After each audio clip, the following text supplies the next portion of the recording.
Good morning, everyone. Suncheonyang overturns the medical system of the world. Hello and welcome to GIMS 2021. Please allow me to introduce myself. My name is Seo Mi-sorang, and it's an absolute delight and honor to be serving as your MC for today. Please allow me to greet you in the traditional Korean way. 인사드리겠습니다. 아나운서 서미소랑입니다. 반갑습니다.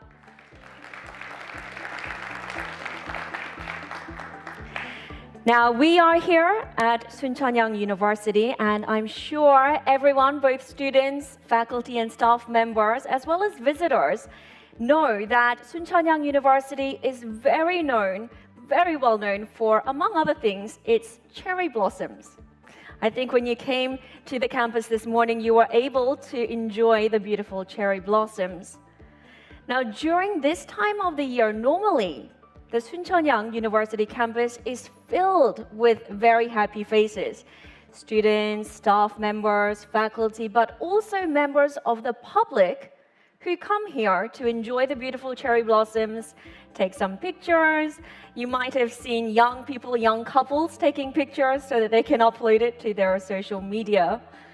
But this year, unfortunately, because of the COVID-19 pandemic, the campus has been rather quiet because it has been closed off to members of the public. But with the development of COVID-19 vaccines and therapeutics, the hope is that come spring of 2022, Suncheonyang University campus will be once again open to the public. Now, speaking of the coronavirus vaccine and therapeutics, today we have invited numerous speakers from key players in that development of vaccine and therapeutics. For example, the International Vaccine Institute, the Scripps Research Institute, Celltrion, Daewoong Pharmaceuticals, and of course, Suncheonyang University and Hospital.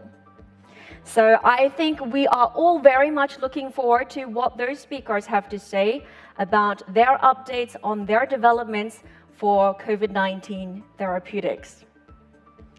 Now, GIMS 2021, as I'm sure many of you are already aware, has been put together to celebrate the 100th anniversary since the birth of Dr. Hyang-seol Seo-seok-jo. He is the founder of both Suncheonyang University and Hospital. Now, he was serving in two capacities, both as an educator and also a medical doctor, so a physician. And the hope is that through today's symposium and also yesterday's forum, we will be once again able to reflect upon Dr. Seo-seok-jo's education philosophies, education ideologies, and learn from those lessons.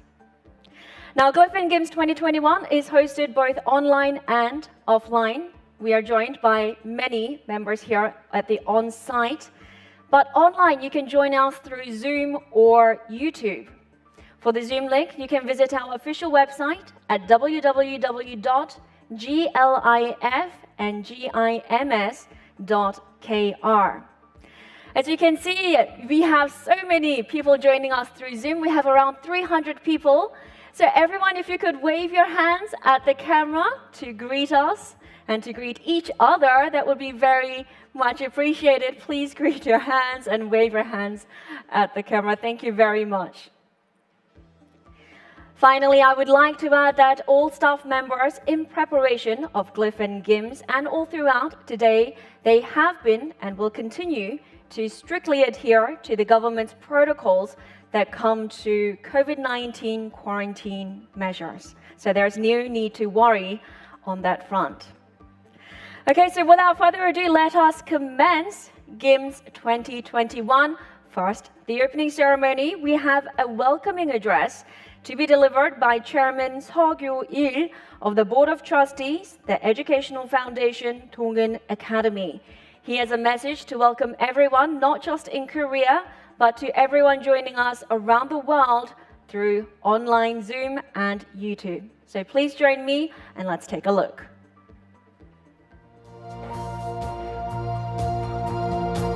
Distinguished guests, ladies and gentlemen. Good morning, or good afternoon, good evening for those attending from abroad. I'm Dr. Kyo-il Seo, Chair of the Board of Trustees responsible for operating Suncheonhyang University and hospitals. On behalf of Suncheonhyang community, I would like to extend my warmest welcome to all of you attending the Global Innovative Medicine Symposium 2021. In particular, I would like to express my special gratitude to Mr. Moon Jin-seok, member of the National Assembly, President Jung Ji-tae of Korean Academy of Medical Sciences for taking their precious time to encourage us. This symposium has been organized in commemoration of the centenary of the late Dr. Seo Seok-jo's birth, the founder of Suncheonhyang University and Hospital. Dr. Seo is widely recognized as a pioneer of Korea's modern medicine for his lifelong dedication to the growth and development of the nation's medical science. I would like to take this opportunity to share with you some of his most outstanding achievements. Dr. Seo was trained in the US and served as a professor of medicine at Cornell University until when he came back to Korea in 1955 to introduce into his mother country the latest development of medicine and medical education systems of the US that were largely unrecognized in Korea at the time.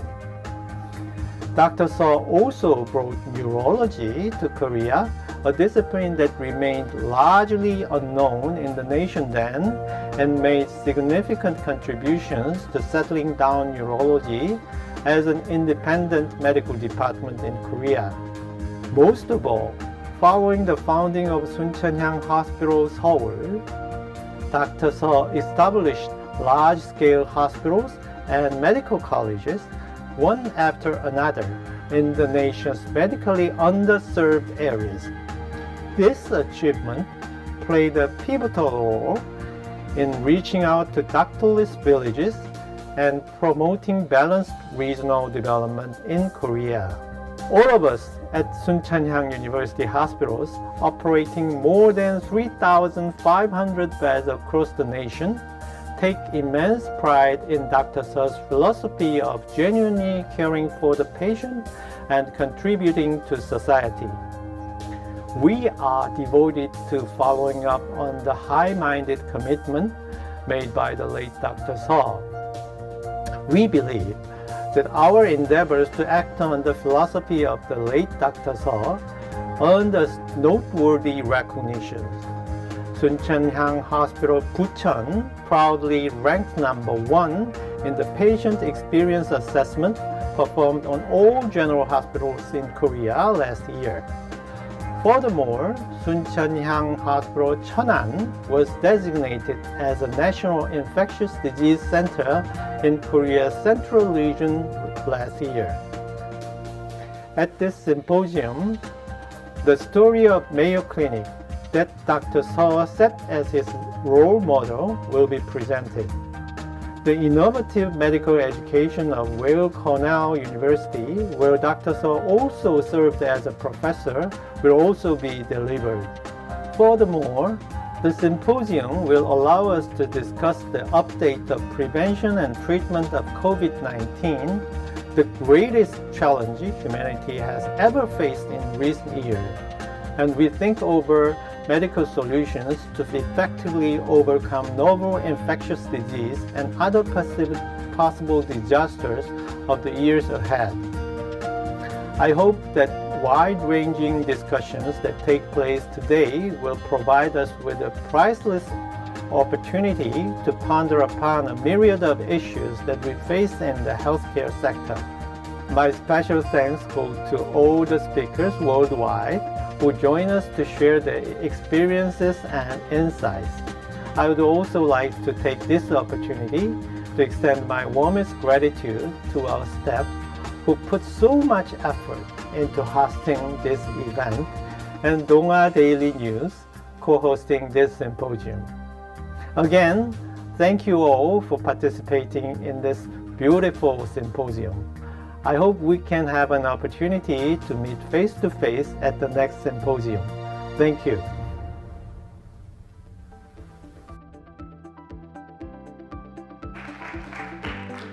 Thank you very much, Chairman Seo Kyo-il. Now, as Chairman Seo Kyo-il mentioned, the hope is that come whenever it may be the next iteration of Glyph and GIMS, the third iteration, we will be able to meet each other in person, face to face.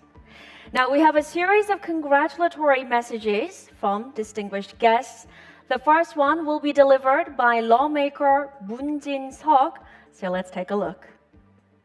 안녕하십니까. 더불어민주당 천안갑 국회의원 문진석입니다. Good morning, ladies and gentlemen. My name is Moon Jin-seok, Assemblyman of Minju Party of Korea. First of all, I would like to congratulate the hosting of GIMS2021, co-hosted by Suncheonyang University and Donga Ilbo. I was noted that this event is held in commemoration of the 100th anniversary of the birth of Dr. Seo Seok-jo, the founder of Suncheonyang University.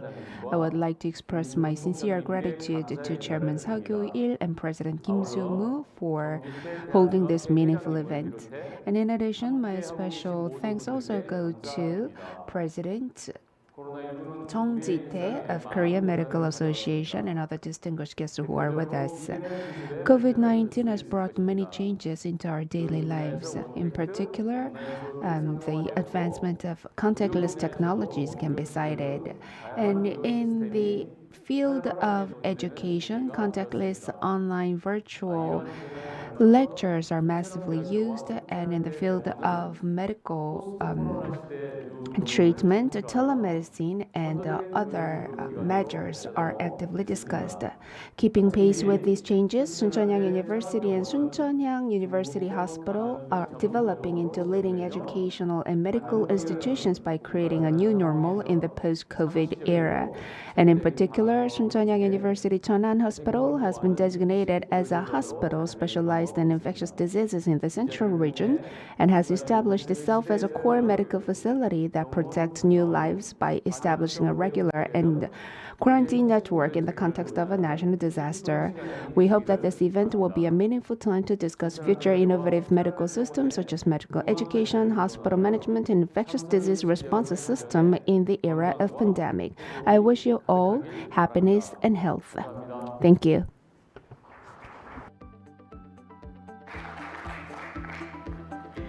Thank you very much, lawmaker Moon Jin-seok, for that warm congratulatory remarks.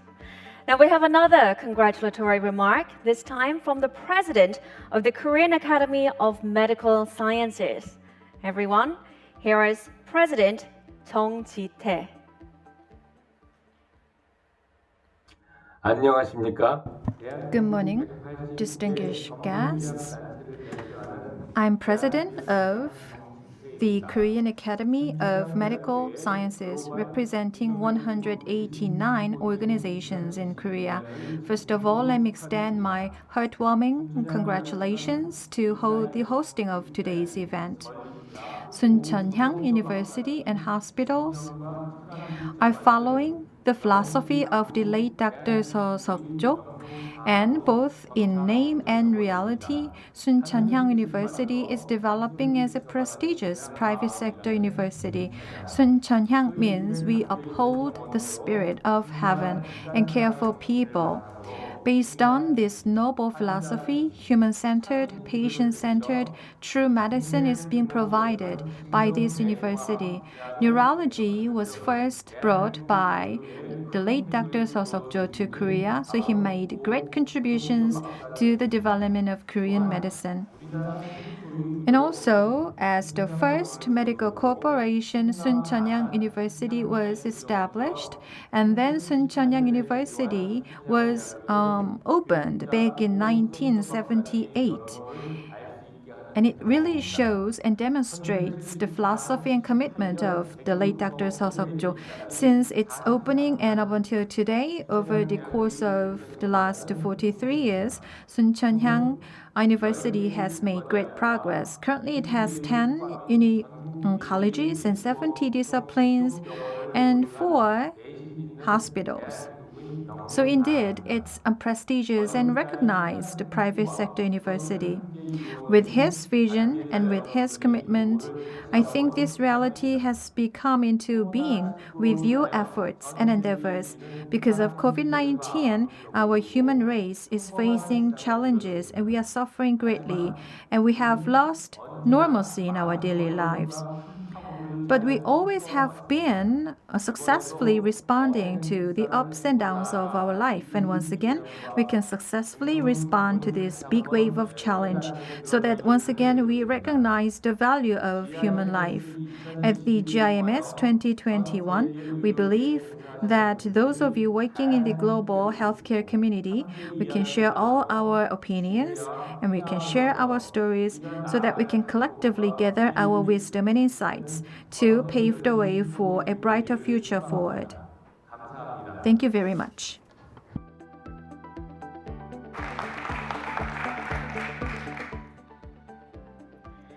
Thank you, President Chung Ji-tae, for that warm congratulatory remarks. Once again, on behalf of the organizing and sponsoring institutions and entities, I would like to extend my sincerest gratitude to Chairman Seo Kyo-il, lawmaker Moon Jin-seok, and President Chung Ji-tae for their respective welcome and congratulatory remarks. Okay, let us now commence the plenary sessions. We have 3 plenary talks prepared for you today. For the first one, please allow me to introduce our speaker, Dr. Kent D. Seltman. He is the former director of the marketing department at Mayo Clinic. And his speech today is titled Hospital Business Management Renovation. Let's take a look.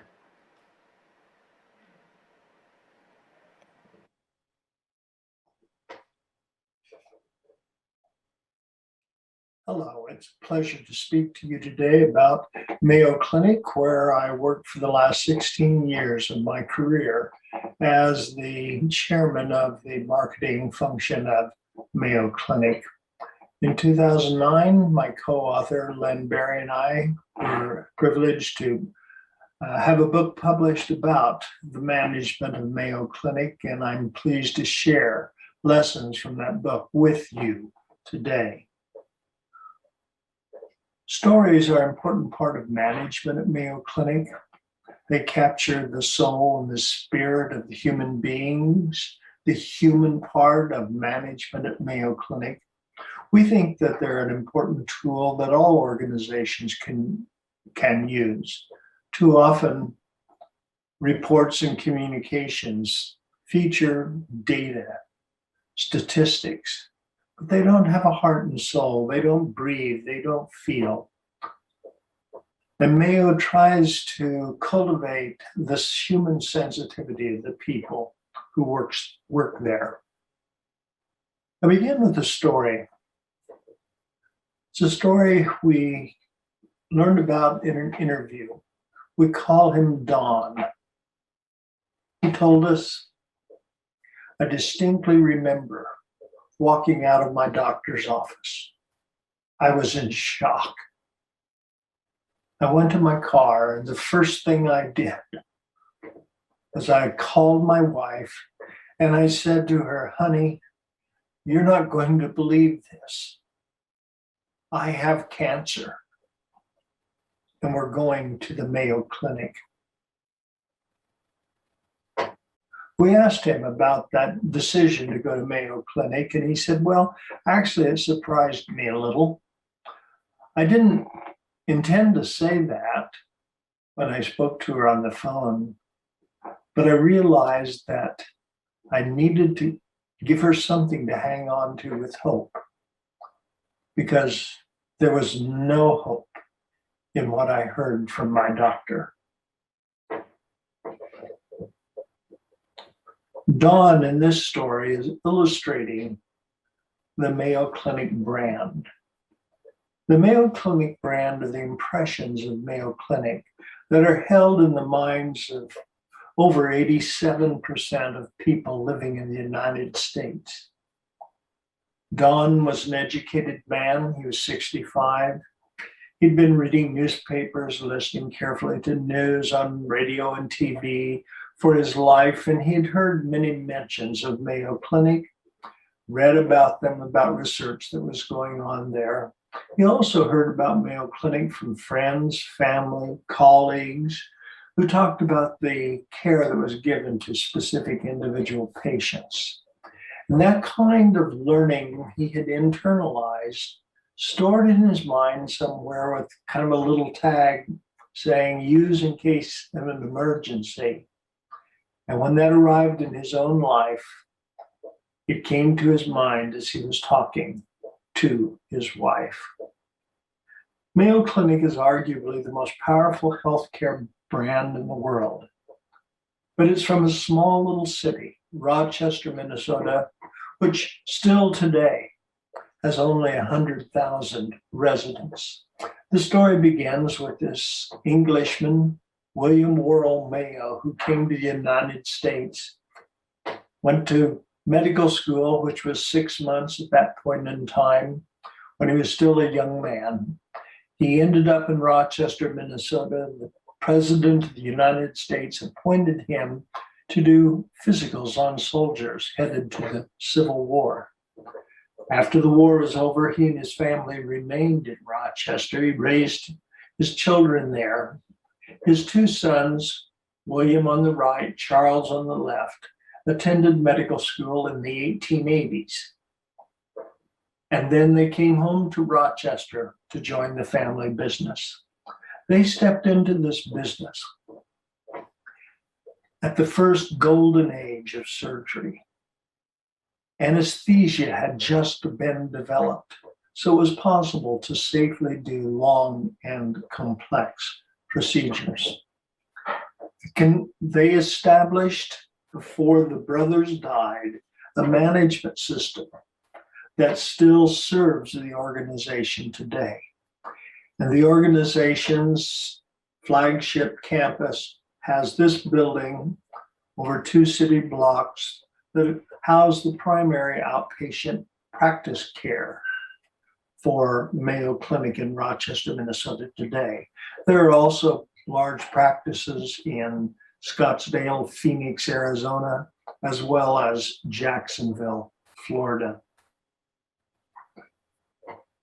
As the world has looked in on Mayo Clinic, it's been given a great deal of recognition. The U.S. News and World Report for the last 30 years has ranked Mayo Clinic in the top 3 hospitals in the United States.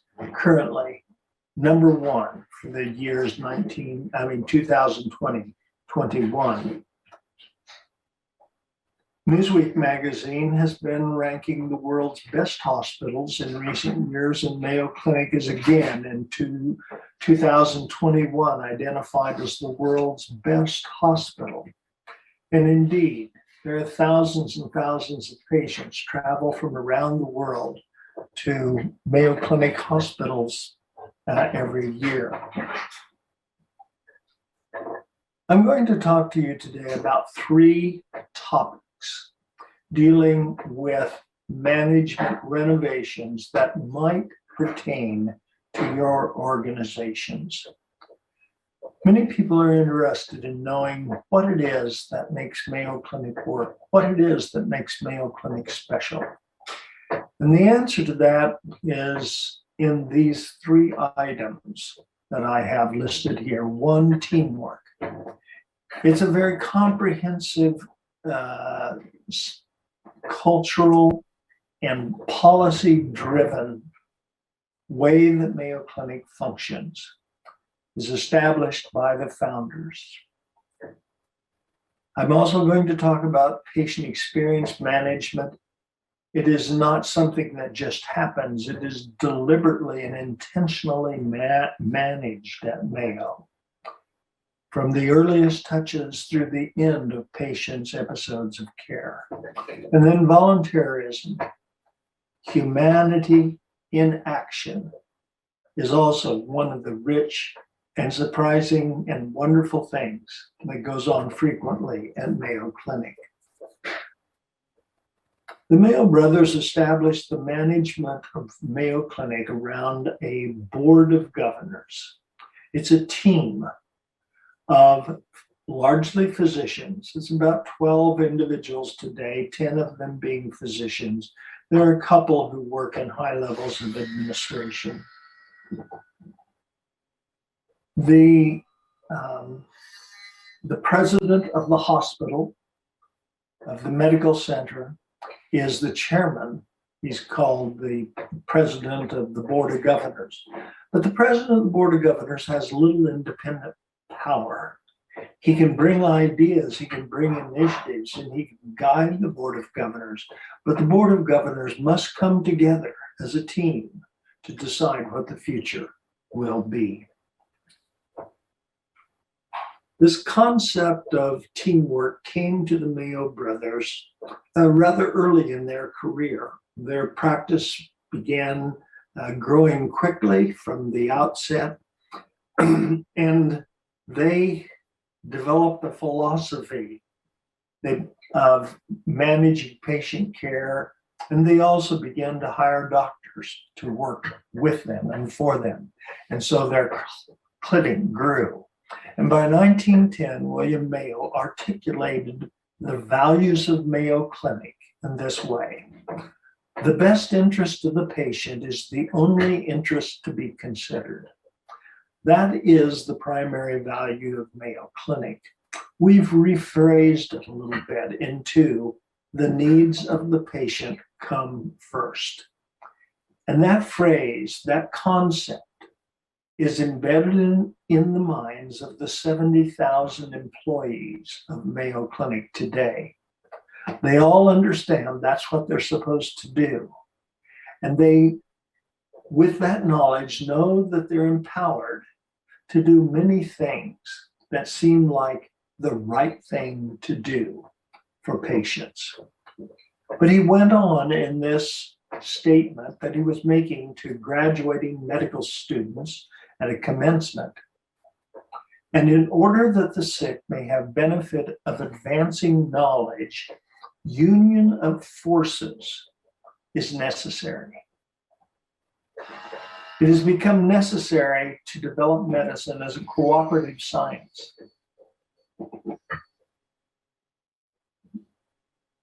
The Mayo brothers, by this time, had collected a number of doctors to work with them. They helped triage patients for surgery. They helped treat patients who didn't need surgery. They did follow-up care for the surgical patients. And they began to realize that these doctors who were their employees were developing knowledge, specialized knowledge that they as surgeons did not have.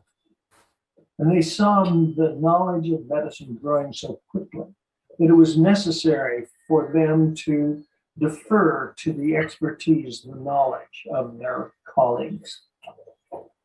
At this point in time, however, in America, there were no designated surgeons or internists or cardiologists.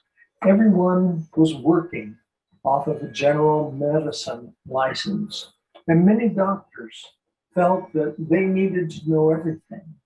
And that Dr. Mayo was putting down on them because they are saying that no doctor can know everything. It takes this team with all of this knowledge to function. So the Mayo brothers, from the beginning, built this concept of teamwork. And in doing so, they created the world's first multi-specialty practice of medicine.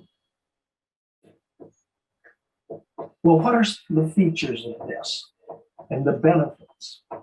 The first of these is I'm going to talk about is deep bench teams. I have a friend who is a chair of one of the large groups in the internal medicine department.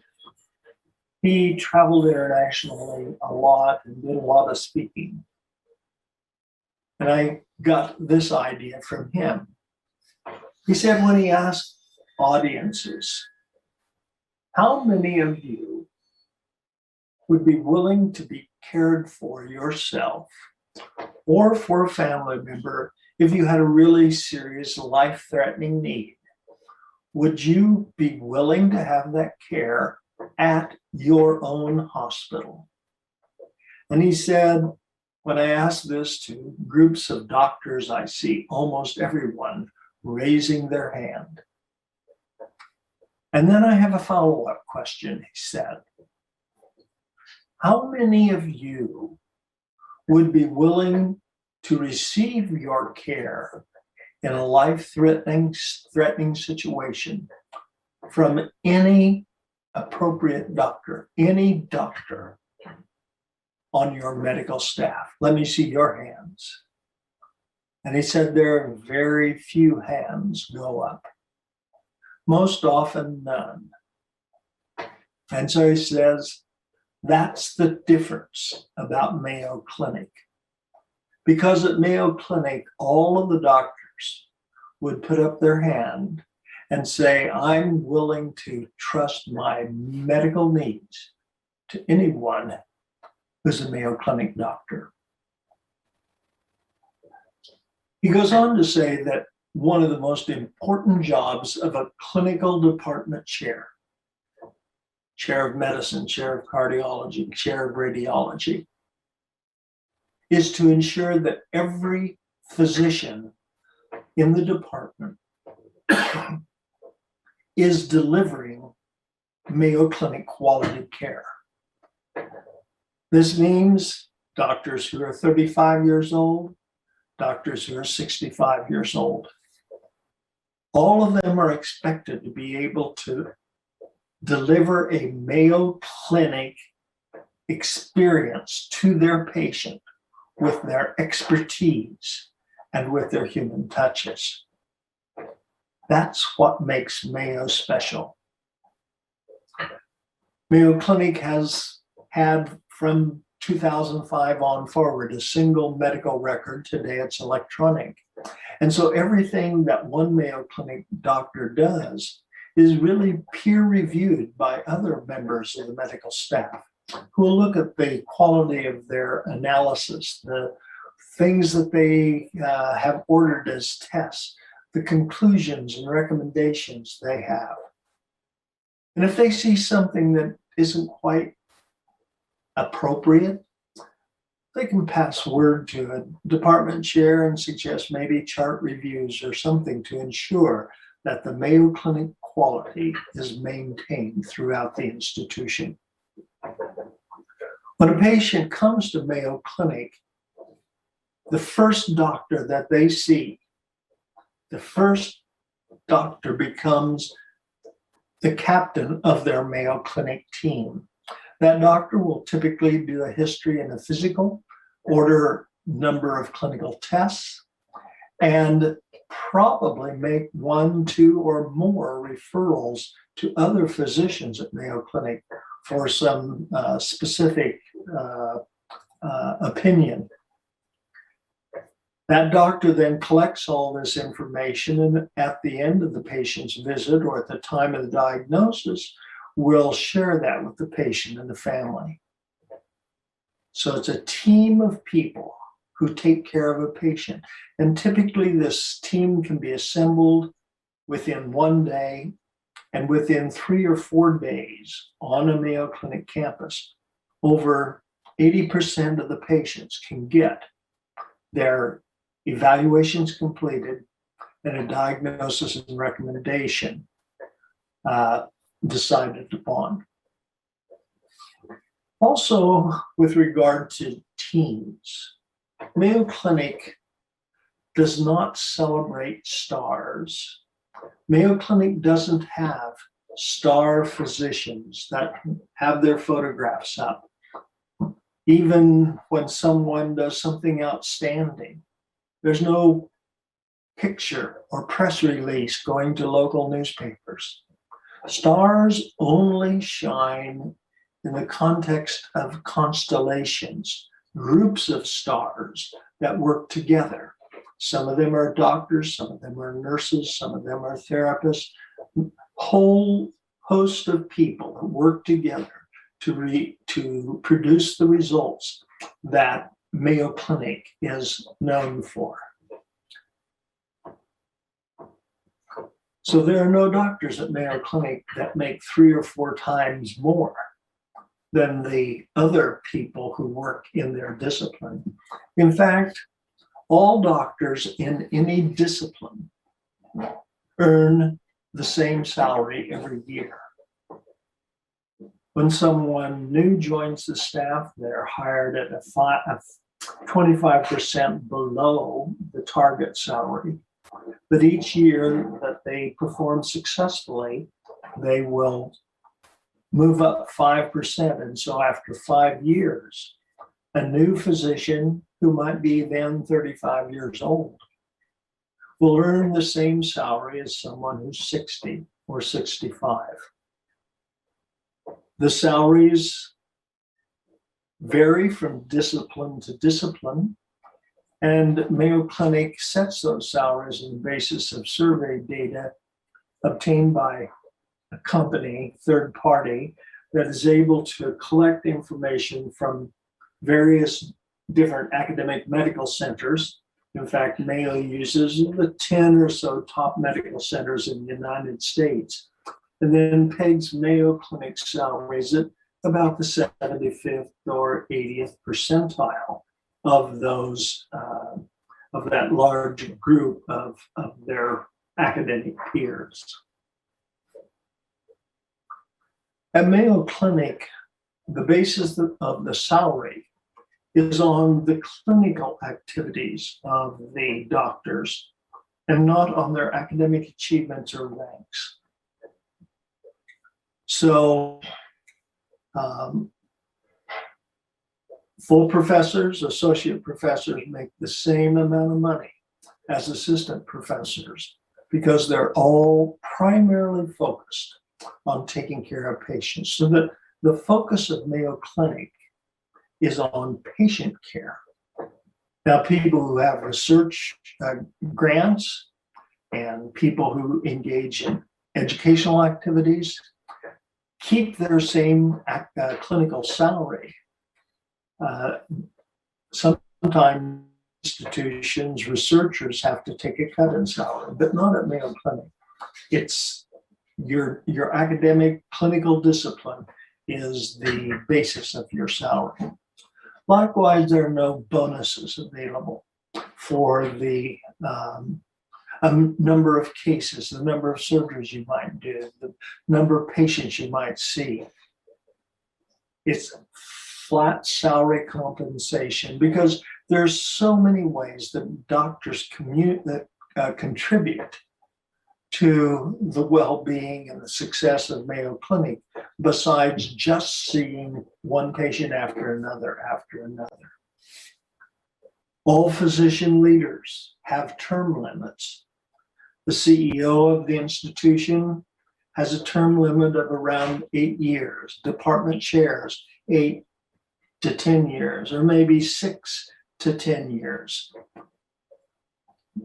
Mayo believes it's important to get fresh leadership in. Mayo also promotes teamwork through facility design. One way is with a building put up and opened in beginning 2001 in Rochester. It was called the Practice Integration Facility. And this brought physicians together with their medical, like surgeons together with their medical colleagues. So today, cardiac surgeons and cardiologists see patients in the same general geographic area of the clinic buildings.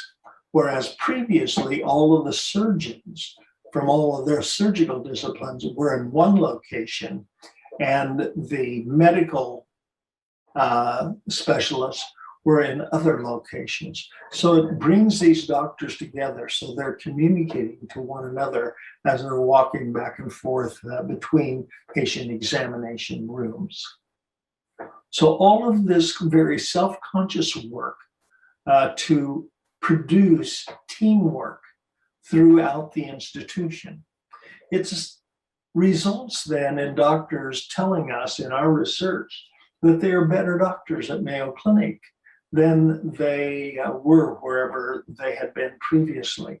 And that's because the doctors are all on a team. They communicate with one another. If they see something in a clinical order or they see something in a medical record that raises a question, they can call their colleague and have a conversation. And the process then is that the doctors are being continually educated, updated with the latest information that comes from the various clinical disciplines. I've been talking mostly about doctors, but everyone at Mayo Clinic is on the team. The nurses are on the team, and they have to be respected. They have to be respected. People who will be listened to when they speak.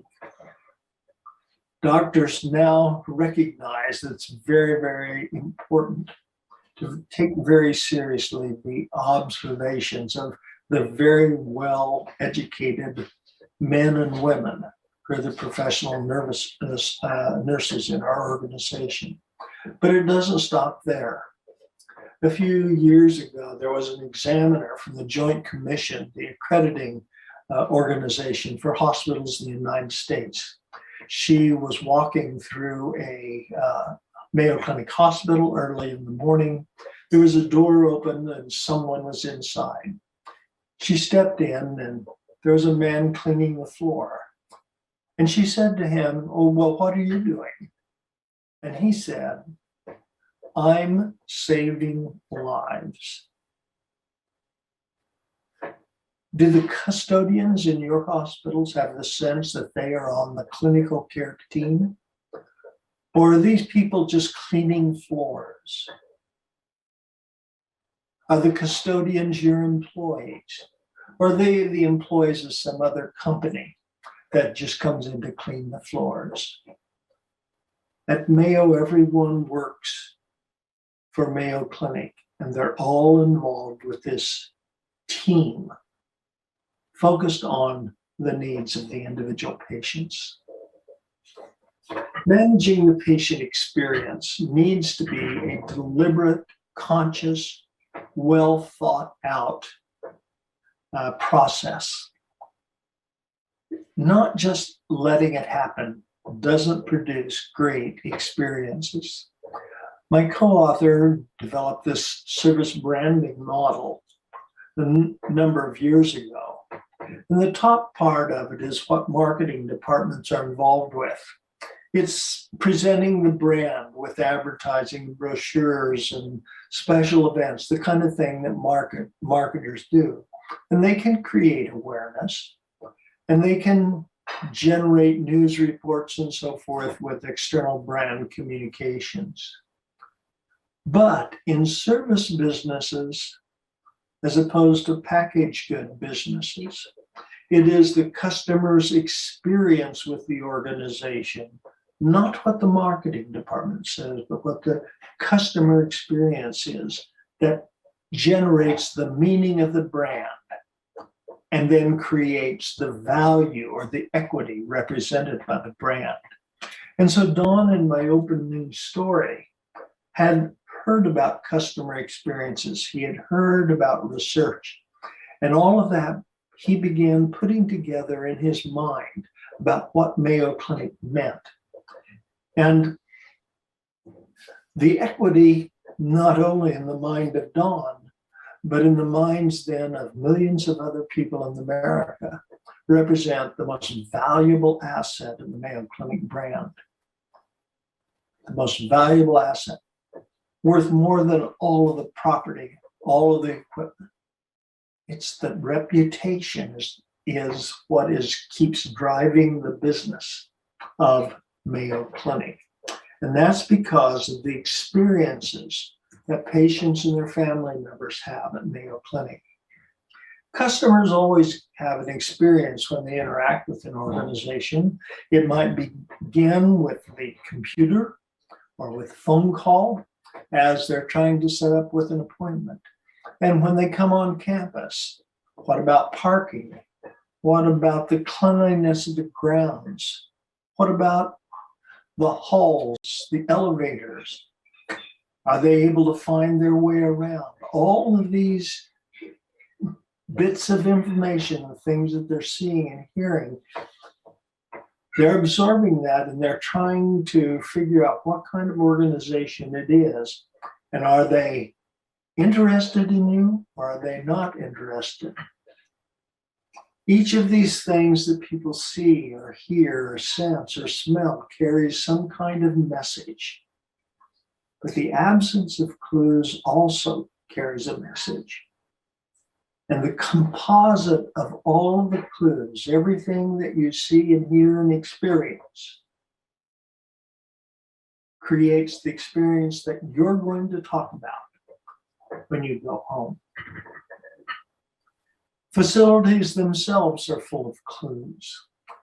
They don't communicate with words, but they tell a story about the kind of service the organization is providing. They can convey respect or disrespect. Here, for instance, is an examination room, typical examination room at Mayo Clinic. I'm just going to point out three things. One is the bench. The bench is for patients and family members to sit. Most people come to Mayo Clinic with 2 or 3 family members.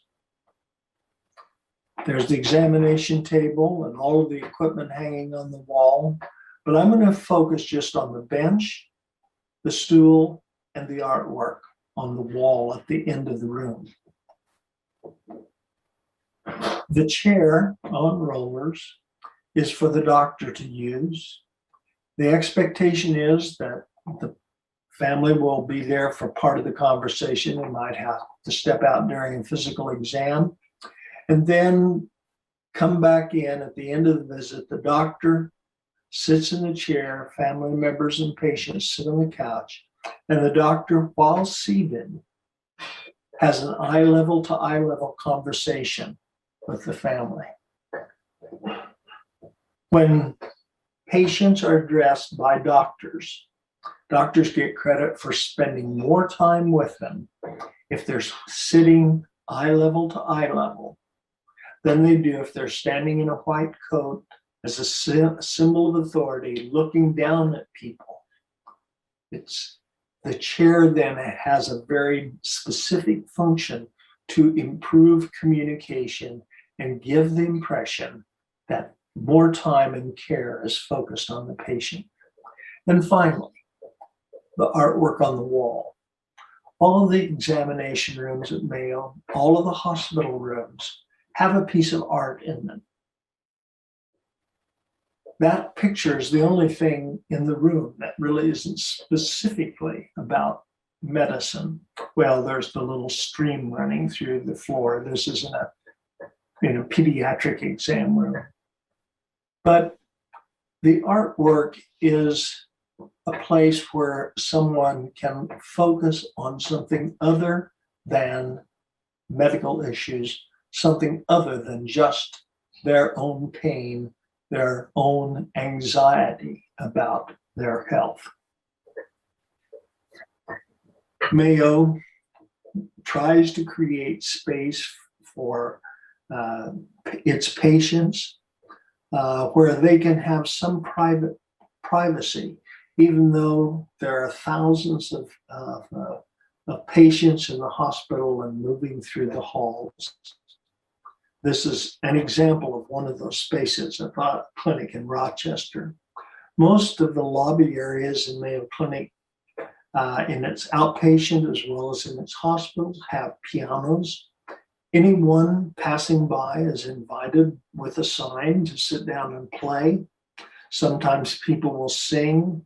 Sometimes people will choose to dance.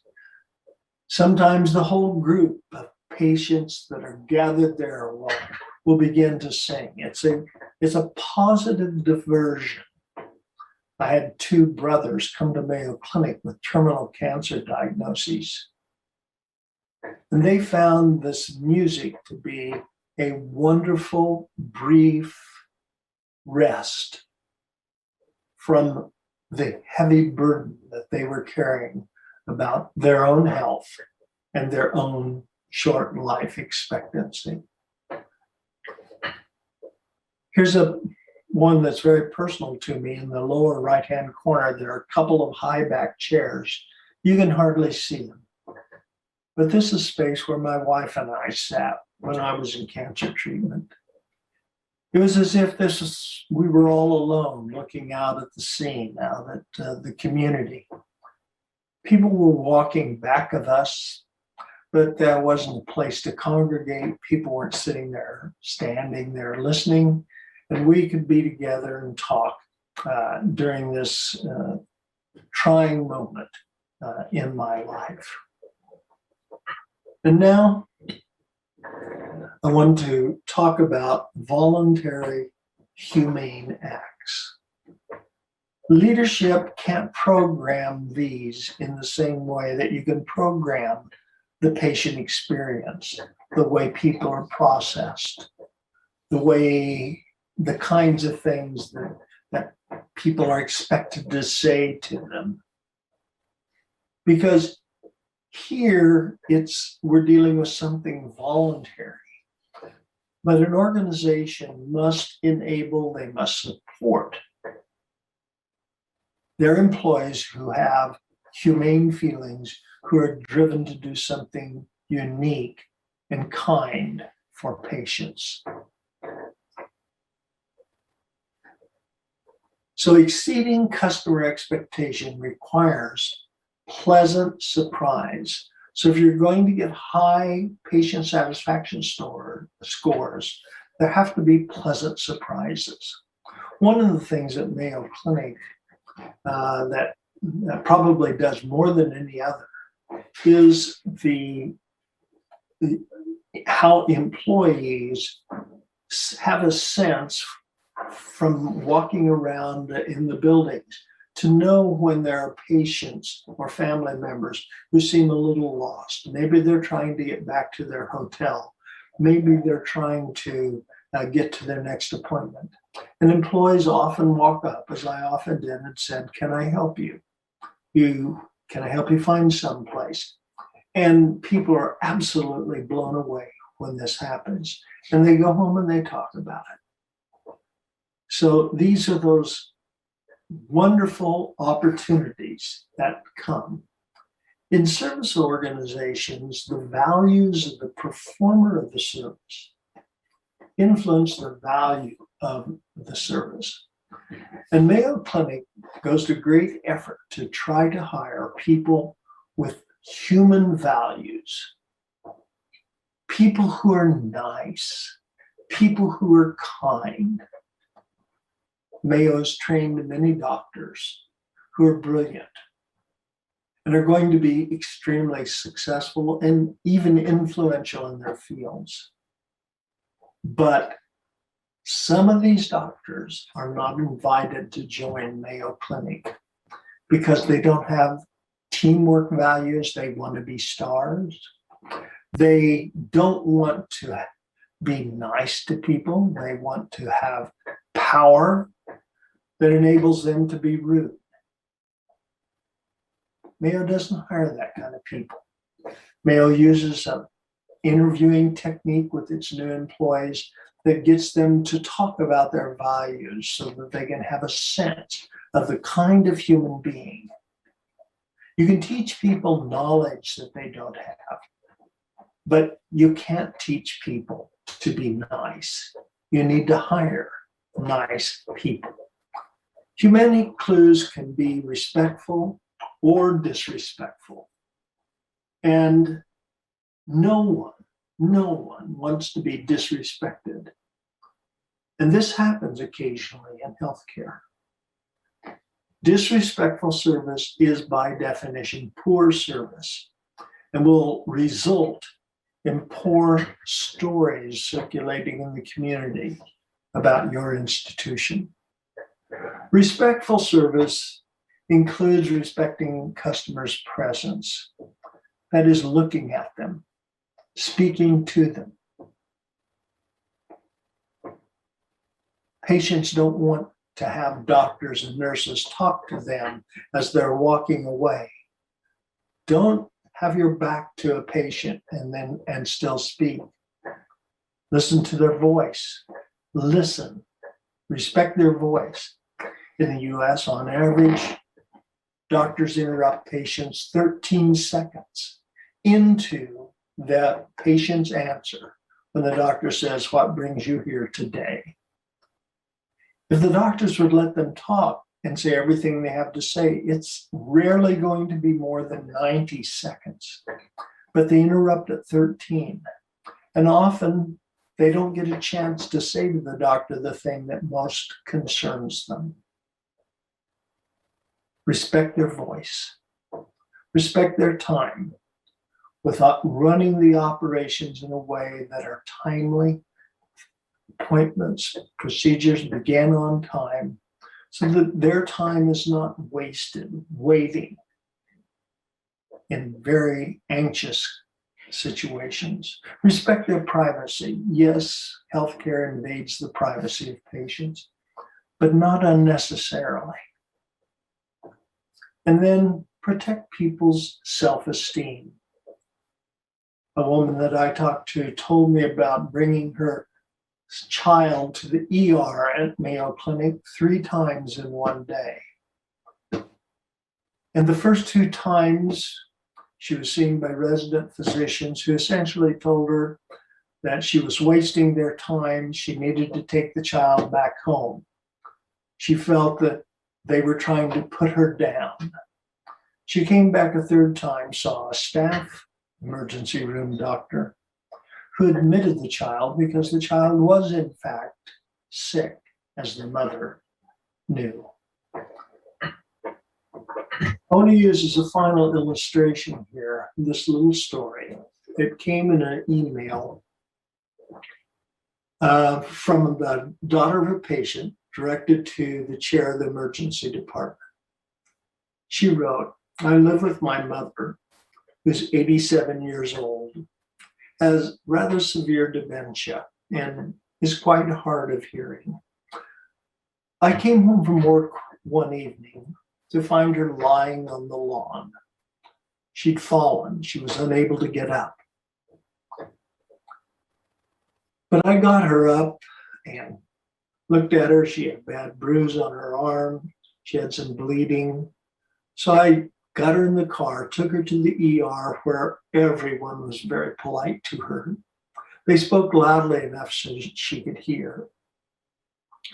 And during the examination with the ER doctor, he asked her to get down off of the examination table and take a few steps around the cubicle. And as she was getting off of the table, she began to fall, and he reached down and caught her. The daughter wrote, "My mother in her day was quite a wit, and some of that remained." She looked up at the doctor and she said, "Well, I suppose we could dance." And the doctor said, "Yes, we could." And he proceeded to take her in his arms, and they waltzed a few steps around this cubicle. She said, "My mother was in ecstasy. She loves to dance." And she said, "I was crying. The sight of this frail old woman in the arms of this handsome young man, whose medical expertise we never questioned, but whose human touch, whose humanity we never expected." He could have made her felt like the klutz she was, but instead he let her feel like a princess for a few moments in the emergency room cubicle. Mayo doesn't teach its doctors to dance, but it does try to hire doctors and nurses and therapists who have a humanity about them, who are the kind of people on the inside who might do something as kind in a voluntary way as this doctor delivered to this elderly woman.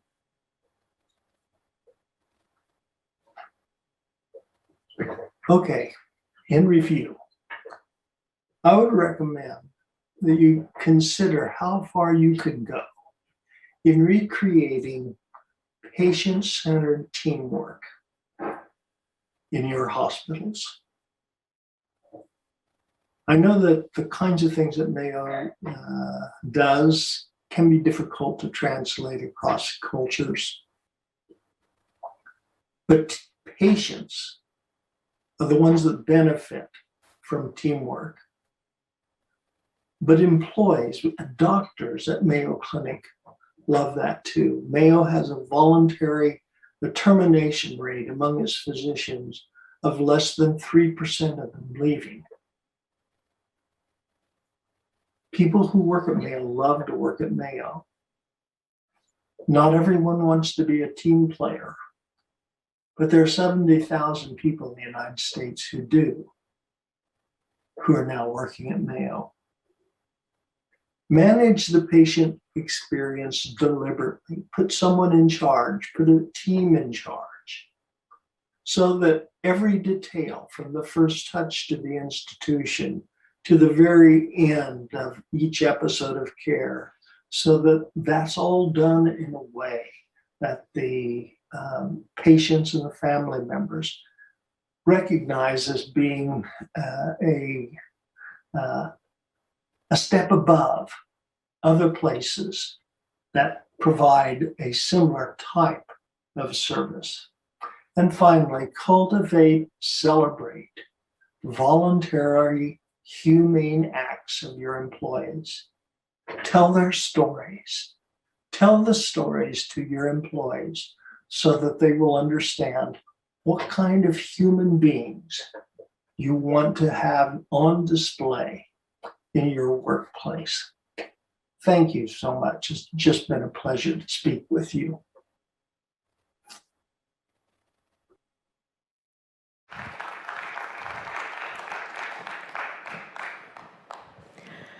Thank you very much, Dr. Kent D. Seltman. You gave us a valuable reminder about the importance of bedside manners and the importance of human connection in building stronger rapport with our patients.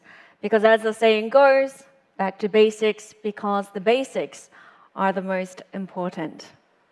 Okay, let's now move on to our second plenary topic. We have Dr. Arnon Afek.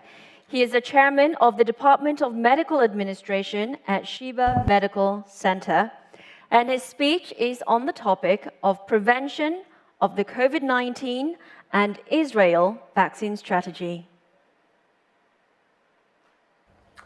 Shalom and hello.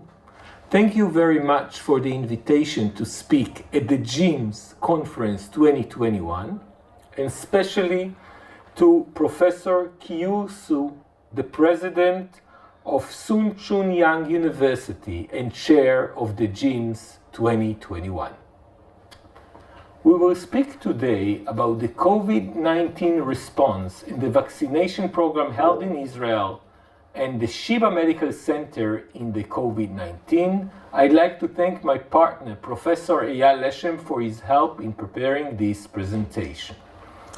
Israel is quite a unique country among the developed countries. First, we have a positive birth rate, in fact, the first among OECD countries, which means that Israel has quite a large number of kids. It's important for the corona epidemic control in the vaccination program, as we cannot vaccinate the kids below the age of 16 till now. We are about 9 million people. We spend just 7.4% of our expenditure GDP on health, but with these figures get quite good and substantial healthcare indices. So the healthcare of our people is very, very good. Our healthcare system is based on what we call universal coverage. All the inhabitants of Israel are covered, and are covered by one of 4 healthcare funds. And they enjoy quite important and quite good healthcare basket.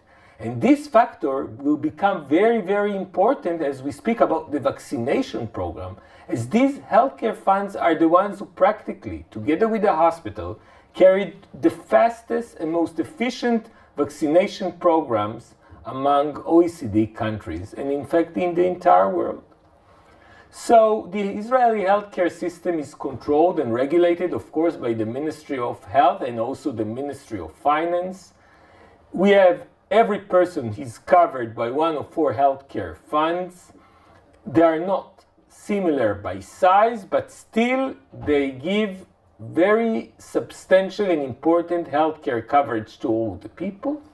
We have also a hospital system. Most of them are government-owned.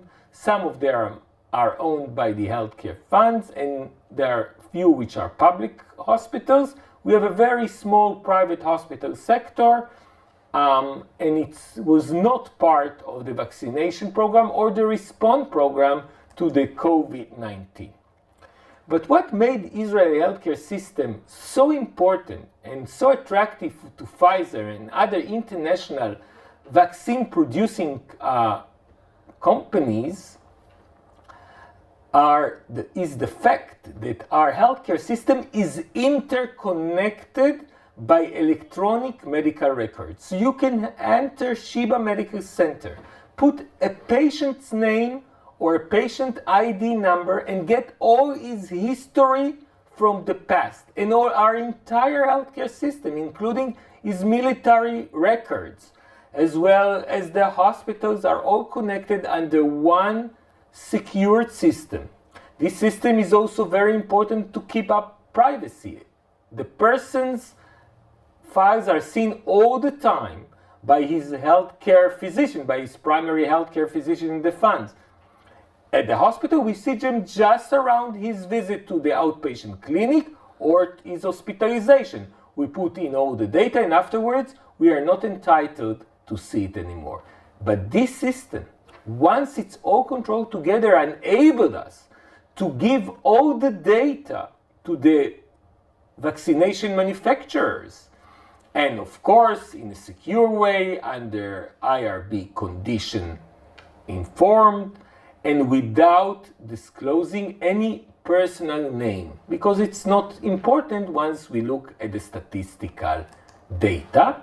So you can see that Israeli healthcare system is all interconnected, as I said before, and it's quite unique in the world and enabled us to give all the data which we collected. And at the end of my lecture, I'll show you the results of the Israeli healthcare system and the Sheba medical system studies of the effects of COVID-19 vaccination on the outcome of the disease. I'm the Associate Director of Sheba Medical Center. Sheba Medical Center is Israel's largest hospital, one of the best in the world, I can say that, because the Newsweek, the famous American journal, has marked us for the 3rd consecutive year as one of the best 10 hospitals in the entire world, in a very prestigious list, including hospitals like Mayo Clinic, Charité, Johns Hopkins, and Sheba has been part of this list for the last 3 years. What are what we do here in Sheba Medical Center? First, we are a very large hospital. We are a comprehensive hospital. That means we have an acute care hospital, a rehabilitation hospital, pediatric hospital, OBGYN, psychiatric, mental health care facilities, all in the same campus outside of the Tel Aviv as part of the large Tel Aviv area. We have about 9,200 employees, out of which 1,600 physicians, more than 3,000 nurses. We have about 11,000 births a year. We conduct almost 50,000 surgeries each year, including the most sophisticated one, including lung and heart transplantations, the most complicated oncology surgeries, and so on. We have about 1.5 million ambulatory visits per year. Remember that Israel is just 9 million people. So things, how many of them are being taken care in Sheba Medical Center. And what even more important at all, that we always combine together with research, as we are the main partners of the Weizmann Institute, the Tel Aviv University, and the Bar Ilan University, and we conduct about 25% of all the clinical trials in Israel, including, for example, the CAR T-cell treatment. And therefore, we've been one of the centers and the largest center outside of the USA in the Europe area that does CAR T-cell treatments for acute lymphoma and leukemia. And if you look at our vision, the vision of the Sheba Medical Center is to become a city of health. What does it mean? It means we are not just a place where take care of sick people, even rehabilitate them. We believe that our role in the healthcare system, both at the national level and the international level, is to predict diseases, prevent them, of course, if a disease occurs, treat it, and rehabilitate the person. But our goal is to carry these effects not just at the national level of Israel, but also internationally. I believe that none of us at January 20 believed what's going to happen just a month afterwards. What already was starting at China became a global epidemic. The epidemic of the corona, the epidemic of the COVID-19, which was declared later by the WHO as a pandemia, a world epidemic of virus which caused millions of deaths throughout the world. So the Ministry of Health called Sheba Medical Center as Israel's largest and leading hospital and told the director, you can see him on slide, Professor Yitzhak Rice, please carry on the Israeli preparedness for Corona. Now, what did it mean? I remind you, nobody knew anything about Corona at that time. We are speaking about February 2020. And what we did is we prepared ourselves. We took our dormitory areas because we were afraid. We didn't know how infective is this disease. We even drew a specific sewage line to the main sewage of the Tel Aviv area because we didn't know how infective is this disease. And we created the first ward, the first Corona ward. There were Israelis who were part of the Princess Diamond ship where the epidemic broke. So the first one came to us, were isolated in Sheba, and the first case of confirmed corona was done in Sheba. Also the national lab on virology is part of the Sheba complex, and we opened other new labs also with us because it's incredible. Now we use our knowledge to teach other hospitals, other parts of the Israeli healthcare system, as well as our Palestinian physicians. They came to Sheba, the physicians and the healthcare staff from the Palestinian authorities came to Sheba, learned, we shared with them the information, and our staff went to Jericho to teach the Palestinians how to take care of the corona epidemic. And now Sheba Medical Center and the Israeli healthcare system are vaccinating Palestinians who are working in Israel and also transferred vaccines to the Palestinian Authority. Now we opened the first corona department in Israel. Outside, as I said before, the hospital, we isolated this area, we built the people around place to stay and to live in habitable, I would say, respectful conditions. And we created the first staff and acquired all the knowledge necessary. But we realized very, very soon that this is not enough. We are going to get severely sick patients. So what did we do? we again created a separated intensive care unit. We transformed our parking lot, our subterranean parking lot, into a Corona intensive care unit, and it was done at a fantastic speed.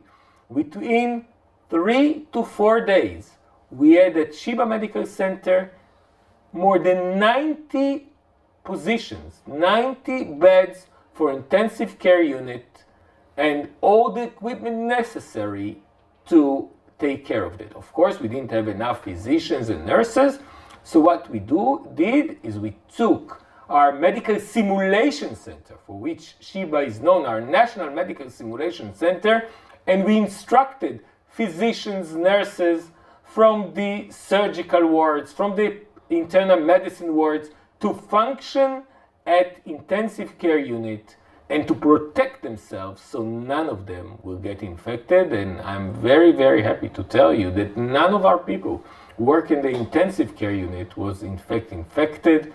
We all learned how to protect them. This was very crucial for Israel, because think what would have happened to the morale of the medical staff if someone would have got infected while treating corona patient at the intensive care unit. So again, the lessons learned from Sheba Medical Center, we share them nationally as well as internationally, as I'll show you in a few seconds. This is our control room. You can see that you sit in a very secure place, and you can see all the patients and communicate with the staff within the intensive care unit. And we do it from February till now. Today, just today, we have 7 patients on heart and lung machine, on ECMO, still being treated apart from those ventilated. Now, although epidemic is becoming down, these severely sick patients still need our care at Israel's leading intensive care unit dedicated for corona patients. And we use all type of inventions, from monitoring, using all Israeli startup and companies in order to give us all the different solutions. The Israeli army came to our help and built control towers so we can learn what's going on without risking the life of those people who are outside and do not need right now to treat the patients.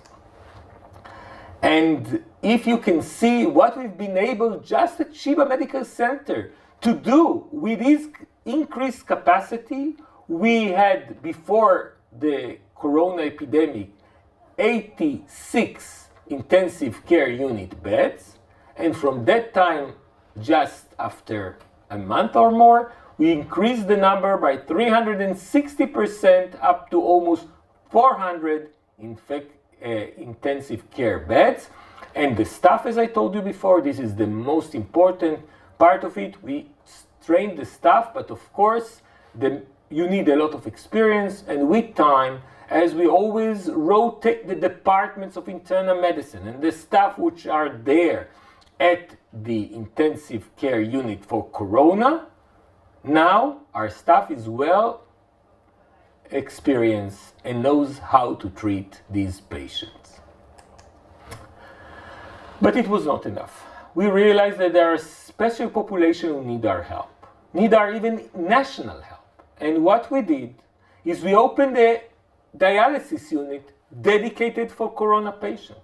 We opened a pediatric patient department for corona patients. It's not just, that kids get corona normally at as a mild condition, but still, you might have a patient who needs some sort of surgery unrelated to corona, who need treatment, for example, for his leukemia, and still has corona, so you have to treat him under the right conditions. So we opened the pediatric corona ward. We also opened a psychiatric unit, which is also very important. These people need the best of help, as they don't always control their emotion, their disease, and we need to treat them the best way possible. Sheba, even before the corona, had something which is quite unique. It is called our Innovation Center, the ARC. Now, this ARC, the Innovation Center, enabled the best mind in Israel and in Sheba to do all their inventions, all their startups within our own hospital using an international net of collaborators. I'll show you in a few seconds. But what we did at the beginning of the epidemic, we told all our allies, we told all the startup in Israel, bring us inventions which will change the way we diagnose and treat corona. So we use this infrastructure in order to change the world, in fact. We do it normally, and we did it also during the corona. So you see our partners from the academia in Israel, from the Weizmann Institute to the Technion, are Israeli startup companies. Some of them are really, really fascinating, which we work on general time, and also strategic partners such as Microsoft, Janssen, and Baxter, AstraZeneca, and collaboration from other hospitals throughout the world, from, of course, the USA, Canada, and other hospitals, leading, and universities. We believe that we should contribute, as we had most of the Israeli patients with the corona, at least at the first wave, and afterwards we continue treating a large number of Israeli corona patients. We've been able to collaborate with many, many international pharmaceutical companies in order to test a large number, a very, very large number of clinical trials for different drugs, for different treatments. We're still doing it. Unfortunately, many of them were not found to be successful, but whatever was successful, whatever we did for the benefit of our people, everything under Helsinki rules of IRB committee's approval, and the Ministries of Health, of course, national IRB committee. But we did also leadership. Leadership is what required from us, leaders at the time of the corona. So you can see me, for example, in an international conference with Brazil. We did the same with many, many countries throughout the world.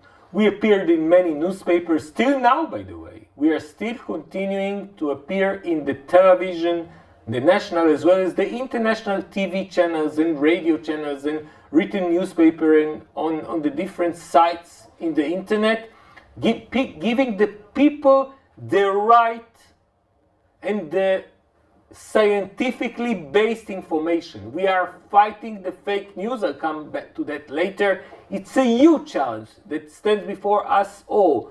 All the international health community must assist in fighting the fake news, because people who spread the fake news kill their fellow people because they don't vaccinate because of them, and they might die from that.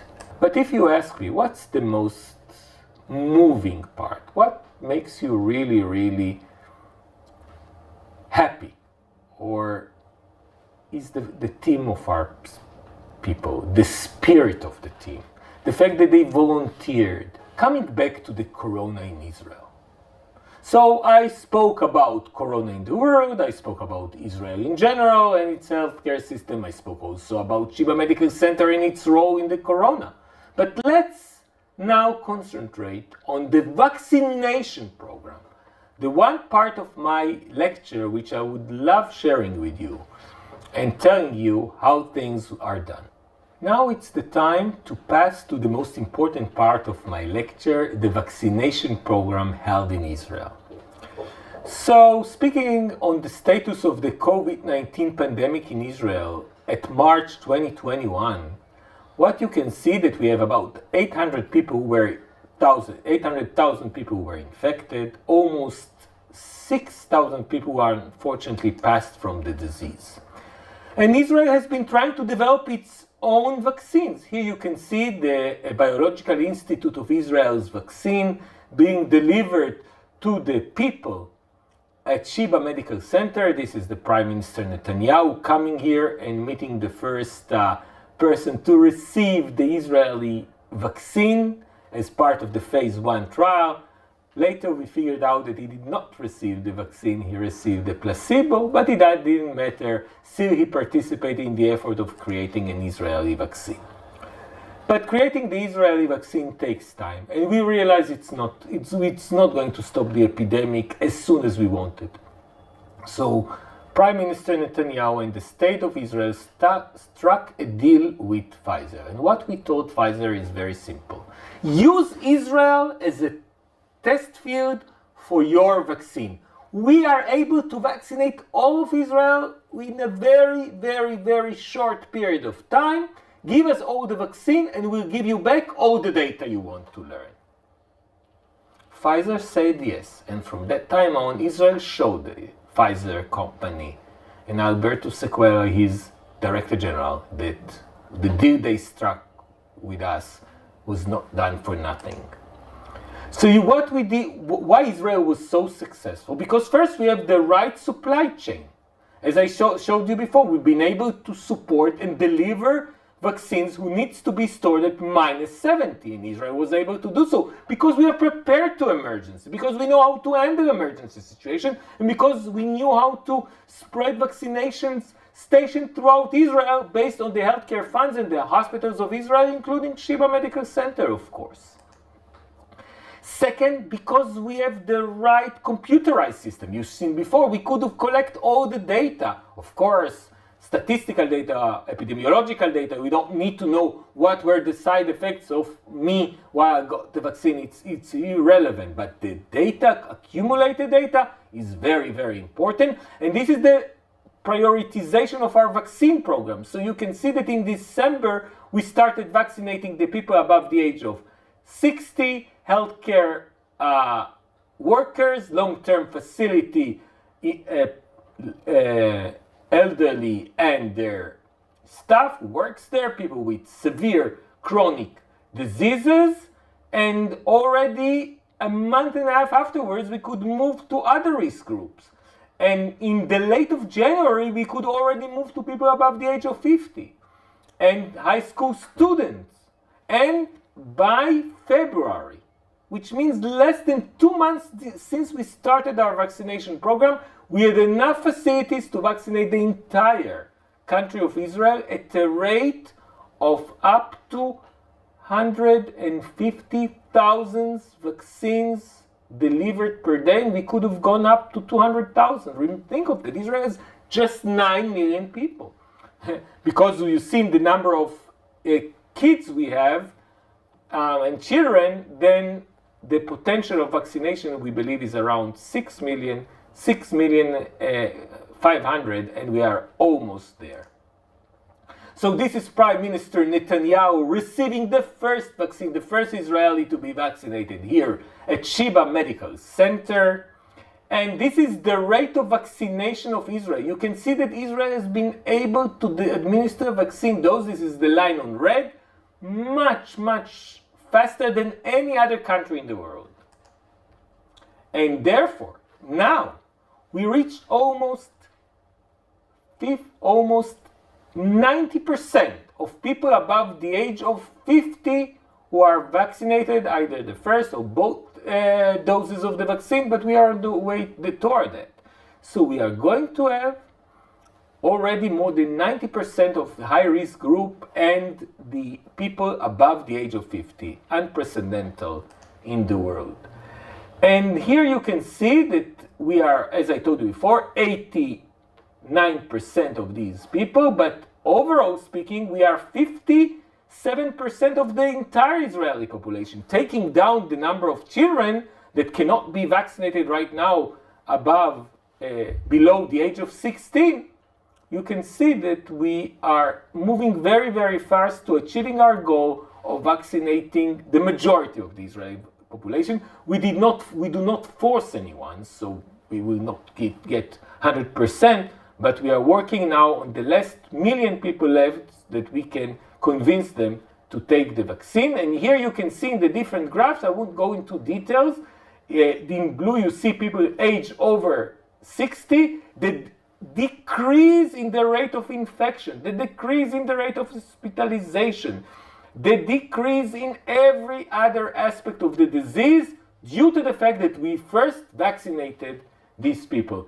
The other line, the orange line, follows the people below that, and we understand now that below that age, and we understand now that it will fall down slower as they were second in the priority of vaccination. The same due to cities who vaccinated more, a higher percentage of the cities vaccinated those people. You can see that early vaccinated cities had a decrease in the number of infected people, and late vaccinated cities occurred, the same thing occurred, but afterwards. What are the results of our vaccination program? So Maccabi Healthcare Services numbers, this is our second largest healthcare services, showed that the effectiveness of the disease in preventing diseases is 94%. And they show that the people above the age of 60, including the British strain, there is a 96% reduction in the rate of infection. A remarkable results which follow up the Pfizer phase 3 study, which shows Pfizer that they were right in choosing Israel to study the national effects of their vaccine. This is the results regarding death.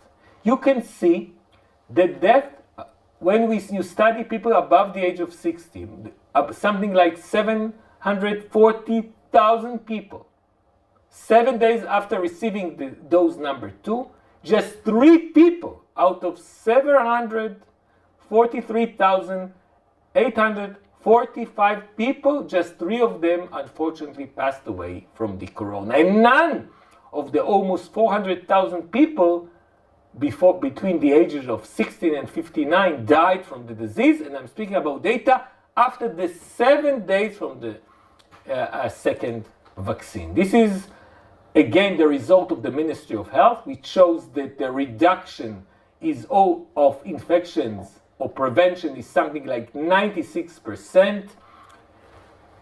Symptomatic disease is 98%. Hospital admission is 99% prevention. A serious disease is even more than that, if you can have more than 99%. And death is almost 99% reduction. Remarkable results. This is the result of the Ministry of Health of Israel. And these are the result of Sheba Medical Center, our article which was published, correspondence which was published at The Lancet. And you can see that even a single dose of the vaccine diminished the rate of infection between 85 to 94%. This is the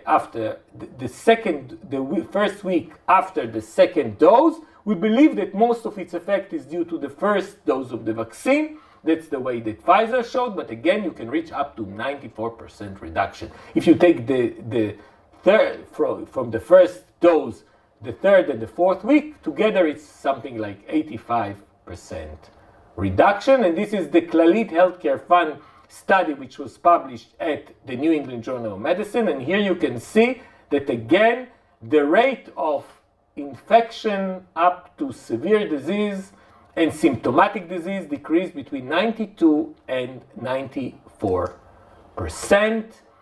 What are the conclusions of the Israeli national effort on vaccination? First, that vaccination is very, very effective. Second, there are very few side effects. Everything is reported. We believe in transparency. So even the few cases which had a symptomatic side effect to the vaccines, like myocarditis or Bell's palsy or the other problems, we reported that. But when you think that more than 5 million people got vaccinated in Israel, or received at least the first dose, there are but few cases of them. And the side effects of corona infection are much more common and much, much more severe, not to speak just about death of these people. So what are the challenges? Is first to vaccinate the special population, the ones who are more afraid or more hesitant from vaccinating, including Orthodox Jews, Arab Israelis, younger people. So here you can see a bar. We gave the people beer, pizza, and vaccine. The same bar, the same night. At the Orthodox Jewish communities, we gave them a special Jewish food called chunt together with a vaccine. We understand that we have to control our borders both the land and the airports in order to prevent from the arrival of new variants. And we have to make a new plan for producing vaccines under the permission of Pfizer or other companies in Israel. And we understand that the vaccines are very, very effective, and we must fight the fake news and those who deny corona, so we can vaccinate the last 1 million people until we can get the permission from Pfizer or the permission from the FDA to vaccinate the kids. And I'll end up my lecture with the immortal words of the father of the evolution, Charles Darwin. And what he said was true about the entire world and also about the state of Israel. The startup nation and Sheba Medical Center are the Israelis' leading hospital. It is not the strongest of the species that survive, nor the most intelligent, but the one that is most adaptable to change. Thank you very much. Toda rabba. May God bless us all. Good morning.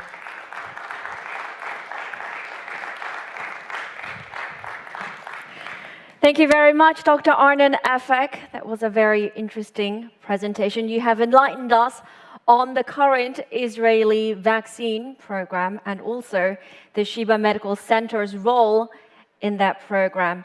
And as you mentioned in your final slide there, I hope that Korea, as well as the Soonchunhyang University and hospital, will continue to be fast adapters to change in this fast-changing world. Now, I believe that we will now conduct a Q&A session, and for that, Professor Eun-jung Kang from the Department of Health Administration and Management here at Soonchunhyang University will ask a few questions. 안녕하세요. Hi, my name is Eun-jung Kang. I am an associate professor at the Department of Health Administration and Management in Soonchunhyang University. It is my honor to participate in Global Innovative Medicine Symposium 2021 as a discussant for Dr. Arnon Afek's presentation on prevention of COVID-19 and the vaccine strategy in Israel. I'd like to thank Dr. Arnon Afek for sharing Israeli experiences of coping COVID-19, both in Sheba Medical Center and in the entire country of Israel. First of all, I was impressed Sheba Medical Center adapted to the unprecedented public health crisis like COVID-19 very quickly and also innovatively.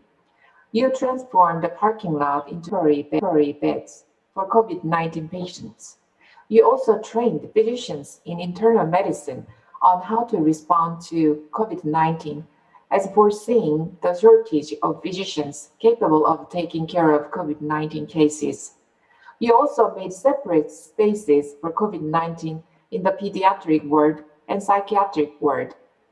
These actions were very proactive, considering the low incidence and fatality of COVID-19 among children, and most of the actions were taken as early as February or March in 2020. In fact, all these emergency measures taken at Sheba Medical Center can be good examples to public hospitals in Korea. Not only Sheba Medical Center prepared itself for the patient surge, but also started developing vaccines nearly at the same time as implementing the responsive measures to COVID-19, as I said earlier. I presume this could be possible because Sheba Medical Center has always been the center of medical innovation in the world, not just in Israel. Various mega companies in pharmaceutical and IT industries have been research partners of Sheba Medical Center. In addition, as the Prime Minister Netanyahu showed himself up at the scene of the first clinical trial for COVID-19 vaccine, political commitment and leadership to promote medical innovation must have spurred the vaccine development in Israel. Now, I'd like to move on to the vaccination in Israel. As Dr. Arnon Afek said, the national healthcare system that can accommodate to massive vaccination and fully digital electronic medical record system seem to be the secret ingredients of successful COVID-19 vaccination in Israel. Since Korea recently began vaccination, I'm going to ask my questions, focusing on the vaccination. My first question is regarding your electronic medical record system. It is amazing that Israel has the fully digital electronic medical record system that can be accessed to any medical facilities in Israel. Most of the tertiary hospitals in Korea also established their own electronic medical record system, but they are not connected across the other hospitals. I would like you to tell us more about who owns the data and how they handle the issue of data security in Israel.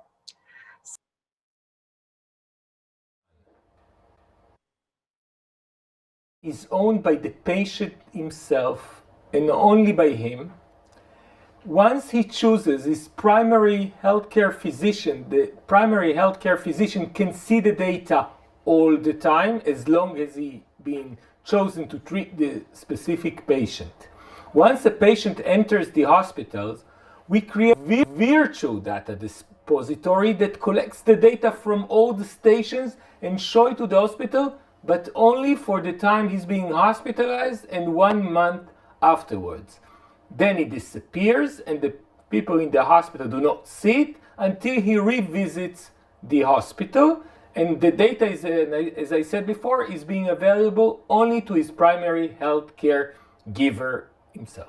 This system, which connects all the data in a virtual manner, as a virtual data depository, was created by an Israeli startup called, now it's a company, called DB and this system, in fact, enables to keep both patient privacy as well as to connect the entire system once a patient chooses or being sent to be treated in a certain medical facility, whether it's hospital, outpatient clinic, or any other medical facility. Second, globally, we observed several developing countries are struggling in administering vaccines. You have emphasized that Israeli government never forced the people to get vaccines. Could you tell us what made Israelis voluntarily participate in vaccination? My last question number 2.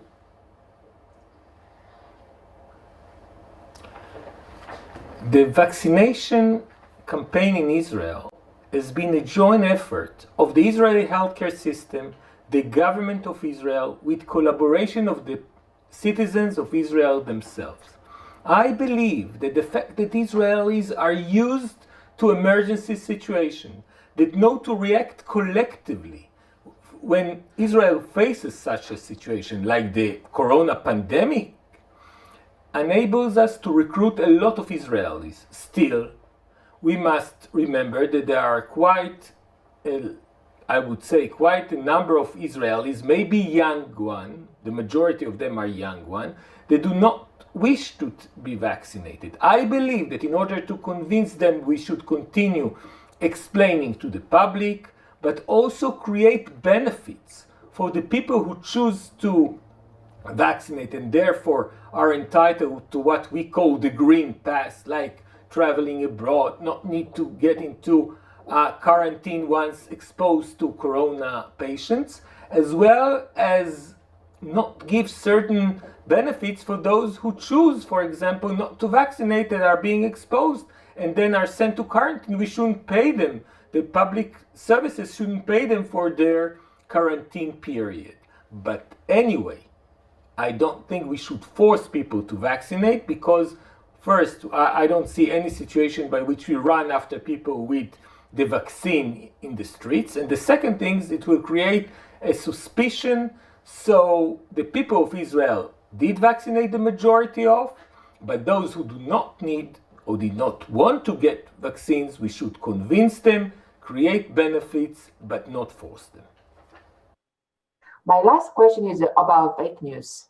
Fake news about COVID-19 vaccines seem to be prevalent all around the world. I will appreciate if you can share what kinds of fake news about COVID-19 you have had in Israel and how you have handled them. Thank you again, Dr. Arnon Apek, for your time and efforts to share Israeli experiences combating COVID-19. And I look forward to hearing your responses to my questions. Question number 3.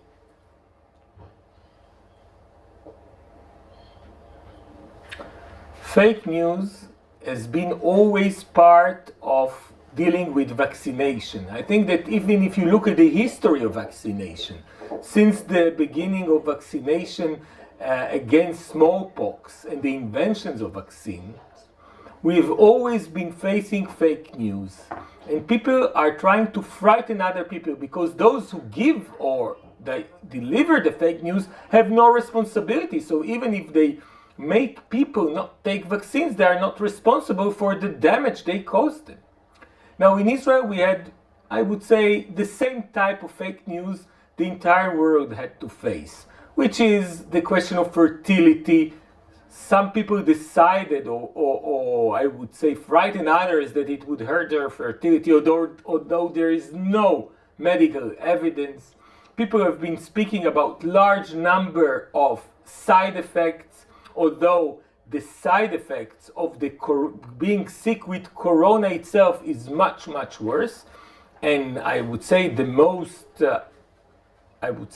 unscientific statement that was said was the fact that I'd rather be sick on the natural way. Well, the vaccines themselves take just a small part of the RNA of the corona. Once you get naturally sick with corona, you get the whole bunch of RNA, including enzymes that transform the RNA into DNA. So is that much better? I would say a lot worse.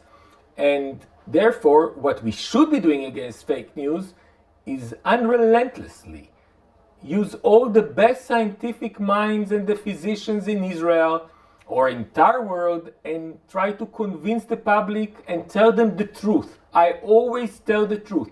And if there's something I don't know, I tell the people I don't know.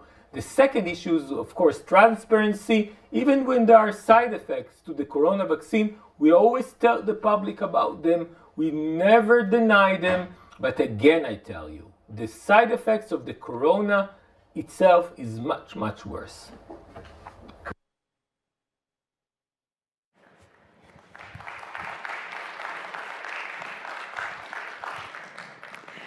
Dr. Arnon Efek and also Professor Eun Sung-kang, thank you very much for the presentation and also for conducting the Q&A session.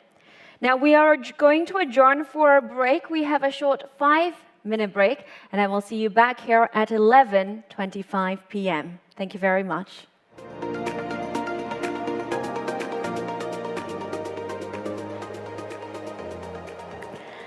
Okay, we will now continue on with our third plenary session. If you are still standing outside in the halls for our on-site participants, if you could come inside and take your seats, we will begin plenary session number 3.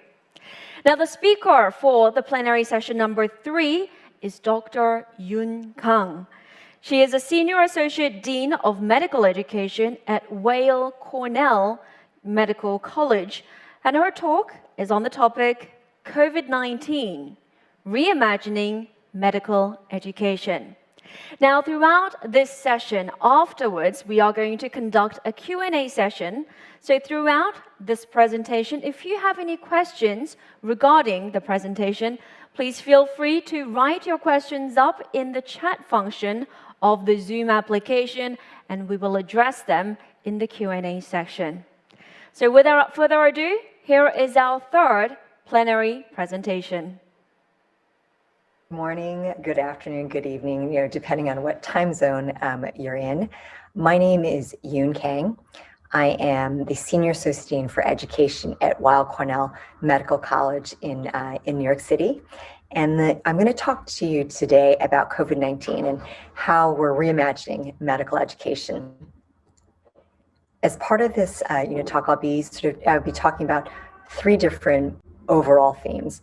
One is the way in which we've leveraged technology as part of the pandemic in medical education and what best practices are likely to have staying power going forward. The second theme is the opportunity there's been for enhanced academic integration. And again, what that means for the future of medical education and what that has meant during COVID-19. And finally, a focus on equity and inclusion.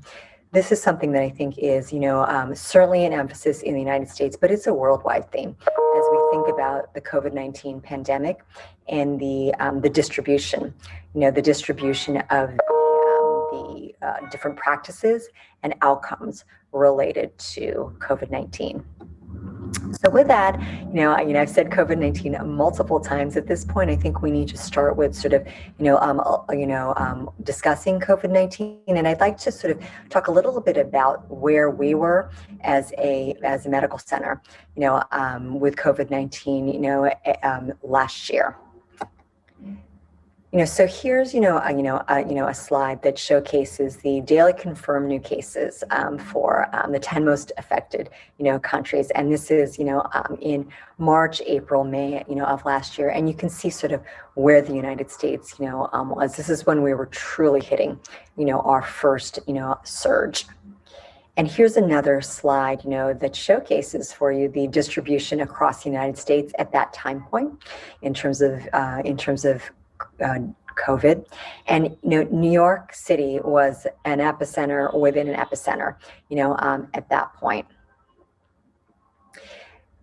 COVID cases in New York City actually, hit their peak, again in the spring of last year, and in New York City and in our hospital system, we hit our peak in mid-April with about more than 2,500 hospitalizations, at that point. But you can see sort of, in February heading into March, there was sort of, a rapid increase, of cases. And again, this is what's been seen, globally. It's certainly what we saw in New York City.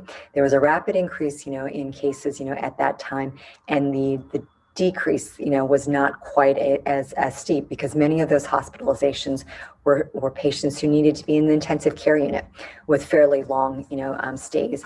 And so there were, a tremendous number of shifts that needed to be made in our hospital, in the physical space actually, and throughout our hospital system in order to be able to accommodate, more intensive care unit patients and COVID-19.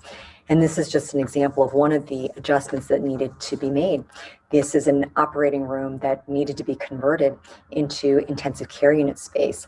At the end of the day, we needed to double, our space from, over 100, beds to almost 250 ICU beds.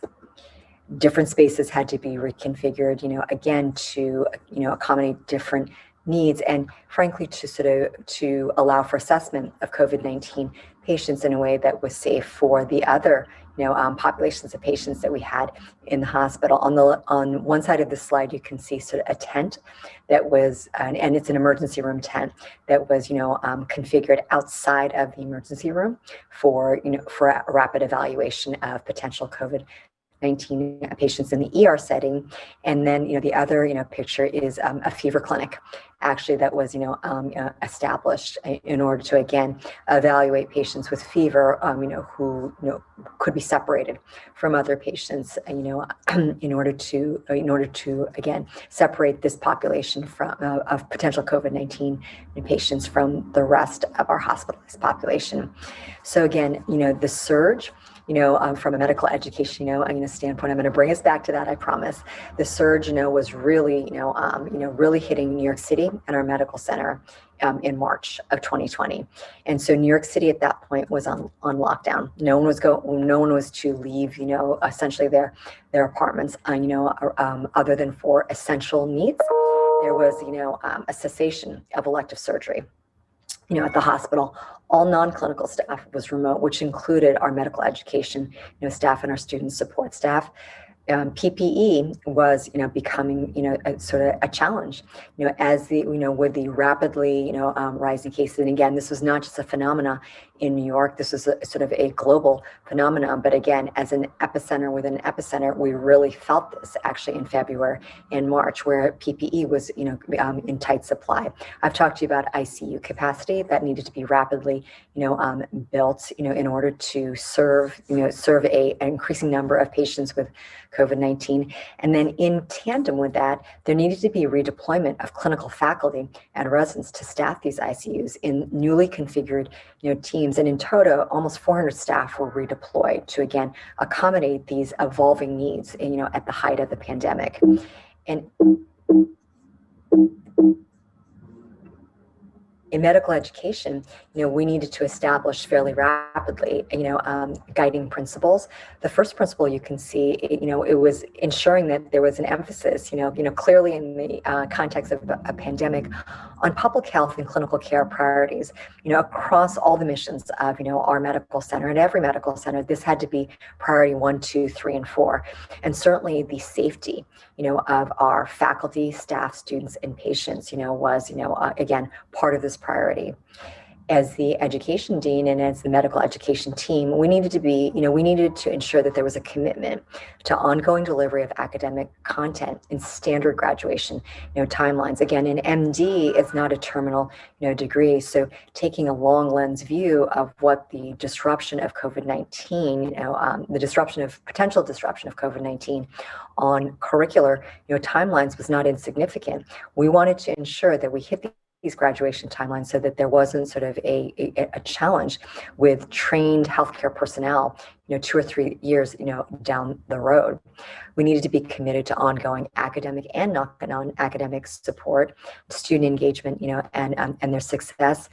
And finally, there needed to be a flexible and innovative mindset, during this time. It was a pandemic, every day was like 5 days in terms of, facts, related to the pandemic, evolving, in real time, which caused pivots and shifts, literally on a daily basis. And we needed to maintain, again, a mindset of flexibility, innovation, in accordance, however, with CDC, state, and accreditation, guidelines. Those structural elements need to be kept in mind as we, again, held to our other guiding principles. A lot of out-of-the-box thinking, needed to occur in real time. Now, so I'm going to now come to the first, theme of the conversation, which is leveraging, technology. Technology has always, has been, a very impactful, element, of medical education and medical education, training prior to COVID, but it became an absolute necessity in terms of the functioning of the academic medical center space and of medical education.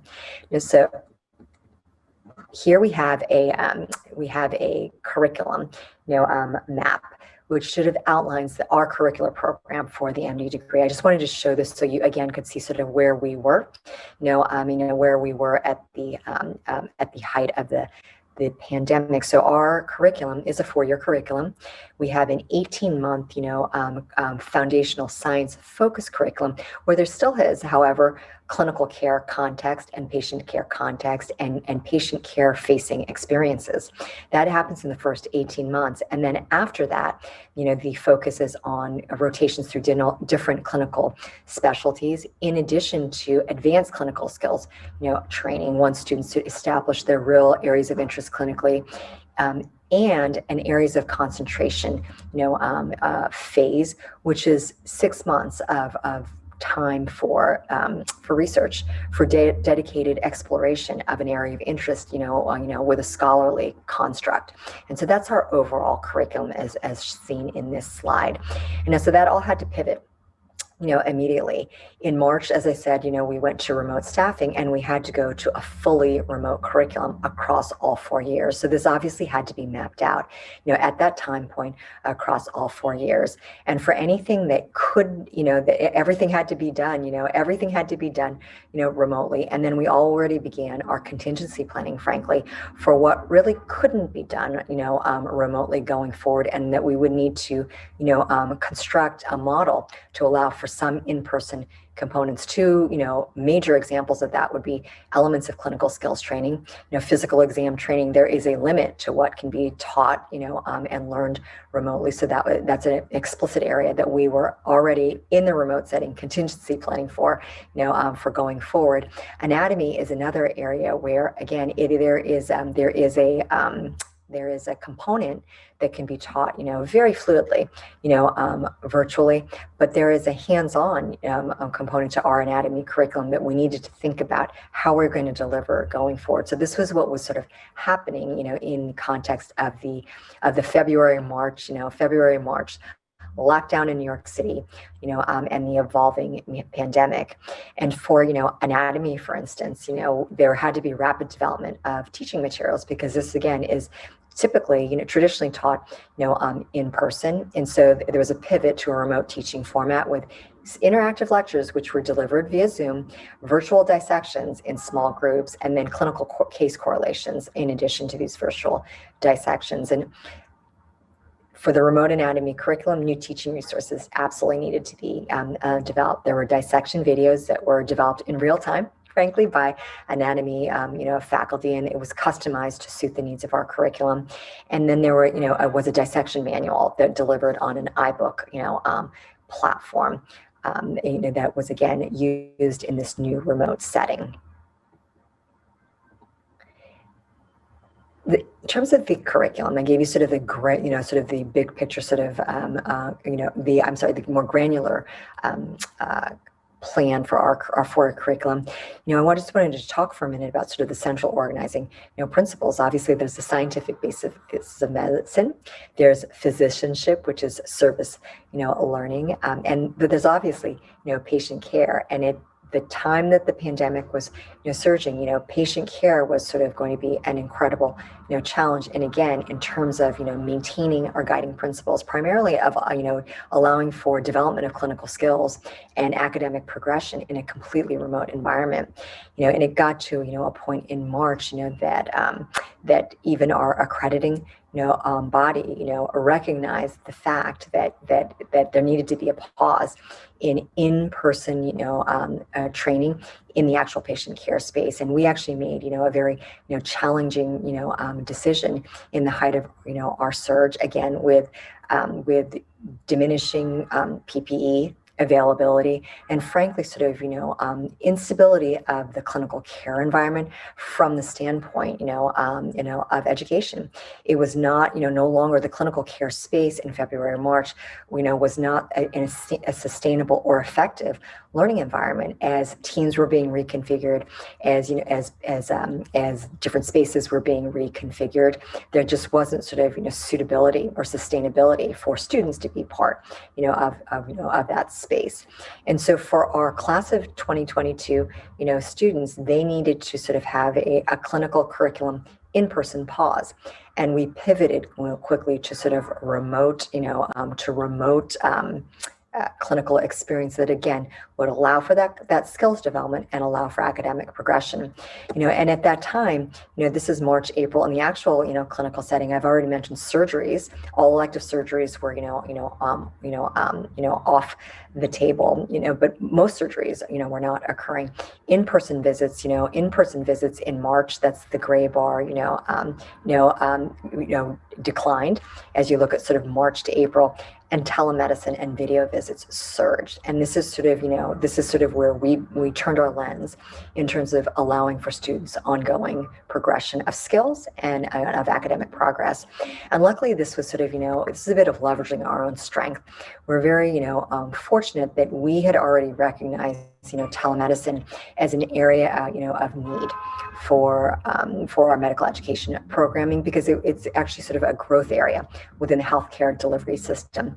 And so we already had, in place curriculum that was related to the basics of telemedicine, the website manner, i.e. how do you engage patients? How do you interact with patients using a technical platform? We had content related to the remote physical exam and discussing diagnostic reasoning. So we were going to leverage this strength as we sort of took a look at what we could do during this clinical curriculum, in-person clinical curriculum pause.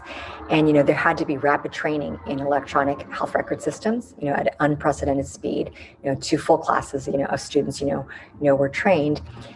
And there was a call to teaching faculty for, rapid development of remote telehealth, courses, and you can see that we could deliver, to those students, during the time when they were not in the actual, clinical care space. And you can see these are the areas that we focused on: primary care, emergency medicine, women's health, inpatient hospital medicine, psychiatry, and neurology. And each of these courses had a range of, of activities. And here are the broad categories. Students participated in some way in video visits. They, they assisted in discharge follow-up phone calls, again, with training and, always under, all activities with appropriate levels of clinical supervision. Remote clinical, tasks were part of their activities, and there were didactic, lectures to ensure that students were prepared, in terms of knowledge, related to these activities. And one very important element that we did include for all of these courses, these rapidly developed courses, was frequent debriefing. Because again, this was, uncharted territory in terms of what was going on with the pandemic, and uncharted, territory in terms of what the students might encounter, even in a supervised setting. So we wanted to ensure that, that there were check-ins, frequent check-ins with the students, so that they could provide feedback to us on their patient care activities, and to ensure that they felt that they were supported, frankly, as they were part of, a very important part of actually the clinical care enterprise. The other space in which, I wanted to pivot for a minute, and, which technology really has had sort of, a place, it's academic processes, and student life. So obviously remote interviews happen both with admissions and, and with residency, programs, residency program applications. And there's going to be some staying power, I think with remote interviews, because it really liberalized students to look more broadly, without the time and expense of travel. So that's something that, was a necessity during COVID-19 that I do think will continue to some, degree, or can be considered as another option. Building community was something that was quite a challenge, during, COVID. Again, technology was leveraged to begin, that process. Some components of it may still be maintained, going forward, with orientation activities or other sort of community building activities. I do think, it will never replace sort of some of the in-person pieces related to professional identity development and community building. But again, with time, and with 2020 hindsight, I do think we'll be able to find silver linings from what needed to be done, expediently as part of COVID-19 planning. Remote work, I just want to make sure that we touch upon this. As I mentioned, our staff, anyone who was sort of non-essential, non-clinical staff was, there was a mandate to work remotely at our medical center. And this actually, was not, this was actually what happened across the United States. And if you, take a look at this, the light blue bar is before COVID. This is a survey, that was conducted by this group, as noted.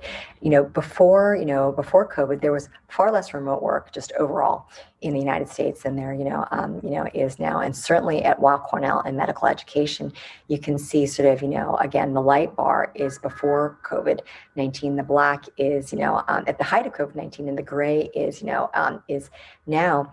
There is going to be a shift, I think, to sort of more remote work and hybrid work, models, because we actually had the opportunity to shift our mental model and prove that there is a role for this. And that there are some efficiencies for some people that come out of this, and that outcome metrics and deliverables, can still be, met, using remote work. It's not that I'm saying that all, work will be remote in the context of medical education, but I do think that there's going to be some staying power for elements of this concept going forward.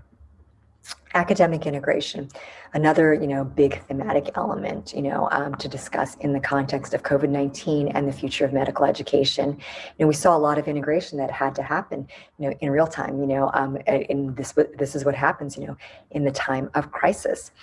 At the national level, there was integration across national organizations, and I have some listed, here. Again, it looks like, a bit of alphabet, soup, but I will tell you that these are organizations that are umbrella organizations organizations that oversee academic medical centers administratively, from an accreditation standpoint, from a licensure, standpoint, and they also represent, organizations across the continuum of medical education, from undergraduate medical education through graduate medical education, and out of the conversations and crosstalk that needed to happen across these national organizations to put forward some national guidelines, for that academic medical centers could follow. Out of this was born a coalition for physician accountability, and you can see, the charges of this coalition. It meets twice a year to take a look at issues critical to the regulation of physician education and practice, and to develop consensus on actions to address them. Again, this is this coalition includes a broad band of, very important organizations. And I think it's actually, again, another silver lining of COVID, that there's been these integrated conversations, which will actually allow for us to take a much more continuum, related view of medical education, and the life cycle, of a student from medical school all the way through residency training into their practice. The other integration piece that's occurred is across the continuum of medical education, and I have here for you some examples of just basic constructs and terminology within undergraduate medical education and graduate medical education that weren't aligned.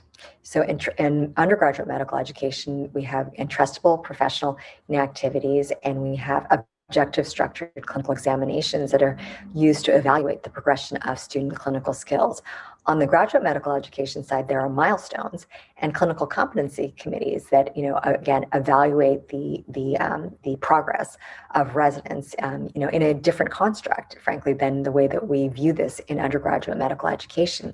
There is far more crosstalk between the undergraduate and graduate medical education space that has occurred in the context of COVID and will continue. And it may, allow for us to look at skills acquisition, differently.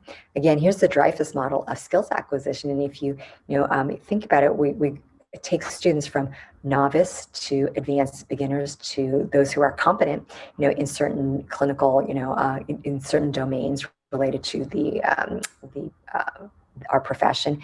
And then from that comes proficiency, and then experts. And there's an opportunity now to overlay the skills acquisition across the continuum of medical education and think more about a competency-based model.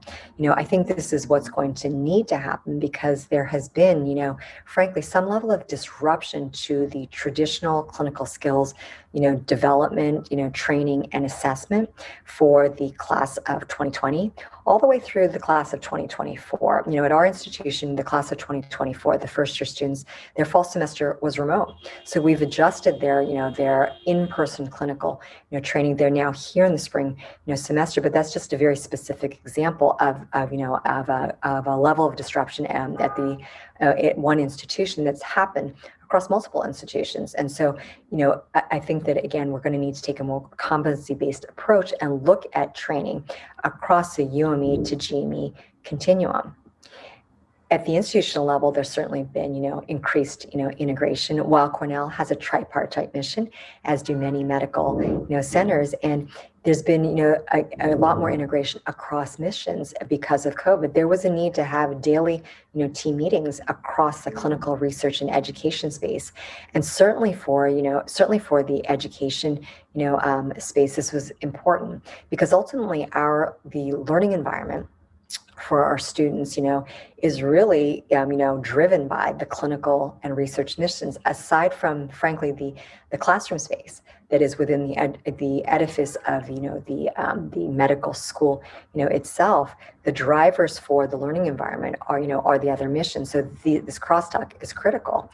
As an example, the research restart timeline for our institution is, listed here as the education dean and as the medical education, and the lead for the medical education team. We needed to fully understand what the phased research plan, was going to be, because that actually dictated literally the physical space, boundaries for the number of students who could be, in the actual research space and be doing in-person research versus remote research. And we had to take a phased approach to student reentry into the research space, just just as the research mission did for their research faculty.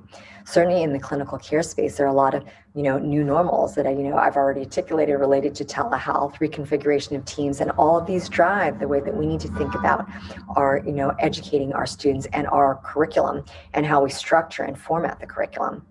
Certainly integration occurred across central medical education, again, drilling down to sort of, a more granular, level across our offices. We also had team meetings, almost on a daily basis. And there was a lot more understanding, that the living and learning environment of the students, in order to support it, whether it's during a crisis setting or a non-crisis setting, there is a lot of, overlap between what the student affairs office needs to think about, the curriculum office needs to think about, student health, housing. And so this was actually a very sort of, healthy, change, that was made and will continue, this crosstalk and this, this breakdown of silos across even central medical education offices. Now, Zoom fatigue is something, as an educator, I've heard a lot about. I'm going to ask you all to take a, 20-second break, 30-second break. Give your eyes a break, stretch, and then I'm going to resume. And I'll watch the clock so that there is actually, 20 seconds.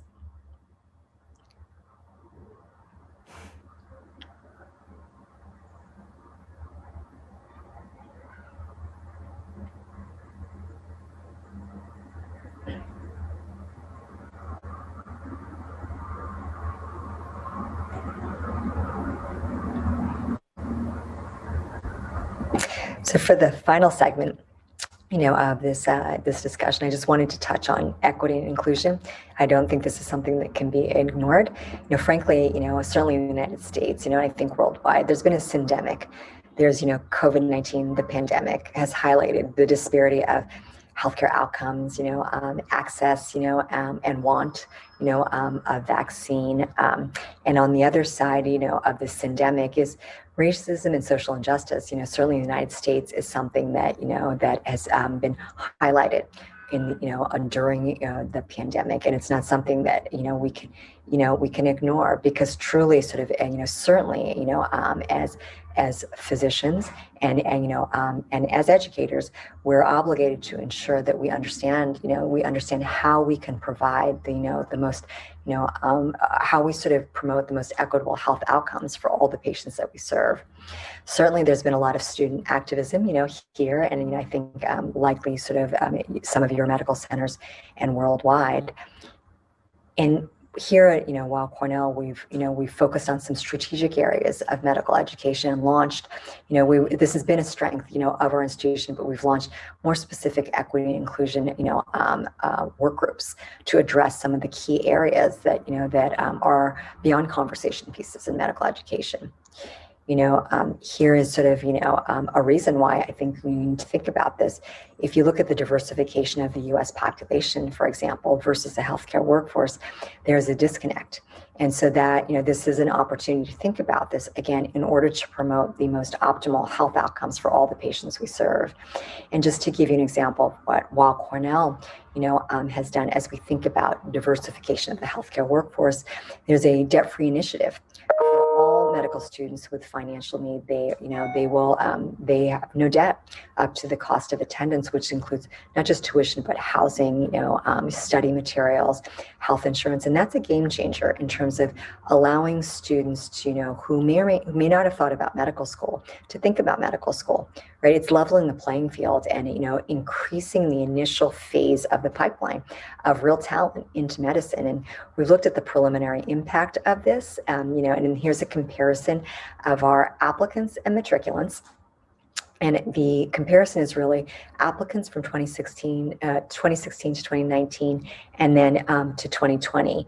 And 2020 is when we launched. September of 2019 is when we launched our debt initiative. So it's this 2020 applicant and matriculant pool that we need to look at to see the impact. And in green, are the areas where there was a statistically significant change, indicating increased diversification, of our applicant pool and then our matriculants, and and really importantly, the traditional metrics of academic success, the MCATs and GPA, in our applicant pool, they actually sort of increased. In our matriculant pool, there was no change. So I'm going to conclude now, with this last slide, again, just to recap sort of the future of medical education that has been sort of, really launched. Some of these elements have really been launched in the context of a worldwide, a pandemic. Leveraging technology, again, technology has been part of, healthcare delivery and medical education. But there's some real, opportunities, going forward. Things that have been tried now, in the context of a pandemic. So hybrid curricular formats can be successful. Academic processes, leveraging technology, and even hybrid work and staffing models. This concept of increased academic integration at a national, institutional, and a more granular sort of, medical college, level, I do think is important, because it's going to sort of, foster, more collaborative conversations about how do we train and how do we maintain the best trained community of physicians in our healthcare workforce, nationally and globally. And then finally, a focus on equity and inclusion that I don't think we can ignore. Again, if we're really going to be true to our profession and optimize the healthcare outcomes of all the patients we serve, there needs to be a focus on this as well. So, I thank you. And with this, I will end my presentation.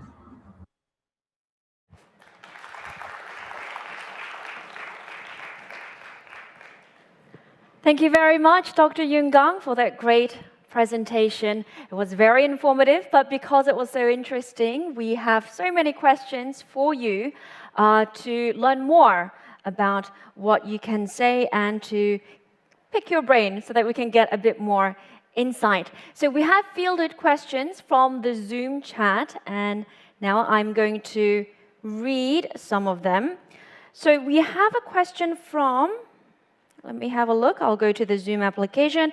Mr. Sung-do Choi from the Department of OBGYN, Obstetrics and Gynecology at Soonchunhyang University. So he has given us many questions, several questions. I will read them out all at the same time, but please feel free to answer them in whichever order you prefer. So he said, after the pandemic, you said that public health and clinical care priorities have increased, which has led to a variety of changes. Is there any change in course, such as the contents of the 2021 curriculum or the lecture time, that reflects the 2020 experience of pandemics? And relating to this question, is remote telehealth course an example of this new curriculum? Is this a new class, or did you change the existing course to remote course? And the second question, what is the educational goal of the Cornell University of Medicine aimed at in the Dreyfus model? And the final question, does Cornell University of Medicine have a curriculum that prepares students for the age of artificial intelligence? If you have a specific operation plan, please let us know. Okay, so those were 4 questions in total, but once again, please feel free to answer them in whichever order you prefer. Question 1.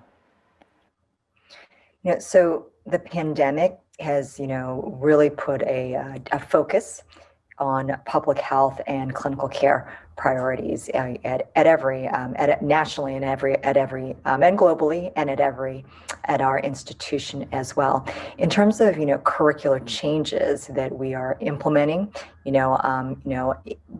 as the pandemic actually continues to evolve, a bit, changes that have staying power are: 1, we have incorporated a COVID elective into our formal curriculum, in addition to COVID-related content in in the form of a translational science course that we have, where there is a conversation about the scientific underpinnings of COVID, as we know it, and a clinical care correlation, to those scientific underpinnings. So that's one curricular change that has staying power. The second is actually, related to telehealth. Again, we had a robust telehealth curriculum prior to COVID, and we certainly refined it during COVID in real time. We'll now look at the healthcare delivery system and see what the realities of telehealth are, and continue to shape our telehealth programming. But that is another component that was actually sort of in the curriculum, but now will be here to stay and will be refined, again based on real-time experience with expanded use of telehealth in the healthcare delivery system.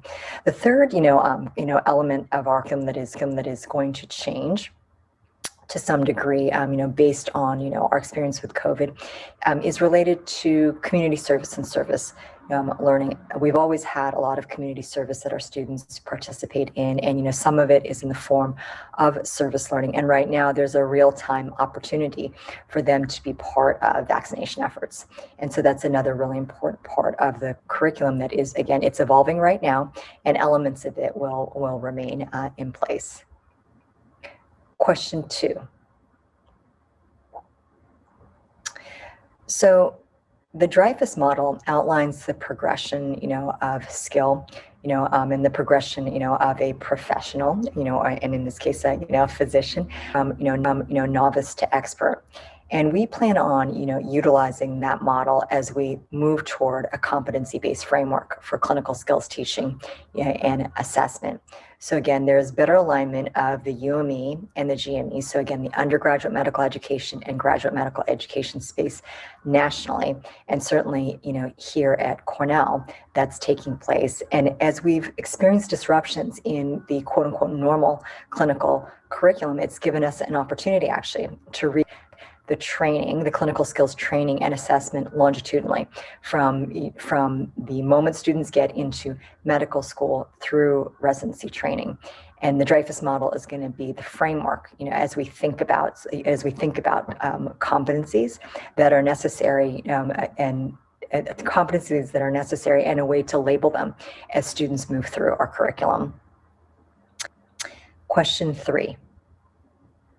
So technology, in medicine, in terms of healthcare, delivery, is it's just a really important element of how we do deliver care now, and how we will continue to deliver, care. And technology in medicine is actually a thematic element that we'll be focusing on, and certainly, AI is an important, part of that. So we're currently in the process of exploring, what the core skills that every student will need. Of course, knowledge, skills, and attitudes, is the typical, framework. But we're actually sort of looking at trying to project how will the healthcare delivery system be utilizing, AI, not just today, but 10 years from now, 15 years from now, 20 years from now. And we're going to work backwards from that in terms of incorporating elements of that into our curriculum. And that will become sort of a core competency piece that we'll be implementing as well.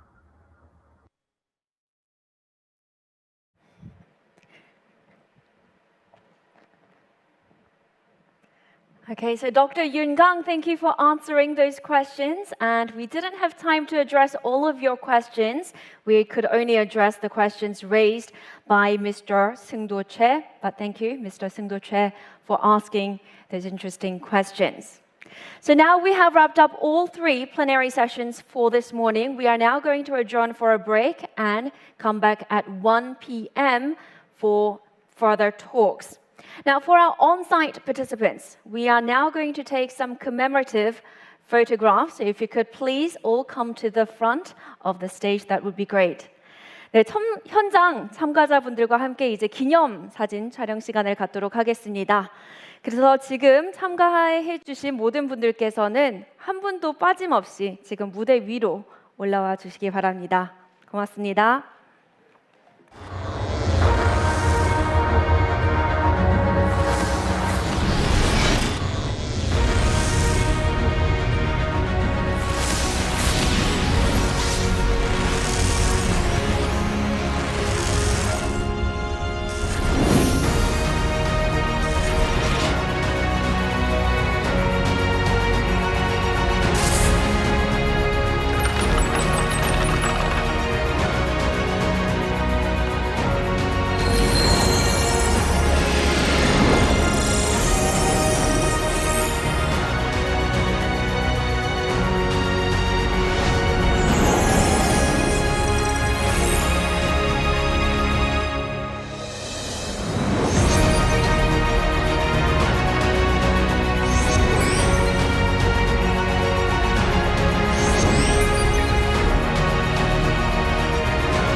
Good afternoon, everyone. Welcome back to the afternoon session of GIMS 2021. I hope you all enjoyed your lunch break and are all refreshed. You had some time to stretch your legs out and that you are all ready to listen to another series of brilliant presentations. So for our first session, the title is How to Promote Sustainable and Resilient Recovery from COVID-19. Now, we have two presentations for this session, and for the first one, I would like to invite Dr. Jerome Kim. He's the Director General of the International Vaccine Institute, and his talk will be given under the title IVI and its efforts to prevent COVID-19 pandemic. Hello. It's my pleasure today to speak to the Global Innovative Medicine Symposium on the topic IVI and its efforts to prevent COVID-19. These are my disclosures. Starting from about a year ago, we moved with unprecedented speed, generating around 300 different candidate vaccines against COVID-19. And to date, we have 10 efficacy signals. So far, every vaccine that has entered phase 3 has reported to be both safe and efficacious. You can see the different efficacies located in the box in red. This is a different list of the vaccines broken into neutralizing antibody titers. Neutralizing antibody, of course, is that subclass of antibody that binds to and inactivates viruses. The vaccines themselves were broken pretty easily into three groups. One group had neutralizing antibody titers lower than 100. That included CanSino, Sinovac, Gamaleya, and Bharat. Another group had neutralizing antibody titers between 100 and 500. That included AstraZeneca, Pfizer, Sinopharm, and Johnson & Johnson. And a number of them had, and two, Moderna and Novavax, had neutralizing antibody titers over 1,000. But you can see that efficacy did not necessarily always correspond 100% to simple neutralizing antibody titers. And it turns out that we have to probably control that because each of the organizations, the companies involved in this effort, did their own neutralizing antibody assays in slightly different ways, using slightly different controls. So again, to date, all the vaccines that have been tested have been safe and efficacious. So we now have 10 vaccines showing short-term efficacy and safety. What's the difference? Other big questions include the optimization of dose, schedule, and boosts, potential correlates of protection, effectiveness, or a question around when will we see herd immunity, vaccines and how they interact with mutant COVID-19 strains, longer-term safety and efficacy, longer-term safety follow-up, and post-licensure safety monitoring, which are actually very important, and finally, opposition to vaccination. Now, I'm not going to cover all of these questions in the next section, but I'll cover some of them. The next big question is, what about the next generation of COVID-19 vaccines? Which of those 300 vaccines in the pipeline is actually going to make it into efficacy testing? And finally, what's IVI's role in the COVID-19 pandemic? Well, I think the first question is, what is IVI, the International Vaccine Institute? We are an international organization dedicated to global health. Our headquarters is here in Seoul, South Korea. It was the first international organization to actually be headquartered in Korea. It is OECD recognized as a not-for-profit international organization. We have 36 member countries, 4 state funders, and now 2 additional countries have petitioned for entry, Madagascar and Argentina. IVI works along the entire spectrum of vaccine development, from field surveillance and epidemiology, generating evidence that a disease is a particular problem in low and middle income countries, through lab research and discovery, making new vaccines and testing them in animals, finally doing clinical trials in humans, being involved in the registration of those vaccines with national regulatory authorities, for instance, the Korean Ministry of Food and Drug Safety, or the US FDA, or the DCGI in India. And finally, once a vaccine is approved and in a stockpile, there are a lot of additional questions that need to be answered around effectiveness. How does the vaccine work in the real world? Can we generate evidence that would allow countries around the world to adopt the vaccine?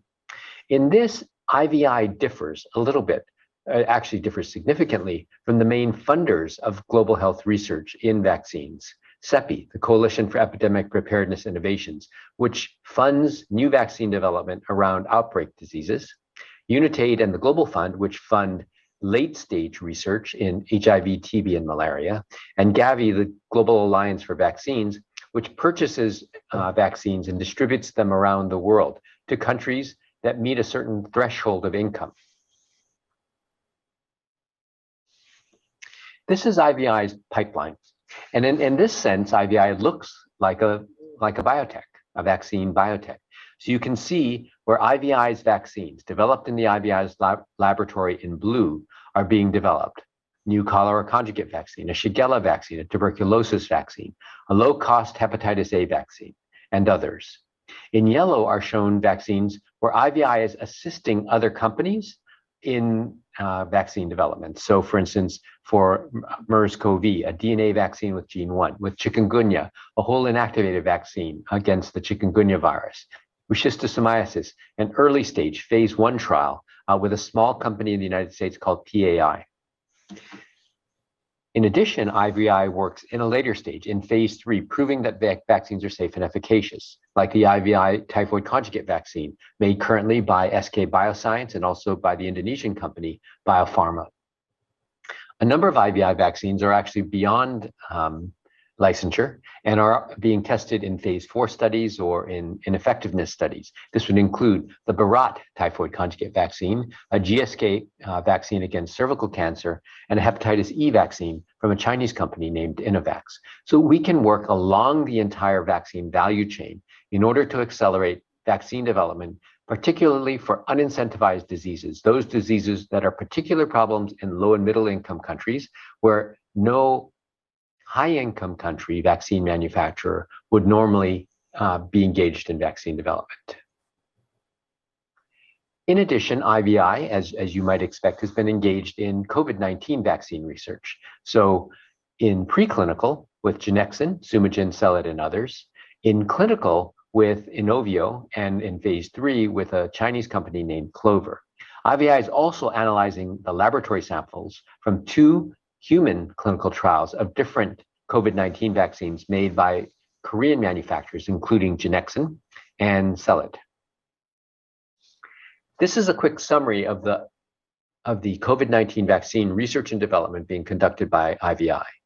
Early on, we recognized that there was not enough good data coming from low and middle income countries, particularly in Africa and South Asia. So we worked with funding from CETA to identify 2 sites in Africa to fund epidemiology studies to better understand the burden of disease in Africa. We also received funding from BMBF to work on sites in South and Southeast Asia. And in addition, the Gates provided funding to strengthen phase 3 trial capacity to do clinical testing of COVID-19 vaccines, particularly the important safety and efficacy trials in sites around the world. So IVI received funding for 2 sites in Africa and 2 sites in Asia. Those sites actually currently have ongoing planned trials of different types of COVID-19 vaccines, all in phase 3 development. We also worked with organizations like NIBSC and the World Health Organization to develop an international standard for COVID-19 serum, which is very important in standardizing assays. And finally, we provided preclinical, that is animal study support for a number of different vaccines, not only Korean, but also Indian and others. So IVI was able to use all of its different capabilities in order to enhance and accelerate vaccine research and development for different COVID-19 vaccines. I think what you'll see is missing is an IVI vaccine. Early on, in February of 2020, we made a positive decision not to engage in vaccine development of our own, reasoning that we would be of better use to many different organizations in accelerating their vaccine development. If we were seen to be developing a vaccine of our own, IVI might be accused of a conflict of interest. So to get around that, we decided not to pursue our own vaccine. And this has allowed us then to work on multiple organizations' vaccines, including vaccines, hopefully, that will go into phase 3 clinical trials in the next few months. Let's take a step backwards and look at COVID-19 vaccination worldwide. This is as of the beginning of January in 2021, and this is where we are now. So you can see that some countries have made significant progress in terms of population-wide vaccination. You can also see that there are large parts of the world where vaccination has not proceeded at all. And IVI's particular task is ensuring that countries around the world, low and middle income countries, also have access to vaccination.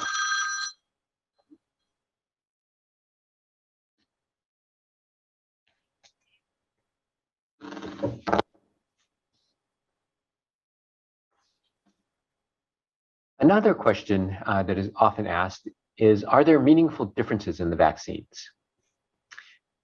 With regard to safety, there are differences in reported adverse events, but for the most part, these are not limiting. And I think the one exception that we have right now is the vaccine from AstraZeneca. And you'll see a little bit more on that in a subsequent slide. In terms of efficacy, we have seen differences in reported efficacy, going anywhere from 50% to 95%. I think that the most important thing to recognize here is this is efficacy against mild symptomatic disease. If you look at the more important severe disease or disease resulting in hospitalization, almost all the vaccines report very, very high levels of protection, in excess of 80%, in reduction of hospitalization in severe disease. So the differences are less pronounced as we look at the most severe consequences of COVID-19 disease. And when you're a country, or if you happen to be an individual getting a vaccine, what you want is for the vaccine not to be a problem, and for disease that occurs after vaccination not to be associated with hospitalization or death. And it seems that all the vaccines have that capability of preventing severe disease and hospitalization. Another question that's arisen is, do the vaccines work after a single dose? Well, there are two vaccines, Johnson & Johnson and CanSino, which are actually designed as single-dose vaccines, and both of those showed efficacy. More important, though, are the vaccines that are two-dose regimens. And in those particular vaccines, a first-dose effect is often seen. So Pfizer, Moderna, AstraZeneca, and the Sputnik V vaccine all show some level of efficacy for preventing mild symptomatic PCR-positive disease after the first dose. Typically then, vaccine efficacy is higher after the second dose. But again, that would be something we expect. Does this mean that these two-dose vaccine regimens that have been tested as two doses could be used as a single-dose regimen? I think it's really important to remember that when we design a study, when the study design is approved by a national regulatory authority, that regulatory authority approves the experimental design. The vaccine trials then are designed to answer a very specific question around one dose or two doses. We may be able to generate additional information, not extraneous information, additional very useful information, but the experiments were not designed to look at those questions. So national regulatory authorities have to look very carefully at whether they will allow single-dose regimens to proceed in the setting where all of the vaccines, or most of the vaccines, were tested as two-dose regimens. The next question that comes up has to do with the variants, and there'll be more on this in a subsequent slide. We know that the vaccines generate what we call neutralizing antibody, an antibody that binds to and inactivates virus. And we know that in a test tube, many of the vaccines will actually show evidence of neutralization of the variants. The neutralization is less strong than is seen with the original Wuhan strain, but neutralization is present nonetheless.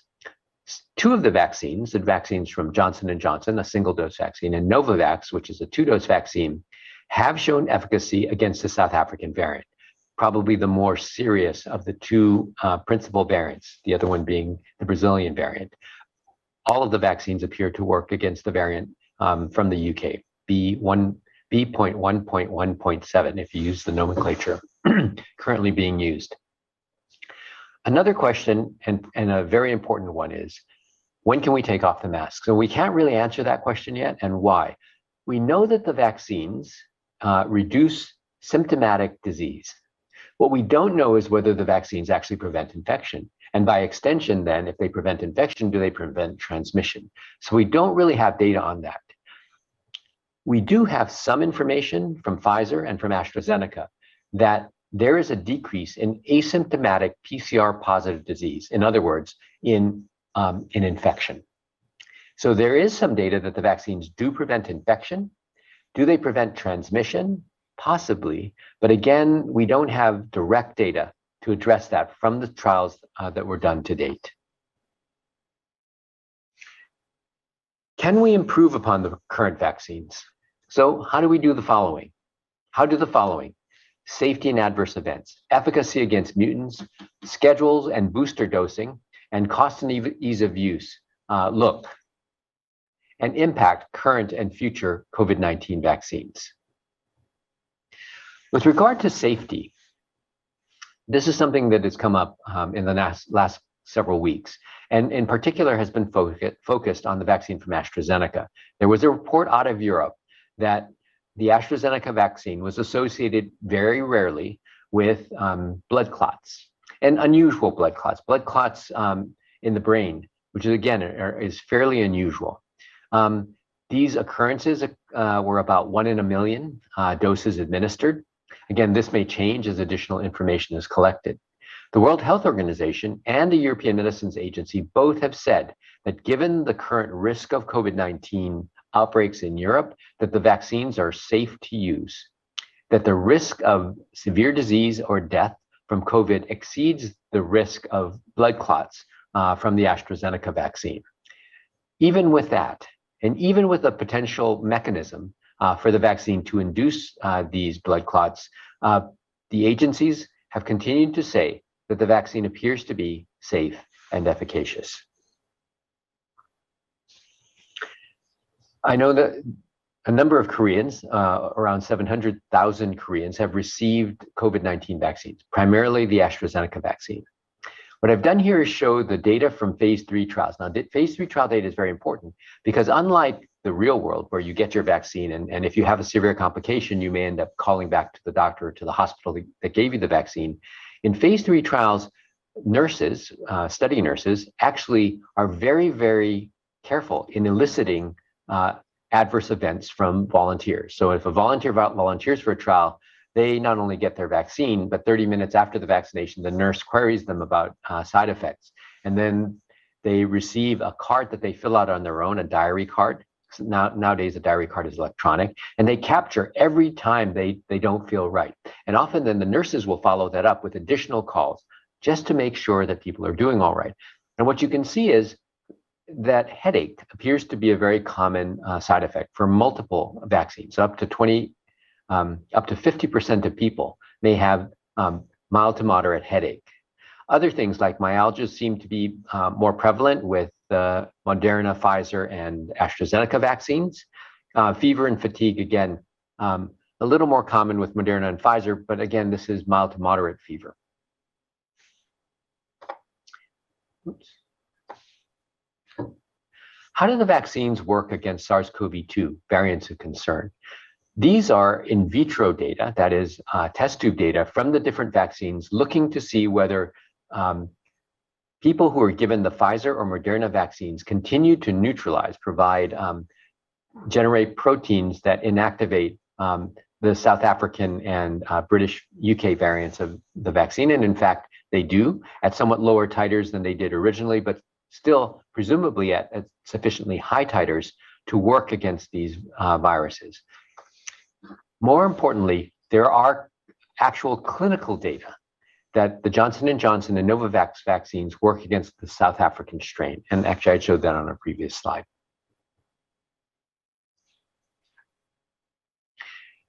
So what is shown in the upper part of the panel are the frequencies of different nucleides of COVID-19 that are appearing. And the GRY strain, shown in green on the right-hand side near the dotted line, is actually the South African variant. How will the vaccines work against these? Well, we have some data on AstraZeneca and Johnson & Johnson, as I've said, and we're anticipating seeing additional data with the second wave of vaccines that are coming out, probably with efficacy data reported in May to June timeframe, and then with the true second wave vaccines reported in Q4 of 2021 and Q1 of 2022. So will new variant vaccines be considered like influenza vaccines for the purposes of regulatory approval? So would you just be able to add a new variant to your vaccine and the regulatory agencies will be okay with that? Well, we don't know the answer to that, and it was a subject of a recent consultation. Nothing has been decided yet, but the US FDA has issued guidance on what it would consider to be appropriate information for approving the use of vaccines against variants, if the company has actual clinical data on the efficacy and safety of a vaccine against the original Wuhan strain. We talk a lot about correlates of protection in COVID-19, and unfortunately, we don't have one yet. What is a correlate of protection? A correlate of protection is a laboratory test. It's a laboratory test that often will tell us whether infection-fighting proteins, antibodies against COVID-19 are being produced or whether neutralizing antibodies are present. But they go a step farther than that. Correlates analyses look at vaccinated infected people, so people who got vaccinated and became infected, compared to people who were vaccinated and were protected. And as you can imagine, those people who are vaccinated and protected often have higher levels of antibody or neutralizing antibody than people who were vaccinated and uninfected. At some point, we can do a correlates analysis, and that correlates analysis may tell us a level of neutralizing antibody or binding antibody that appears to be associated with protection. If we have that information, it greatly simplifies future phase 3 trials. No longer do we have to do trials involving 60,000 people. We can do trials involving 1,000 people. And as you can imagine, a trial involving 1,000 people is faster, is cheaper, and it allows us to answer a lot of additional questions about dosing and schedules and whether or not we can use different kinds of boosters. You know, do we have to use the Pfizer vaccine for the original prime and then additional late boost at year 1 or year 2 or year 3? Or can we mix and start with Pfizer vaccine and then switch to AstraZeneca? A lot of those questions can be answered quickly with correlates in place. Unfortunately, you can see that we should already have correlates determined for several of the vaccines, and to date, so far, we don't have any announced. I'm sure that some of them are being worked on now, and there is some preliminary data that makes it appear that either binding antibody or neutralizing antibody appear to correlate with the efficacy that is seen in phase 3 trials. Very important. This gives you an idea of the different waves of vaccines. And so in this case, they called them wave 1, wave 1A, and wave 2. Vaccines in wave 1 and wave 1A will actually have clinical endpoints. So the vaccine will be tested for its ability to protect against symptomatic COVID disease and for safety. In wave 2, we hope that we will have a correlate of protection, and it's also called an ICP, immune correlate of protection. If we have the immune correlate of protection, these trials can be done more quickly. And you might imagine why this might be necessary. As countries begin to roll out vaccine, it will be increasingly unethical not to provide that vaccine to all people living in the country. That will make it very difficult to conduct trials with placebos in them, and will make it extremely difficult for companies that are bringing on products in wave 2 with efficacy trials estimated to begin in June to November of 2021. So we're going to need to depend on immunobridging or an immune correlate of protection for the wave 2 vaccines.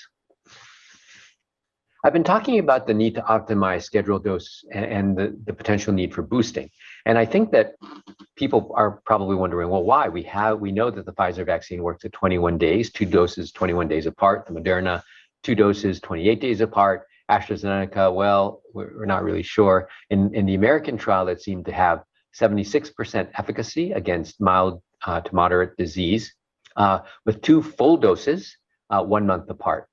But that wasn't seen in the original AstraZeneca trial. What the original AstraZeneca trial tells us is, when we were moving the vaccines very quickly to demonstration of efficacy and safety, we didn't have as much time as we would normally have to optimize the schedule or the dose.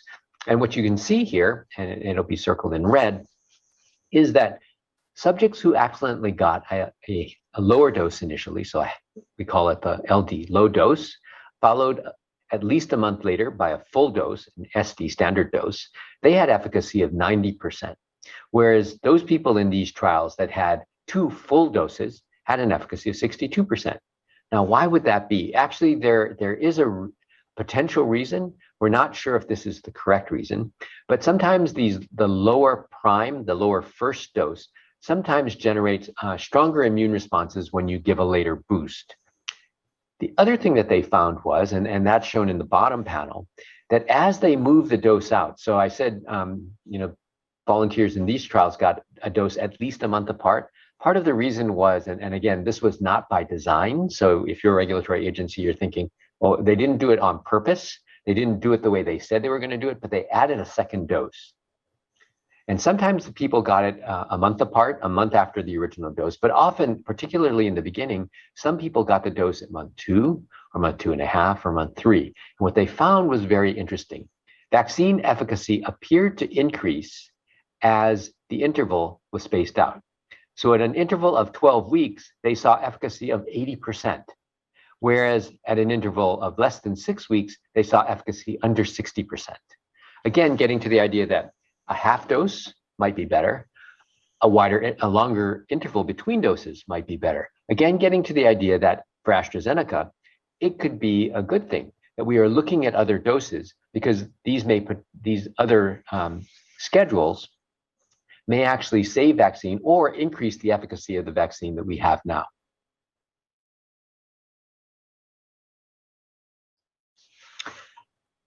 One of the things that is coming up now, as we're rolling vaccines out and as countries are trying to deal with the current shortage of vaccine, is cost.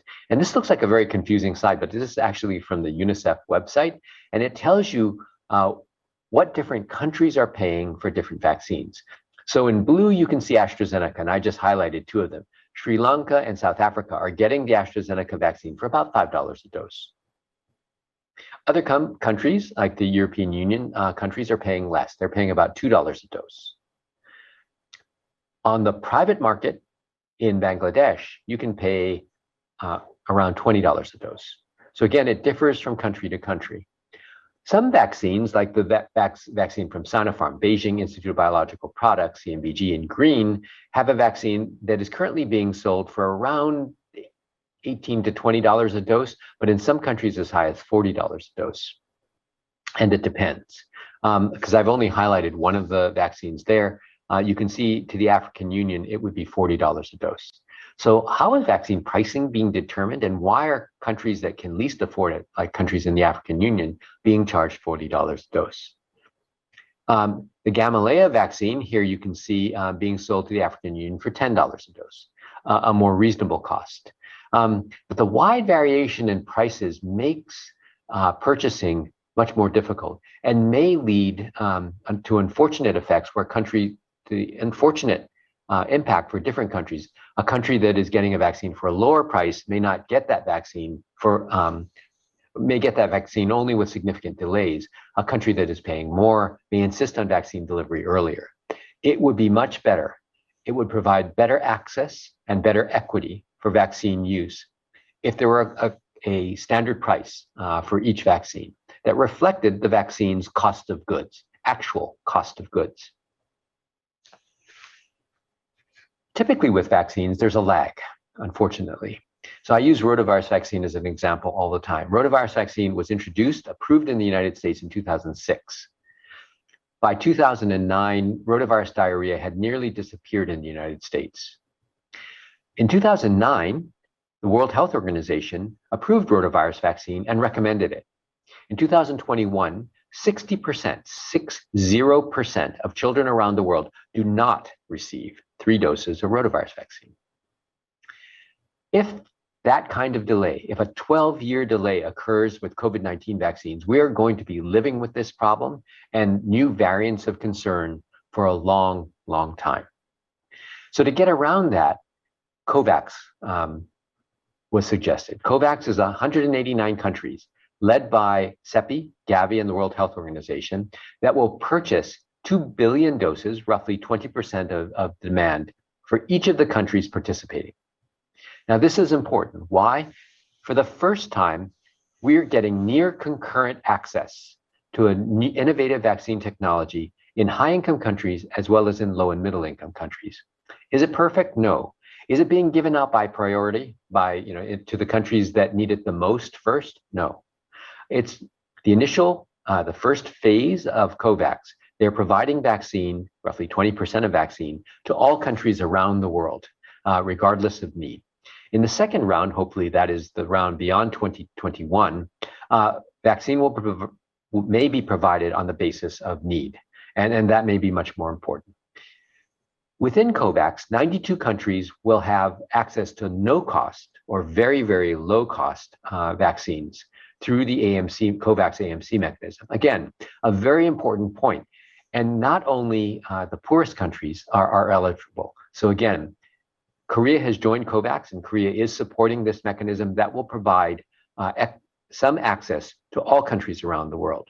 Now, that's the good news. And as often the case with COVID, there's often bad news as well. The bad news is we need, 8.8 billion doses have been reserved primarily by high-income countries, far in excess of what they'll actually need to vaccinate their populations. Modeling suggests that if the first 2 billion doses are taken by high-income countries without any regard to access and equity, global COVID deaths, 2.7 million deaths so far, will double. We need to begin to share the vaccine, to provide some mechanism to provide excess vaccine to countries around the world. Now, I know people are thinking, well, this saves lives, vaccines save lives. But there are also dramatic economic costs. I think people understand that the cost of the first year of COVID may be in the trillions of dollars, maybe as high as $25 trillion. If the high-income countries succeed in vaccinating their populations first, to the exclusion of low and middle-income countries, the National Board of Economic Review, and now a separate study from the Brookings Institute, suggests that the high-income countries will pay a cost for that. A cost in the range of $4 to $5 trillion. So again, no one is safe until everyone's safe. COVAX is an important first ever mechanism, and hopefully this will be one of the legacies, a beneficial legacy of COVID-19.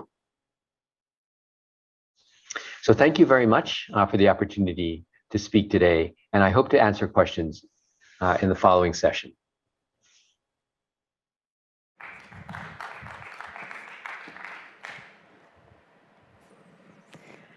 Thank you very much, Dr. Jerome Kim, for walking us through that comprehensive update on the ongoing coronavirus vaccine trials and mass rollouts. As you said in the closing there, no one is safe until everyone is safe. Now we'll move on to the Q&A session, and to moderate the Q&A session, we have a Korean person here to join us.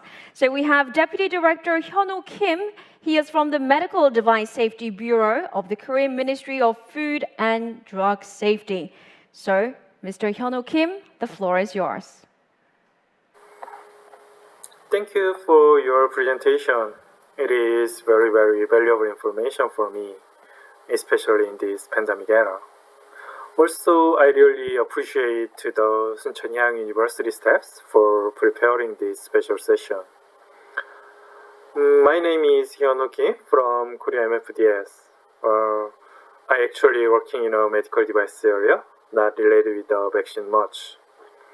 Anyhow, I wonder how your organization communicate with government authorities in each economies, and what kind of communication you have with them, how you help them for their better decision to improve public health.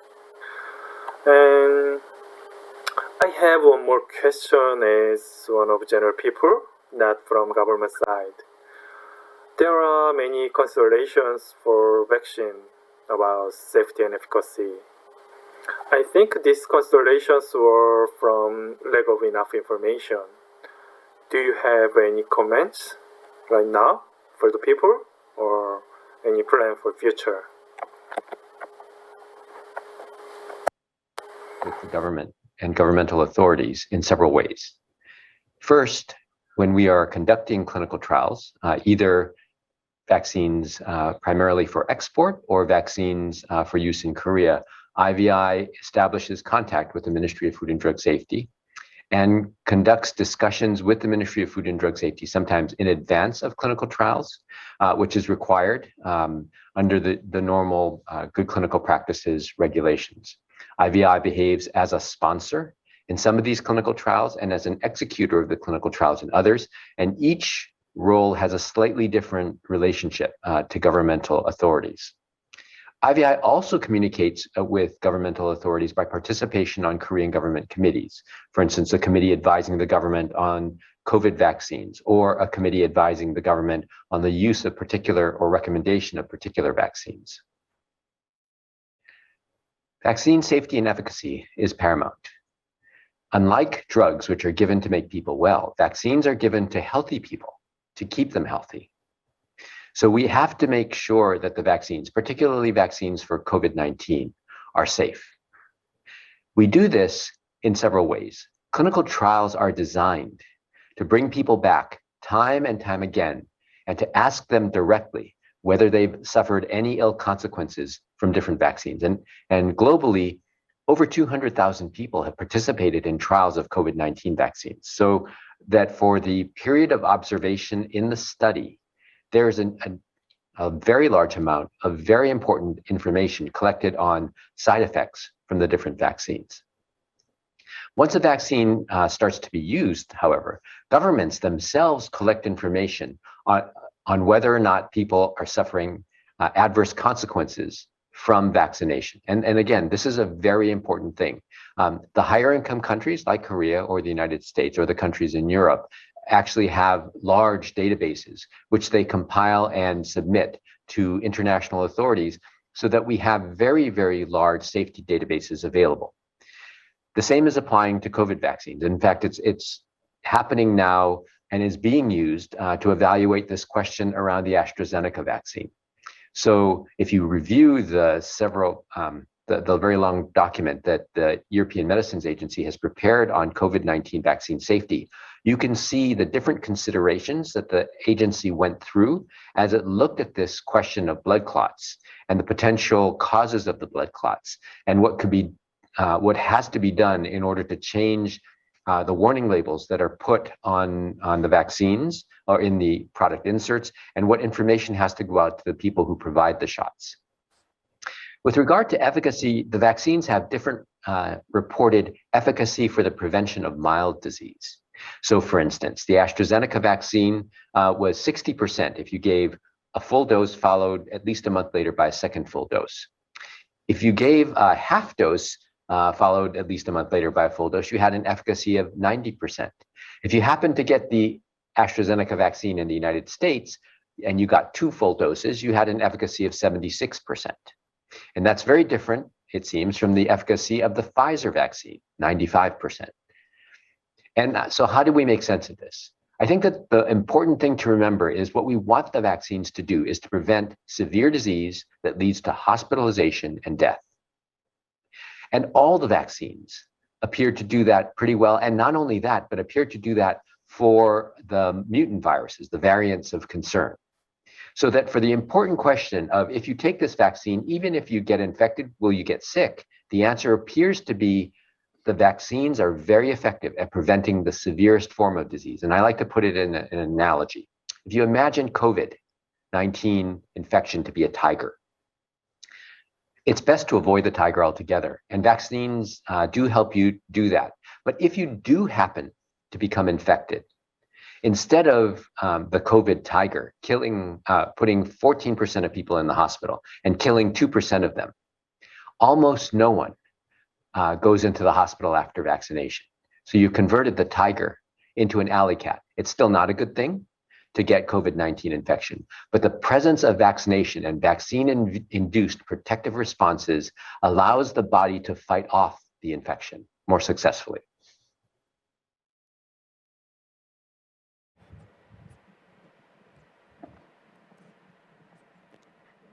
Okay, and with that, we will wrap up the Q&A session for presenter 1. So thank you once again to Dr. Jerome Kim and Deputy Director Hyunho Kim. Let's move on to our next presentation. For our next presentation, we have Professor Michael Farzan. He is the professor and department chair at the Scripps Research Institute. And his presentation today is under the topic of the novel COVID-19 vaccine development at Scripps Institute. Today I'm going to talk about how scientists and then scientists at Scripps are doing their best to address what we call the coronavirus challenge. And I do want to get a little bit of housekeeping out of the way first of all. So the first thing is, what are we going to call this thing? Because everybody calls it something a little bit different. The coronavirus, the virus, the COVID-19 virus, the SARS coronavirus 2, or new coronavirus, a lot of different things. I think I'm going to settle in on SARS coronavirus 2 because I think it's scientifically accurate and it reflects the close relationship that this virus has with SARS coronavirus 1. And more to the point, when I'm going to slip into a little bit of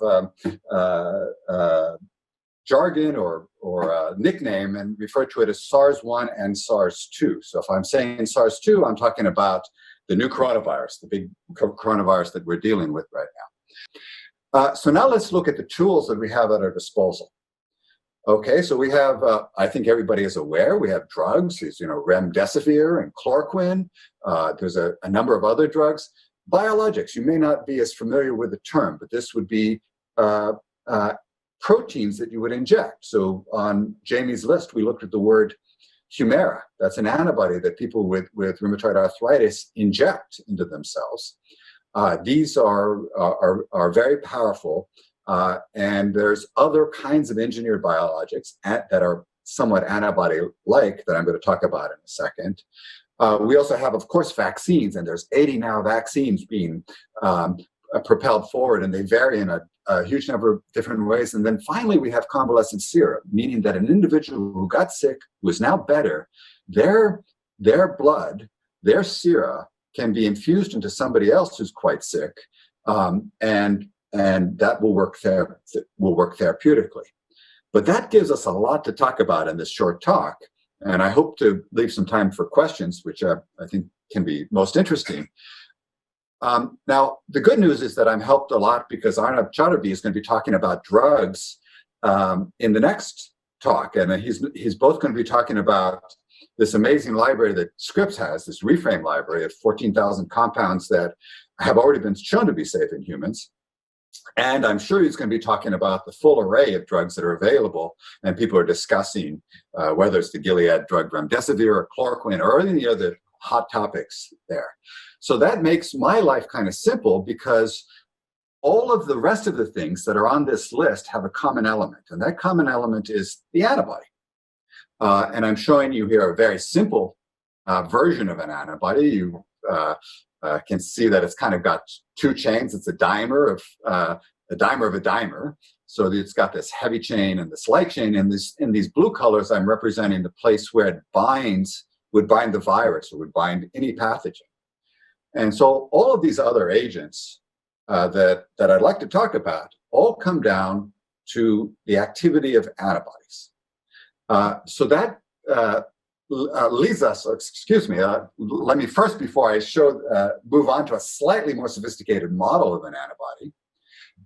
And in that model, this is a ribbon diagram that roughly places the ribbon where the atomic coordinates are, where the actual atoms of this molecule are placed. And then we superimpose this kind of easy to understand ribbon on those locations. So there is a good deal of reality to this model, and we use these kinds of models a lot of the time. But in any case, we can see that, first of all, the two chains of the molecule represented in this sort of pinkish color and the cyan color. The cyan color is a heavy chain, we call it, and the pinkish color is a light chain. But that's not the important distinction. The important distinction is up here, the business end where the antibody binds the pathogen, in this case the virus. And then there's a second business end down here, which is where the antibody engages with the rest of the immune system. So both of those components are important. And the properties of this thing down here actually become quite important as we think about what makes a good vaccine or what it makes a good passively infused antibody. So that's that's our sort of our first pass at antibodies. And then knowing that antibodies are the sort of important things here. Excuse me, before I go forward, I want to point out that that Scripps, when it built this beautiful campus in Jupiter, Florida, was wise enough to realize that antibodies were very important. So wise were they actually built a statue to the antibody as you come into our entrance. So anytime you're visiting our campus in Jupiter, Florida, you can take a look at this antibody and realize we knew these things were important, and they are indeed important. I would even say they're the hero of our story here. Sort of moving back to antibodies, the three key questions that I want to look at today are, how do we make antibodies? Okay. And then how do antibodies stop the virus? And then how will all of this help us end the pandemic? And so let me try to get to each of these questions. And let's start with, how do we make antibodies? And this, I was thinking that one should and we could give a semester-long class on the process of generating antibodies in the human body. But we can actually reduce it to very simple principles. And the simple principles are the same principles that we know evolution works with all the time. Basically, you diversify, you make a lot of variants of something, closely related variants of something, and then you impose some selection onto that. And then you take that which you have selected and you multiply and diversify again. And then you select again. It's very, very straightforward. And what our immune system has done is they've taken these wonderful principles of evolution and they've internalized them into your body. So we're doing that exact same process in your body that is the process by which species evolution also occurs. And there's a little subtle difference here. There's a lot of differences. For example, antibodies don't have sexual selection, so they don't, in general, although you can somewhat argue they might, two different antibody-producing cells don't exchange material and come up with a completely different antibody. But the most important distinction is evolution writ large is kind of agnostic on the principles by which it is selected. That is to say, it might be that the mold is holding tighter onto your bathtub. That's the principle by which selection can occur, or having better plumage, or you name it. Evolution in general is agnostic, but the immune system is not agnostic. What the immune system is selecting on is the ability to bind more and more tightly to something, a pathogen, a virus, that appears to the immune system to be dangerous.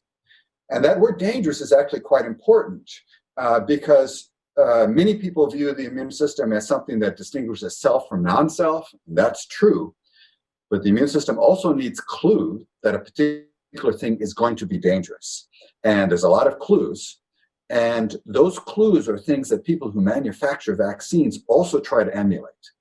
So we not only try to provide something that looks like the pathogen, but we try to emulate those danger signals as well. But in any case, what we do in our bodies when we make antibodies is we make a lot of different variants. We select them for their ability, or they are selected for their ability to bind a pathogen. Those get, again, amplified and diversified and selected again, on and on. And that's the process by which you get what we call high affinity, tight binding antibodies to bind what we call an antigen, which is just a piece of a virus that the antibody binds. Okay, so that's how we make antibodies. One semester course down into one slide. The next question, which is a little bit more interesting still, is how does an antibody stop the virus? And actually, it's not more interesting. It's kind of simple. And the first thing to do is to start with this model we've all grown to hate of this virus. But the thing about this model, we're really sick of this model, is that it's actually scientifically quite good, because it shows exactly what is really truly exposed on this virus. So you can see in the gray here, if I can point to it, that is your lipid membrane. And then the little orange and yellow BB things, those are representing proteins that are not very well exposed. They're not that important. For those of you who care, this is the M protein, and that is the E protein. Yellow is the E protein, orange is the M protein. But what the real important thing we need to focus on here is the red protein. And this particular model of the red protein, if you look carefully, is good. It appears to have been based on an actual cryo-EM structure. And what you can see is that it looks like a triangle, and it's a triangle because it's a trimer. There's actually 3 different identical versions of the same protein coming together there. And then in the middle of that is the place, right dead center in the middle of that is the place that that protein will bind the receptor, as I'll show you in a second. But let's get rid of that horrific model, because gosh, we see it way too many times, and just sort of simplify it down a little bit. Again, so we just have these red spikes. I've sort of gotten even rid of the trimer part of that, and just the gray lipid membrane. Nothing else is important, okay? And we're gonna, next few slides are just gonna walk down in a very cartoony way. By the way, the cartoons were modified from some nice graphics from the New York Times, so full credit there. But a cartoony way, exactly how the virus gets into the cell, and therefore, and then how an antibody blocks that process, giving away the punchline here. But before we do, let's remind you that there's an inside of the virus as well.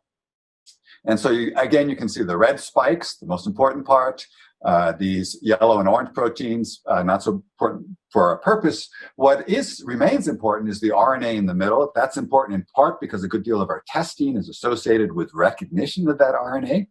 And then what the New York Times failed to show you is a protein associated with that RNA. It's called nucleocapsid. And that's protein's only worth mentioning because that is a useless, let me say it this way. Your body tends to make a lot of antibodies to that protein.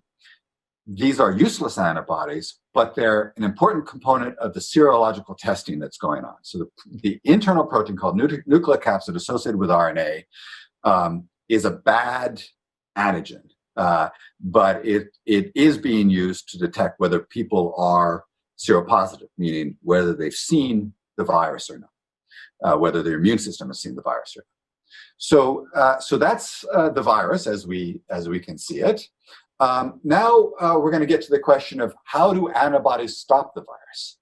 And the first thing to tell you is that this virus, through its spike proteins, through these red proteins, bind this little, looks like a wrench to me, but it's a molecule that I'm kind of proud to say that my wife, Hedy Shea, and I identified back in the day for SARS-1. It happens to be the same receptor for SARS-2. And what I'm showing you here is the lipid membrane of a cell. And in this case, because it's expressing ACE2, it might be a cell in your nose, or it might be a cell in your lungs, or it might be a cell in your gut. But it's only on a subset of all your cells, but it is on important cells for the virus to replicate. And you can see that the first thing that happens for the virus to get into the cell is it kind of latches on to this receptor, we call it ACE2. So let's pause for a second and ask ourselves, well, what is ACE2? So we know a lot about this molecule. The most important thing to say is, in this context, is that it's necessary for both SARS-1, the original 2002-2003 SARS, and now SARS-2 to replicate. So without this molecule, the virus will not enter the cell and it will not replicate. It will be stopped cold. The other thing about angiotensin II is its normal day job is to regulate your blood pressure. And so many of you have heard of ACE inhibitors. These are actually targeting a molecule called ACE1, not ACE2. So ACE1 is something that cleaves a little peptide called angiotensin. The details aren't so important. except for the fact that when ACE1 cleaves angiotensin, it signals the body to constrict its blood vessels and raise your blood pressure. So if you inhibit ACE1, your blood pressure goes down. Now, it turns out ACE2 actually counteracts the activity of ACE1, and this makes it very complicated as we think about the role of high blood pressure in COVID pathology. But in any case, that is the day job of ACE2, is to be part of the system for regulating your blood pressure. Now, where is ACE2 expressed? Well, it's expressed very importantly on your, what we call your upper respiratory tract, in your nasal epithelium, in the nose lining in the cells lining your nose that allow you essentially to smell. And they communicate with neurons that allow you to smell. They're also very importantly in your lower respiratory tract, in something we call type 2 pneumocytes. These are the cells that help to provide mucus in the region of your lungs in which gas is exchanged, and that's also critically important. And in addition to that, it is in your gut, all over your GI tract. And that we know because most coronaviruses actually transmit through the oral fecal route. Almost for certain, we got this virus because a bat pooped on either a human or an intermediate species that then transmitted to humans. Oral fecal is the primary route by which these classic coronaviruses transmit in the wild. It's also importantly on your heart and your intestines, and we can see that from the pathologies of the more serious COVID cases, because there's a good deal of heart pathology and also intestinal pathology that is associated with this, and that simply maps to the location of ACE2 on these cells, meaning that there is infection and inflammation in those tissues. I want to get back for a second to talking about the nasal epithelium and then the lower respiratory tract. We always understood that ACE2 was on the lower respiratory tract, but it was only in this new infection we began to appreciate the degree to which ACE2 is present in your nasal epithelium. And this is very important for a couple of reasons. One is it helps to understand the very unusual distribution of disease severity that associates with COVID-19, and which is to say, as you all know, I'm sure, that some people get very sick from this virus, and a lot of people don't get very sick from this virus. They have what we call upper respiratory tract infections. You got a nose and a little nasal drip and maybe a cough. Whereas if you get into your lower respiratory tract, you could have inflammation and very serious pneumonia, and that's the beginning of how you might die from this. So the idea that it's in your nasal epithelium is very, very important because that talks about how easily it can be transmitted. So just to take an aside, flus that only attack your upper respiratory tract, they transmit efficiently, they don't cause serious disease. Flus that attack your lower respiratory tract don't transmit efficiently, but they do cause very serious disease. Flus that do both transmit and cause serious disease, and SARS-2 is like those flus, only worse because we've never seen it. There are some other interesting points about ACE2. ACE2 tends to express higher when your lungs get insulted, if you've been exposed to a lot of pollutants or something of that nature, or you smoke, you're going to express more ACE2. It's a little subtle in smokers because the type 2 pneumocytes express about the same or a little less ACE2, but it starts distributing to your type 1 pneumocytes as well as you smoke. So good time to start thinking about not smoking so much. Super interesting, just out from the Broad Institute, children, as it turns out, young adults and children, do not have much ACE2 in their lower respiratory tract. They do have ACE2 in their nasal epithelium. This makes it very clear why they do not get as sick as many adults do. And it also makes clear that at least young adults, meaning teens, are still nonetheless going to be able to transmit this virus quite efficiently. So that's a worthy of note, and it's a an issue as we're talking about opening schools, etc. There's something in here for the scientists, just for a second. There's a molecule called, there's a set of molecules called the type 1 interferons. This is part of your antiviral response. And normally that's a good thing. It helps control a virus. Unfortunately, ACE2 is also in expression, is induced by these type 1 interferons. And this creates a potential feedback loop that we see with other viruses as well. Typically what happens is the infection creates a mechanism by which infection becomes more efficient. And the nastiest viruses have that property. HIV has that property, as do a number of hemorrhagic fever viruses. A final point here on ACE2, and then we'll wrap up with ACE2, is ACE2 utilization can tell you whether an animal species is infectable by the virus, and gives you a very good hint on whether that animal species will be a likely source of the virus, that it was an original reservoir, or whether, for example, it might be a reservoir later. So, for example, if you find out pigs are a reservoir, you may want to do a little bit more carefully, because you know that they're ACE2, the ACE2 version in pigs is efficient for SARS coronavirus 2. You might want to do some more monitoring pigs, and we do indeed, and the pig receptor appears to be reasonably efficient. So you can learn a lot from a receptor, I guess, is the main point here. And then, but sort of circling back to what the question is, how does an antibody stop this?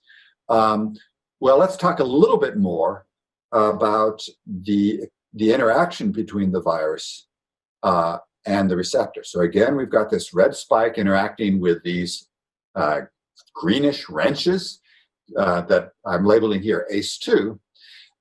And just to throw a little bit more science into this, it looks like a very simple interaction, but it's not. It's a very interesting and delicate dance between the red entry protein and the wrench-like receptor. And indeed, that red entry protein is capable of a lot of activities, and most importantly, it undergoes a shape change. And why does it undergo a shape change?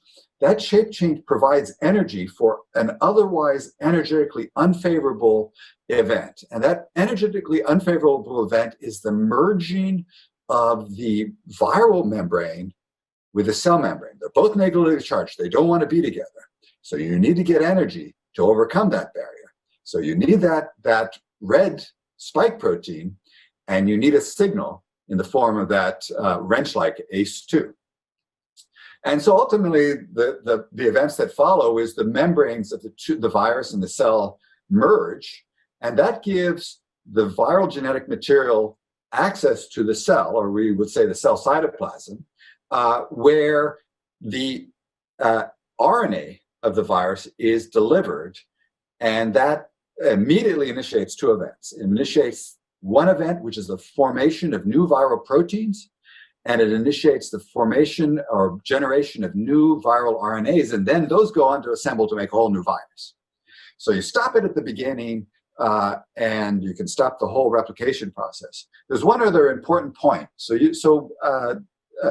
With this viral replication, different drugs and different inhibitors stop at different places. So many of you have heard of the Gilead product, remdesivir, and that stops the replication of the viral RNA. That's very important.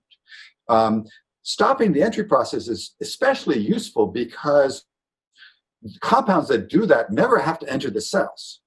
And so they are typically safer than compounds that have to get into your cells.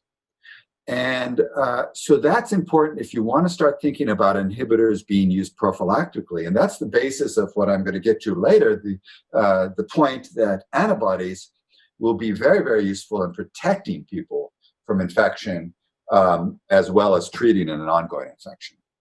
Bottom line point here is the spike. The red thing is a very delicate machine. An antibody can get at it. And it can be easily blocked.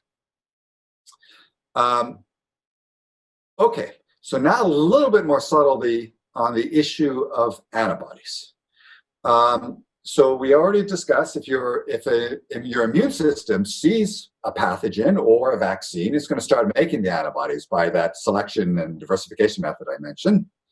But then we got to start thinking about what these antibodies do. Now, the most important antibodies bind the most important or the most accessible protein on the virus, and that's the spike protein.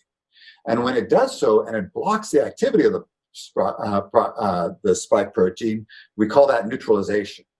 And these are the best class of antibodies, I'll say in a moment. So the blue part of these antibodies are the things that bind the spike and other parts of the immune system, other parts of the virus.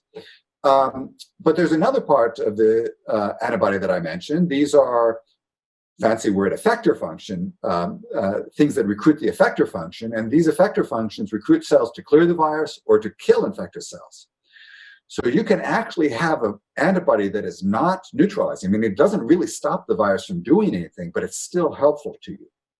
And so we can think about antibodies actually in three classes now. We can think of antibodies, in this case, that directly block the interaction between the spike and ACE2. These are neutralizing antibodies. These are really the best ones. But we can also think of antibodies that bind other places on the spike, and these could be useful because they can signal other immune cells to come and maybe eat up the virus, or if they see an infected cell because it's poking out a lot of virus, to go ahead and kill that cell and stop that replication process. But there's also a third class of antibodies, and those are antibodies that are essentially useless and sometimes even harmful. So we want to keep an eye out for those. And unfortunately, the virus wants to guide you in the direction of making those useless antibodies, and it does, perhaps by making particular regions antibodies against particular region of the S protein, and certainly by making antibodies against the nucleocapsid, which is these antibodies are useless because the nucleocapsid is inside the virus. The antibodies can't get there, and the only time the body sees the nucleocapsid is when it's viral debris. So just thinking about those three classes of antibodies will help you think about what can make a good or somewhat good or not very good vaccine, and what a good antibody response is in the first place. So now I'm just sort of going to move on from that sort of background to talk about these three classes of things, all of which depend on these antibodies. So let's start with something we've been working on quite closely right now, and that is vaccines. And let me sort of tell you what it is we think we're doing with vaccines. We would say at Scripps, or certainly on this campus of Scripps, we're not necessarily making a vaccine. What we are doing is telling people who make vaccines what is the best thing to target and how best to target that thing. So that's what I'm going to tell you about next. That's some of our work.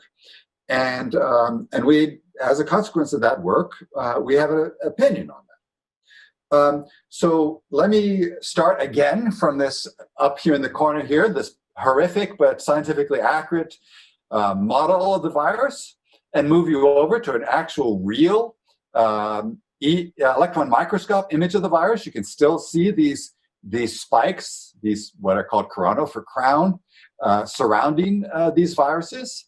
And then let's sort of zoom in a little bit more and imagine that this is those same viruses. That's the lipid membrane of the virus, and these are those same spikes. And this is an actual ribbon diagram of a molecularly accurate form of the spike protein, the SARS coronavirus 2 spike protein. Several groups have made this. I'm using a group from a group at the University of Washington right now. So let's even zoom further on down below here and notice that there's actually two forms of spike that people have been able to observe with this cryo-electron microscopy. One is this sort of close conformation.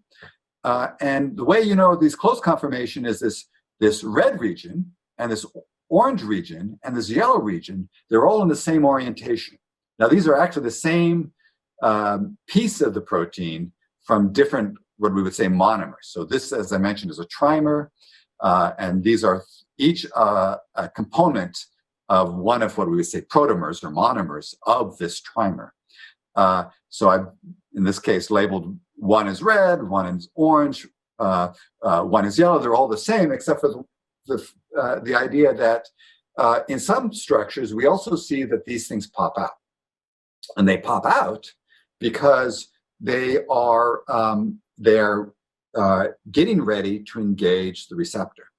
So this is actually pretty floppy in here, surprisingly floppy. This is something that somebody in the HIV field would never see, or similarly flu or Ebola. You would never see this kind of thing, kind of like just kind of loosely hanging out and showing you, its most vulnerable location. But that is what the virus is showing you. Again, it does so because it doesn't really care about your immune system. It's going to move on before your immune system really kicks in. What it really cares about is efficiently getting to the next host. And then this is a picture of this little region here. We all call this the receptor binding domain, or the RBD. And it's an RBD because, of course, it binds the receptor. And here is indeed a picture of the receptor I'm showing in gray. This is ACE2, the one I've been showing you as wrenches before. This is a more molecularly accurate ribbon diagram of this molecule. And you can see the relationship between this receptor binding domain, which is the same as this guy down here, which is the same as this guy down there. And you can actually pick it out on that horrific model of the virus everybody's showing. But here it is. And so one of the things that we wanted to ask was the question, to what degree is that receptor binding domain sufficient as a vaccine? This is a very important question. And the reason it's important is because it's a heck of a lot easier to make this small piece than the large piece. So let me just show you. The large piece here is 20 times bigger as a trimer than this small piece. That means we can make 1/20th the versions of this big thing than we make of the small thing. So whatever vaccine you're using as the delivery system, you're going to make a lot more of the small thing than you can make of the big thing. And also, it's cheaper and easier and more scalable to manufacture. So if you're thinking about 7 billion vaccines or 8 billion vaccines or 4 billion vaccines, this becomes much more tractable than this whole thing here. Now, we're going to go into why most of the big groups have started in on using the whole big thing here, but we are making the argument, and I think we have data supporting that suggests that the small thing is sufficient. So here's just a piece of the data for the scientists who shouldn't be on this talk in the first place. You can go down to bioRxiv and look this up, or hopefully that'll be published soon, and we'll be able to show you that, or email me, I'll send you a copy. But the bottom line point here is the immune response that we get from this small thing are way more than enough than what we would expect to protect animals and humans from infection. Now, how do we know that? Because what we did is we took the sera, the blood, from these small animals, they happen to be rats, and we compared that to blood from the same rats that have never seen the vaccine that we're giving them, the vaccine that we're giving them. And we doped in a certain amount of a very potent inhibitor that I'm going to tell you about in a bit. And that potent inhibitor is just a form of the receptor, dimerized form of the receptor, some fancy tricks, but nonetheless a very potent inhibitor. And we know from our work from HIV that if we have an individual or an animal that makes 100 microgram per mil of something analogous, that animal is superbly protected from the virus.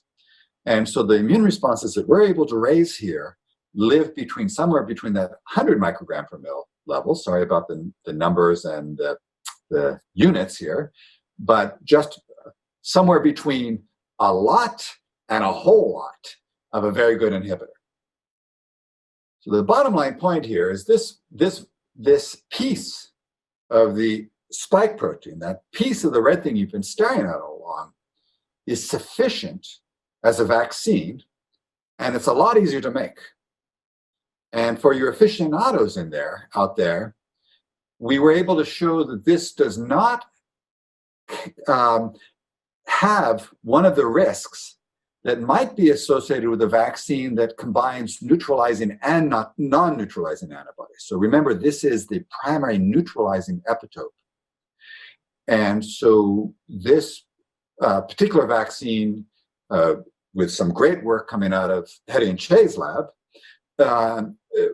does not carry the risk that we don't know yet, but we worry is associated with the larger vaccines.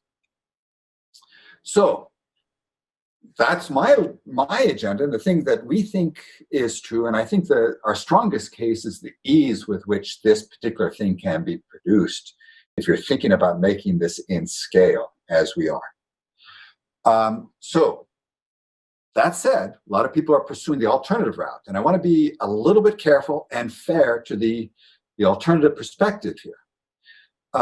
So even though I'm saying that the RBD is a great vaccine because it's showing you one very important region to target, a neutralizing epitope, a part of the region that if an antibody binds, it blocks the function of the spike protein. There are a few other points to make. There are other parts of this molecule that if you bind this trimer, this spike protein, that if you bind, you can block. So there are other neutralizing epitopes that we're not using. And in addition to that, there are places the antibody can bind that can elicit those other, what I called effector functions before, that they can recruit the immune cells to clear the virus. So some of those will not be made and elicited. We will not get those in humans vaccinated with just this receptor binding domain. And indeed, those effector functions are much better. They work much better if you have many antibodies hanging off a target, rather than, as you would expect with ours, meaning that RBD vaccines, we're not the only people doing it, you would only get antibodies to this region here, the most critical region, but it is very, very possible that you may want other antibodies as well. So the concern, though, is that the early vaccines, now based on these soluble trimers, will not provide enough of an immune response because they do not express sufficiently. We know, for example, Moderna's vaccine is an mRNA vaccine, and that is very sensitive to how much protein gets made. And it takes a lot of the cell's energy to make this big, complicated protein over there, and not very much energy to make that smaller. I'm going to tell you how many amino acids are in that. It's less than 200, whereas the big thing has 3,600. So another way to think about this, though, is in terms of a prime and a boost. That is, you give one of these agents that allows you to focus on the most important region of the molecule, and then you give the other agent, and then you can sort of get the best of both worlds. And you can certainly rebalance the immune response so that it is more neutralizing because it's presented more of this receptor binding domain. Anyway, those are the issues. And of course, we're running this gigantic test in vaccinology and immunology right now. And it's going to be very, very interesting to see. Again, though, scale of production, ease of production, cost of production, rapidity of production, these all lean us in the direction of the receptor binding domain. Where are we? So convalescent sera, this is an immediate high priority that will save lives in the short term as a stopgap. We need to be smarter about making it more effective, knowing what is more effective. Biologics, this is a straightforward path. There's real hope. We should be using cocktails of 2 or 3 antibodies, make them quickly, and possibly comparing them with ACE2IG. Vaccines, easier than for most viruses. Most approaches will work. A vaccine will ultimately replace an antibody, will ultimately replace these antibody cocktails, but the first vaccines may not be sufficiently effective for those who might need them the most. But ultimately, the science is nearly done, basis for the hope, and that it really comes down to testing, relatively short-term prospect, manufacture, and distribution.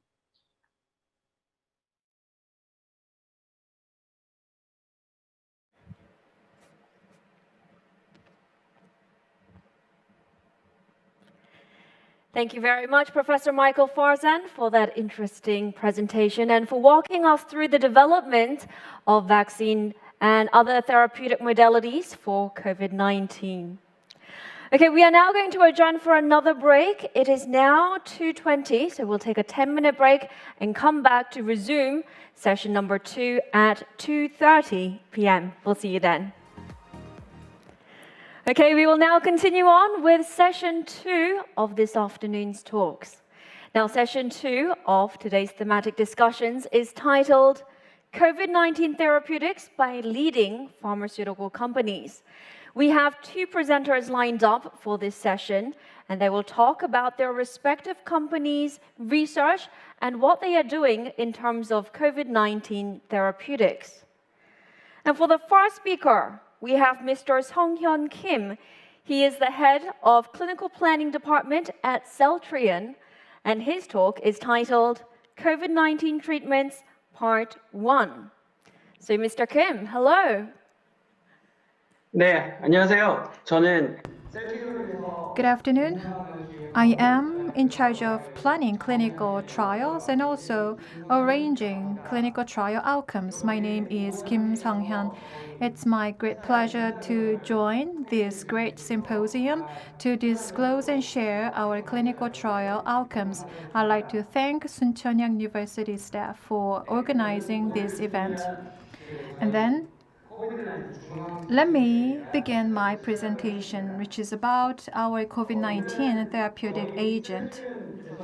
Celltrion, starting from March last year, actually it was before that, from February 2020,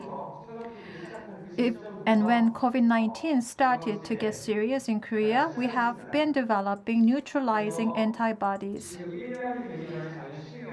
It was last December 2020 that we announced our phase 2 outcomes to the Korea FDA seeking approval, and this February we were granted approval. About the approval process, and right now we are looking at how our neutralizing agent is acting in the clinical trial setting. About our neutralizing agent, I'm sure that expected benefits and outcomes about other neutralizing agents were shared, so it really sets the stage for my presentation. So this is background. Coronavirus disease became a pandemic caused by SARS-CoV-2. And the slides are moving automatically, just as you have seen from previous presentations. The most direct intervention is to use neutralizing agents, antibodies produced within our body, and there are numerous targets that we have in making such antibodies. So a variety of antibodies that we have, and they all have diverse benefits. And normally, we have polyclonal outcomes that we're looking at, but like other competitors, what is called the best class. As I will show you in later slides, when a virus comes into our body, it is ACE2 receptor that such viruses are bind to. It is at the exact site that we need to identify neutralizing agents and antibodies. In purple, it shows CTP59 is also called leronlimab, regdanvimab. The antibodies that we are developing. In green, you would see viruses, spike proteins, and on top of that, you will see this head-like material. And this binds to that yellow receptor. So this is a receptor binding domain. It is exactly at this site that neutralizing antibodies are identified. And these antibodies should be binding to this region to effectively block viruses from entering into the cell. And these antibodies can be produced within our body. But the problem is the power of binding. Out of these natural antibodies, some of them are powerful in binding force, some of them are not. But as to CTP59, these antibodies, theoretically available antibodies, CTP59 shows the strongest binding force. So this is a best class antibody. And for your information, if you look at CTP59, this specific antibody, it has the strongest binding power, and it is within the top 5 antibodies across the world in terms of its binding power. And this was compared to those produced by our competitors, and through objective testing, we were able to demonstrate this outcome. So the neutralizing antibody mechanism is very clear, binding with virus to prevent the virus from entering our cell and body. So in the process of proliferation, the speed can be significantly reduced by such neutralizing antibodies. Elsatrian, these antibodies were subject to clinical trial. In Elsatrian, we have 4 different programs under planning. So we have 2 phase 1 trials. The very first one, as you know, was conducted on healthy patients to show that our drug is safe and to determine the titer, the dose, the dosage. And then with 18 patients, we also examined our drug to determine the appropriate dosing to be used even for infectious patients. The number is small, but also we were able to identify and observe the profiles shown by subjects. And today I will be showing to you the phase 2 clinical trial outcomes, part 1. More than 300 patients, infected patients, were enrolled for this trial. And as I will tell you later on, it was mild to moderate patients and those hospitalized patients and patients who received remdesivir were excluded. So mostly mild to moderate patients. These were the subjects of this specific trial. And the trial was completed, and to Europe, to the United States, and to Korean FDA, we submitted our application, and also conditional approval was given to us by the Korean FDA. And currently, it is being used actually for patients in real-world setting. On the right, you would see part 2 clinical trial that we're planning. It is phase 3 trial.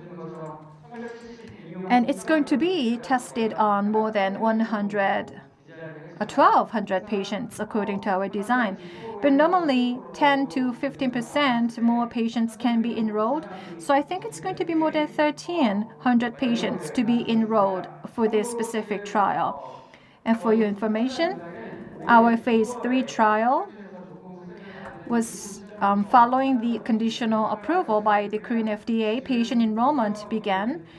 Currently, our target is to go above 1,850 patients as of yesterday, enrolled. If this continues in the second half of this year, we believe our top-line results can be announced, and that's our plan. As I said before, it's phase 2 clinical trial inclusion and exclusion criteria. On the left, you would see the type of patients that we included, aged 18 years old or older, and diagnosed with COVID-19 through PCR testing.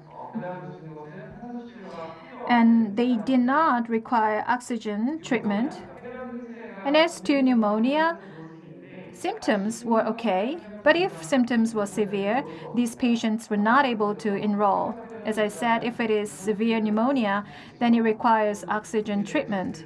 Or it means they would have to receive remdesivir, so they were not included. Another important criterion is our antibody treatment aims for early diagnosis and early prevention. Just like Tamiflu, we have this time limitation of 48 hours. It means that when virus comes in, when the symptoms show, and when the symptoms aggravate or alleviate, then we will heal naturally. But from the very time of exposure, when the symptom shows over the next 4 to 5 days, it is at least within 7 days that antibodies should be entering the human body to reduce the overall titer and to prevent the specific patient from getting aggravating in terms of symptom. So it should be within 7 days that first symptoms show, but it's just not us, but it applies to other competitors developing and neutralizing antibody therapeutics. At the bottom, you would see possible symptoms that were included. I think these symptoms are quite similar to those of influenza, but in COVID-19, your loss of taste or smell is also included. And on the right, you will see exclusion criteria. At the discretion of physicians, sometimes patients are excluded because their physical conditions are not suitable, or because they are already being hospitalized, or their conditions have progressed so much. Or if you have allergic reactions to antibody treatment, you are also excluded. Now let me show you our clinical trial data. More than 300 patients enrolled. And if you look at their demographic features in black dotted box, you will see their features. Their overall age median is 51 years old. So more than half of them were above this age threshold, and by sex, the ratio is almost equally distributed. And in Korea, these patients were very well retained, and we have very good control facilities. So we were not able to gather a lot of patients. So by race, in Hungary or Romania, it was from these European countries that we had these patients enrolled. So Caucasians accounted for a large share of the total. Down below, you would see to ensure that we have equal distribution, age, baseline comorbidities were also considered. And in phase 2, placebo, and we have 4 cohorts, including placebo. And as you can see, we have equal distribution across these 4 cohorts. Now, we are looking at the data from a slightly different angle. When we say mild and moderate, it means when a patient is hospitalized and receive oxygen treatment, then that patient is in severe condition. And this is accordance with WHO's COVID-19 guidelines. According to these guidelines, this is called COVID-19 pneumonia.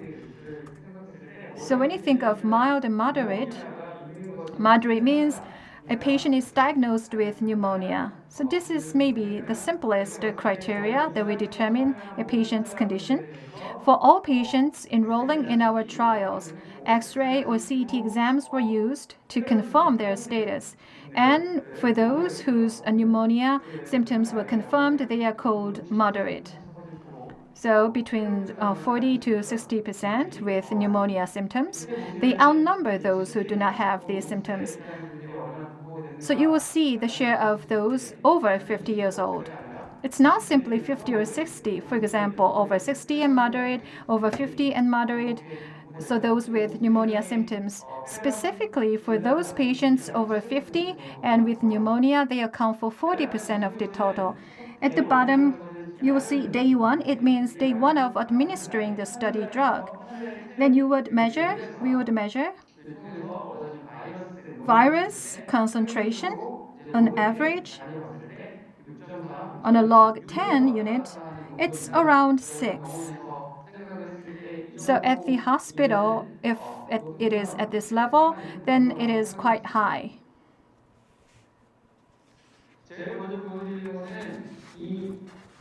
What you can see on this slide is with antibody treatment, we see how virus is reduced at what speed. You will see log 10 scale on the y-axis. It is log 10 copy. So it is through RNA nuclei that we measure the concentration. So again, log 10. So each unit is 10 times. With this in mind, you will see that this lower graph shows those with treatment, and then above you will see placebo group. In both groups, of course, virus load decreases.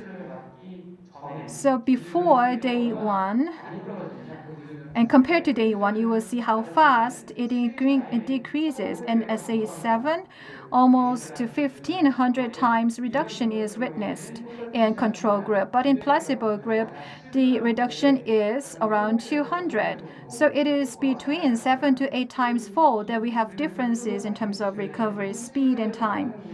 And in treated group, you would see day 7 titer, at which very specific and dramatic decrease is shown. So if you reach this level, as you can see in placebo group, it takes 3 to 4 more days to reach recovery level. It is not just for CTP59, but also if you look at other 2 vaccines that were granted emergency use approval, they also show similar outcomes.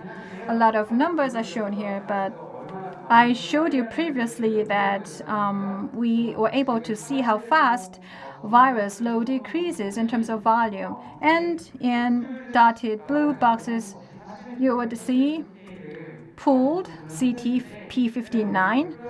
And compared to the placebo group, you will see how much the specific size has reduced. And as a statistical number, we see a dramatic differences, a stark difference. And these numbers, just as the graphs that I've shown before, and these outcomes are quite similar to those shown by other competing drug makers. Clinical-wise, I think this is the most meaningful and significant data. It is because in administering antibody treatment, patients who are not hospitalized would eventually be hospitalized, and we can see the ratio of such patients is simple to see. And because patients at their baseline are not all hospitalized. So at day 28, we see how many of them are actually hospitalized. According to this table, you will see patients, mild to moderate patients. So it is all patients, and on the right, you will see also placebo group. In placebo group, it is almost 9% that their symptoms aggravated and then eventually hospitalized. And here we see 40 milligram and 80 milligram. And compared to 80 milligram in clinical trials, 40 milligram were equally superb and exceptional. So currently we are applying 40 milligram at our clinical trial. So as you can see, the number of patients being hospitalized was reduced almost by half. Here you will see moderate. It means some patients had pneumonia symptoms at the baseline, and we looked at how many of them were hospitalized. So as you can see, in placebo group, their rate of hospitalization is higher, but also the reduction benefits are greater. And here you will see those over 50 in those elderly groups, the benefits were even more greater. But as you can see in this graph, in phase 2, the number of patients were now so big. It's never over 1,000. So statistical significance may differ. Sometimes it's 0.5 and over than that, but sometimes it's not. But according to this analysis, when we did subgroup analysis, we were able to identify a clear pattern, and please pay attention to this. And then when you have Tamiflu prescribed, you will see that your symptoms decrease faster. So in COVID-19, we also see the time of symptoms. As I said in the inclusion and exclusion criteria slide, we need to check the symptoms that are demonstrated in patients, and it is with certain symptoms that patients can enroll. On the far right, you will see CTP59 antibody with 40 milligram compared to placebo group. You will see the time of recovery, and it is about 3 and 4 days reduction in terms of the time taken to show symptoms. And we also did subgroup analysis and showed you results. So 3 to 4 days reduction. But for those with pneumonia, when you look at only those people with pneumonia, what happens? On the bottom right, you will see in placebo group it is 11 days. But with drug administered, it takes only 5 to 6 days for them to have their symptoms disappear. But we have severe condition patients and high-risk patients. And the time taken to show symptoms and to resolve these symptoms, it takes more time among these patients. So if it is over 50-year-old patients with pneumonia symptoms, if they are not administered with a drug, it takes them 13 days to recover. But when the drug is administered within the same high-risk group, it takes only 6 days to recover. So we have more than 6-day reduction in recovering from symptoms. As to our antibody treatment, this is a lot of treatment. The concentration is quite high.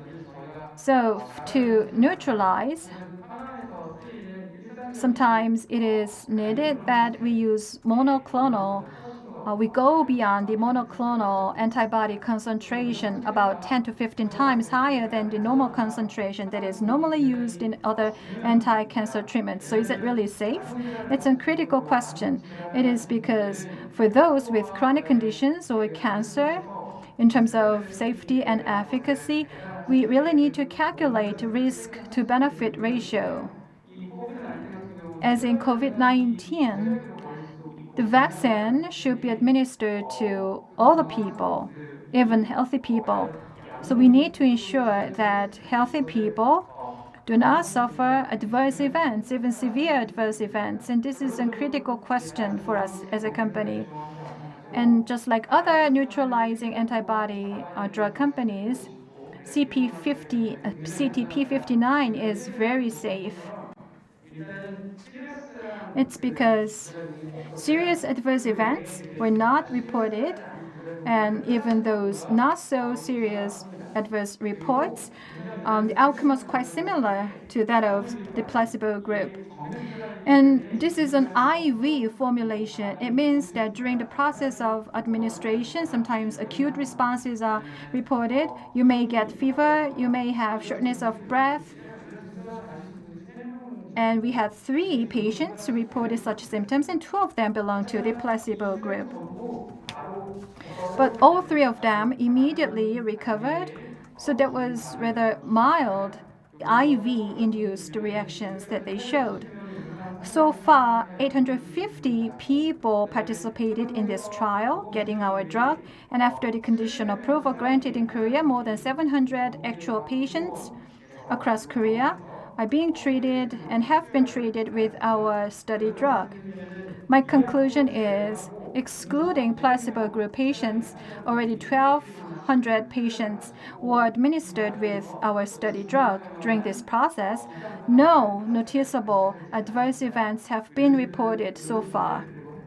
So both healthcare professionals, both in Korea and overseas, we did interviews, and we were able to see that for those healthcare professionals with experience administering our study drug, they said our drug is very safe. So these are my conclusions today. CTP59 project is ongoing, and basically, this is a neutralizing antibody, so it helps reduce the load of virus, and it also reduces symptoms.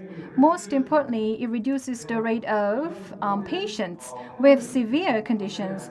Given all the efficacy benefits and given its safety, we will say that clinical trials have demonstrated the efficacy and safety of our study drug. And based on the clinical trials conducted so far and conducted the case studies that we witnessed in Korea, we were able to draw such conclusions. So this is it for my presentation. And now I'd like to entertain questions that you may have. Thank you very much, Mr. Song Kim, for your presentation. You gave us a very comprehensive update on the latest in Celltrion's trials, especially that for the Recorona, which I understand is one of the most highly anticipated coronavirus treatment modalities right now around the world. So we are now going to conduct the Q&A session. And for that, I'd like to connect you to Professor Tak Kim. He's from the Department of Infectious Diseases at Soonchunhyang University Bucheon Hospital. So, Professor Tak Kim, I'll pass the floor over to you. 안녕하십니까. 순천향대학교 전용. Good afternoon. I am at the Division of Infectious Diseases at Soonchunhyang University, Bucheon. Thank you for your wonderful presentation. Currently, in reducing fatalities among COVID-19 patients, dexamethasone will be the only therapeutic with that benefit. But as to these patients prior to severe conditions, just a few. This is the only drug that is being proved with efficacy. So CTP59 in reducing recovery period or hospitalization period, it is very encouraging to see such clinical trial outcomes. But given the characteristics of this specific study drug, it is not easy to treat outpatient. It is not easy to treat patients without hospitalization.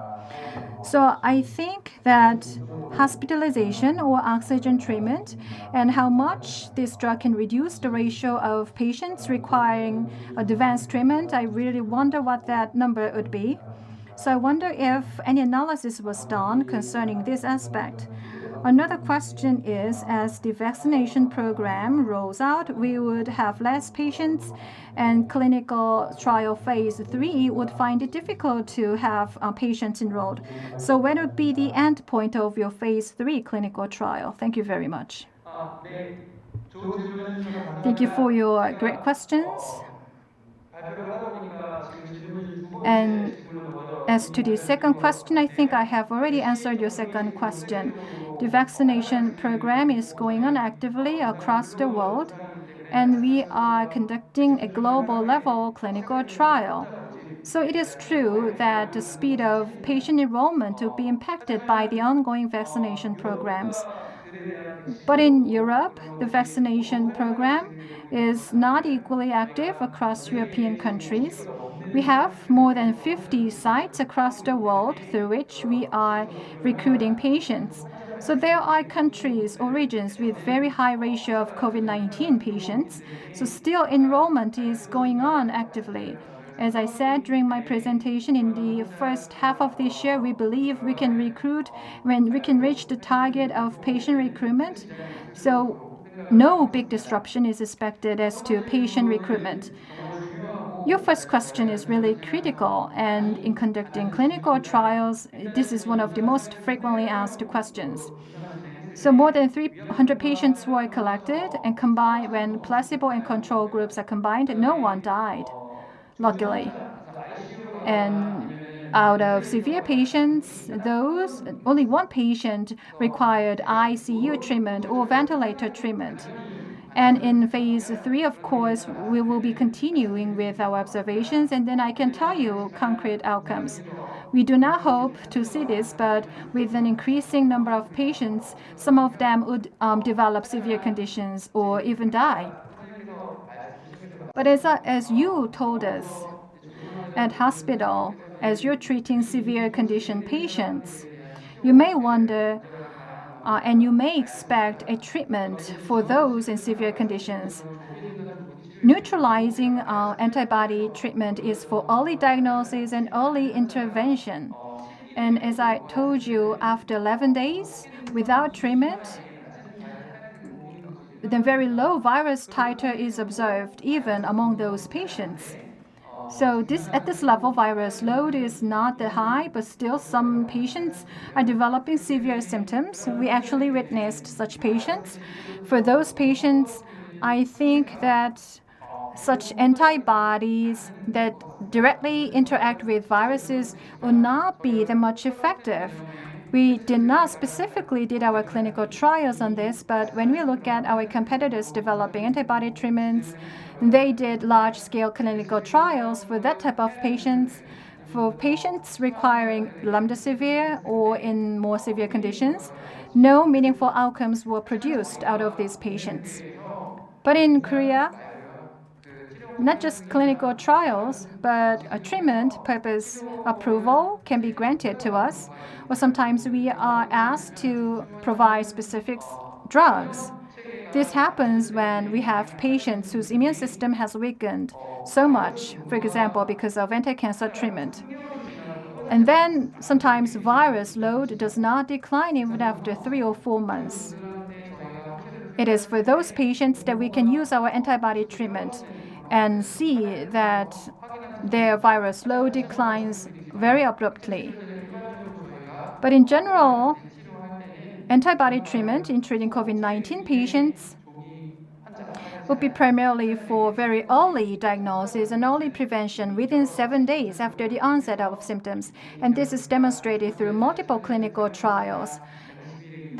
After remdesivir or dexamethasone, I think even greater drugs would be coming out into the market, and that is our hope. Thank you very much. Okay, Mr. Sung-hyun Kim. Thank you very much, Mr. Sung-hyun Kim, for the presentation and also for addressing some of our questions during the Q&A session. So we heard from Celltrion there. Now let's move on to our second pharmaceutical company. This time we have Daewoo Pharmaceutical. So our next speaker is Ms. Hyunjin Park. She's Executive Director of the Global Business and Development Division at Daewoo Pharmaceutical, and her presentation is titled COVID-19 Treatments, Part 2.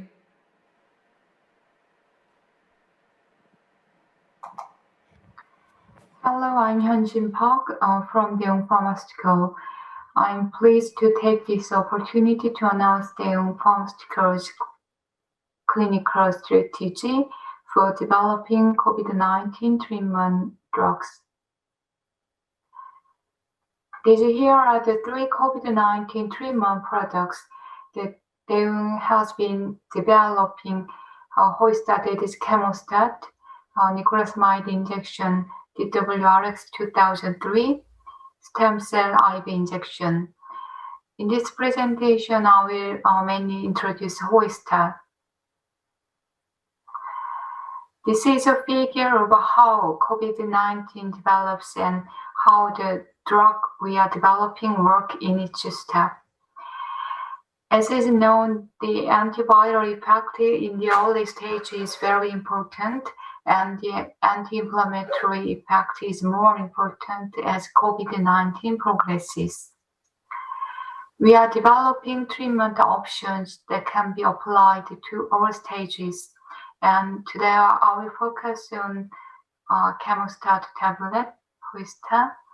Hoistat is a single-word combination therapy will be demonstrated through the next clinical trials. Accordingly, Daewoo is planning and already conducting 3 types of clinical trials for Hoistat. These are preventive clinical trials for close contact, therapeutic clinical trials for mild to moderate patients, and remdesivir combined clinical trials for severe patients. Among these, clinical trials for mild to moderate treatment have secured 2A result and 2B are in progress. Now I would like to explain why it is essential to rapidly develop Hoistat as a treatment for coronavirus. Do you remember the swine flu pandemic in 2009? At the time, there were difficulties with initial quarantine and death cases. However, thanks to the release of Tamiflu, we are able to be somewhat overcome the swine flu. By mechanism, Tamiflu prevent the virus from being isolated from host cell, while chemostat prevent viral replication by inhibiting the virus from penetrating into the host cell. Although the mechanism is different, it is an oral drug with a clear mechanism in terms of inhibiting the virus. The fact that the Hoista can be used universally as a COVID-19 treatment is the most important advantage in terms of effectiveness. Moreover, the second advantage is that the formulation is a tablet. It is convenient to take and has a little drug interaction. That the safety Hoista has already been proven.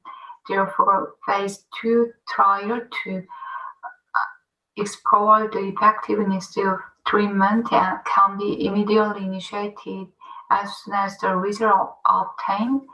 Patient can use the drug for emergency drug. Then after them, we'll be able to mass produce high quality products and supply Hoista not only in Korea but worldwide. But before explaining the mechanism of action, I think it will be easier to understand the mechanism if I first explain the mechanism of a SARS-CoV infection. In order for SARS-CoV-2 to infect, the S protein must be cleaved by TMPRSS2 or protease.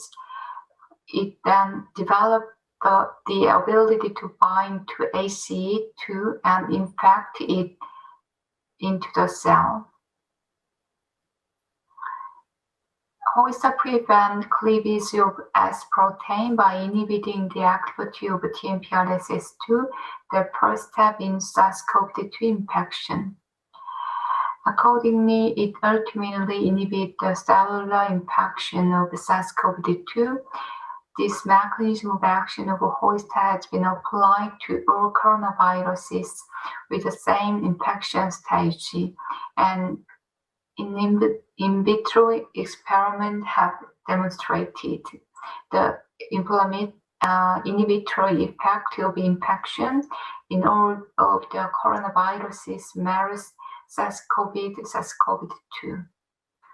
These research suggests a universal applicability to all viruses that are impacted by the same mechanism. Another mechanism of Hoista is anticoagulant action. It is known that blood coagulation occurs due to corona infection, which leads to complication of the respiratory system and cardiovascular system. Hoista inhibits the action of kallikrein and thrombin, a proteolytic enzyme involved in blood coagulation. COVID-19 patients are closely linked with virus, inflammation, and complications. Therefore, a treatment that can cover both antiviral and anti-inflammatory effect should be released quickly. In particular, it is known that 35 to 45% of all infected patients have blood coagulation in COVID-19 patients, and this can lead to complications and death. Hoista is effective to prevent the induction of impairment of organ function through anticoagulation action, thereby preventing severe patients from developing severe symptoms. Recently, there is a high concern of the frequently reported mutant virus. There is a need to enhance our ability to combat these mutations as they are resistant to vaccines and antibody treatment. We have been aware of this from the beginning of the outbreak, and has attempted to develop a treatment that target host cells that are not related to viral mutations. So even if there is a mutation in virus, host is free from this because it inhibits a target TMPRSS2, explained in the previous slide. Nicotinamides are also not affected by viral mutations because it improves the ability of infected host cell to remove viruses, and it neutralizes the acidic environment required for intracellular proliferation of viruses. To summarize, the two treatment target host cell, allowing it to respond very effectively to large-scale mutation that may occur in the future. In addition, strong effects are expected when the two drugs are used in combination. Like the records shown in the slide, concern about the mutation of the coronavirus are growing day after day. As these mutations cannot be tackled by vaccines and antibody treatment, it is important to develop a drug that targets the host cell, allowing the drug to be effective regardless of the mutation. Fauci, the director of the U.S. National Institute of Allergy and Infectious Disease, has once again emphasized the importance of developing an oral treatment that prevents the disease progression. An oral treatment can contribute to maintaining a smooth medical system by preventing the initial spread of coronavirus. It is possible to immediately prescribe host only if the patient is diagnosed as positive by a diagnostic kit sent home. In foreign cases, when the number of patients rapidly increases, there are insufficient number of hospital beds relative to the number of patients, and this is being a major issue. However, in the case of mild patients, if self-medication is possible without being admitted to a medical institution, it is possible to resolve issues such as smooth quarantine, patient treatment, and insurance finance, and can prevent severe worsening by receiving rapid treatment at the mild stage. Therefore, it is absolutely necessary to prepare a convenient and safe oral treatment other than injections, and this will be the next game changer to combat the coronavirus. Since most of treatment currently being prescribed with intravenous injection, oral treatment must be developed quickly. Furthermore, more complete quarantine will be achieved by sending an antigen diagnosis kit to individual by remote prescribing the oral treatment after self-diagnosis being COVID-19 positive. The drug host has already been prescribed for pancreatitis for more than 10 years in Korea, so its safety has been verified. It is easy to prescribe oral drug compared to injection, therefore it is suitable for doctors' remote prescription, courier delivery, and self-medication, self-treatment medication, making it the perfect drug. From now on, I will briefly introduce the clinical trial result of Hosta. In a phase 2 clinical trial with 89 patients, we have found normalization symptoms. A new score and objective symptoms score that judge whether patients are in an emergency. Most subjects showed improvement in all of the value of oxygen saturation, fever, the need for auxiliary oxygen. Those who showed improved symptoms confirmed normalization after an average of 4 days. We have especially found that in patients with high risk, either or diabetes or hypertension or cardiovascular disease, it confirmed that the rate of normalized symptoms was approximately 4 times higher in hospital on the 14th day. This is why the prescription is necessary for high-risk patients who can become severely affected. As shown in the slide, the virus reduction rate is significantly higher in this group.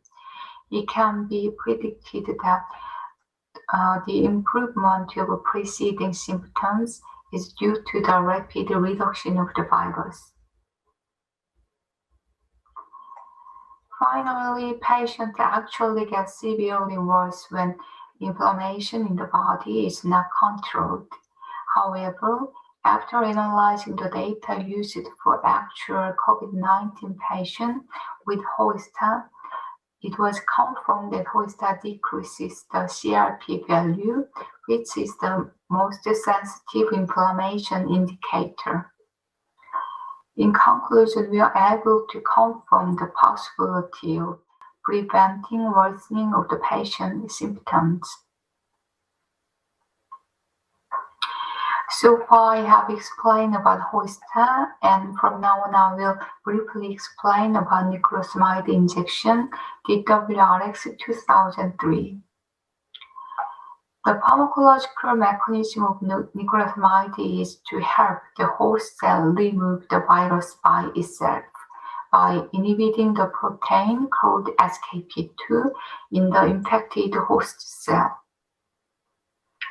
This is a unique mechanism that does not directly inhibit the proliferation of virus, but rather increases the virus elimination ability of host cell. This implies a very broad antiviral activity as well as the COVID virus mutation. And we have confirmed a strong effect in influenza infection model as well. Although it may be unusual, co-infection cases of corona and influenza have also been reported. A single dose of nicotinamide injection, the WRX 2003, will be able to manage both viruses at the same time. In addition, the combination test of nicotinamide and remdesivir was conducted, and the synergistic effect of the two drugs has already been confirmed. So we plan to develop a combination based on this. We are also planning to promote a combination clinical trials for nicotinamide and chemostat. Nicotinamide was first developed by German, but we applied their pharmaceuticals drug delivery technology to develop it as an intramuscular injection formulation as a first in the world. It has already been confirmed through phase 1 clinical trial that the target drug concentration can be maintained for about 2 weeks when administered once to human body. Many companies showed a great degree of interest in nicotinamide. However, it is recognized that it is very difficult to maintain the effective blood concentration by oral administration. Therefore, it is very meaningful that we confirm the effective blood concentration in result of our phase 1 clinical trial. Currently, we are reviewing the hamster efficacy test and result phase 1 clinical trial. The US NIH recommended the hamster model efficacy data as the more important factor. The WRX 2003 proved its excellent efficacy in the hamster model. It is modern, most similar to human infection. COVID-19 infected hamster lose weight, symptoms worsen, and even lead to death. If you look at the graph on the upper left, you can see what one dose of DWRX 2003 suppresses weight loss and recover weight again. The picture on the right is a picture of the lung taken during the hamster autopsy after infection. Even with the naked eye, bleeding due to viral infection was observed in the upper drug untreated group. But when DWRX 2003 was administered on the bottom picture, lung lesion hardly appeared and fairly clean tissue could be confirmed. In addition, the lower left graph is a measurement of the virus in the lung tissue. It can be seen that virus proliferation can be very strongly inhibited in 3 days when orange DWRX 2003 is administered. On the 5th day after administration, relatively little virus was detected compared to the untreated group. So far, I explained about the COVID-19 treatment that Daewoong Pharmaceuticals developed.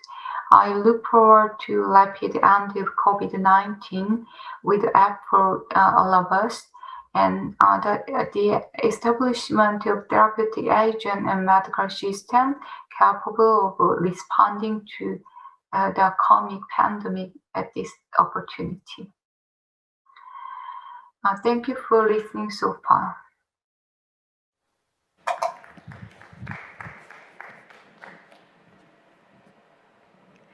Thank you very much, Executive Director Hyunjin Park, for that and for enlightening us on the various treatment modalities that are being developed in your company. Now, continuing on from your presentation, we will have a discussion with a professor here at Soonchunhyang University. Professor Shin-Hae Yu would like to ask you some questions. Professor Yu is from the Department of Infectious Diseases here at Soonchunhyang University, Bucheon Hospital.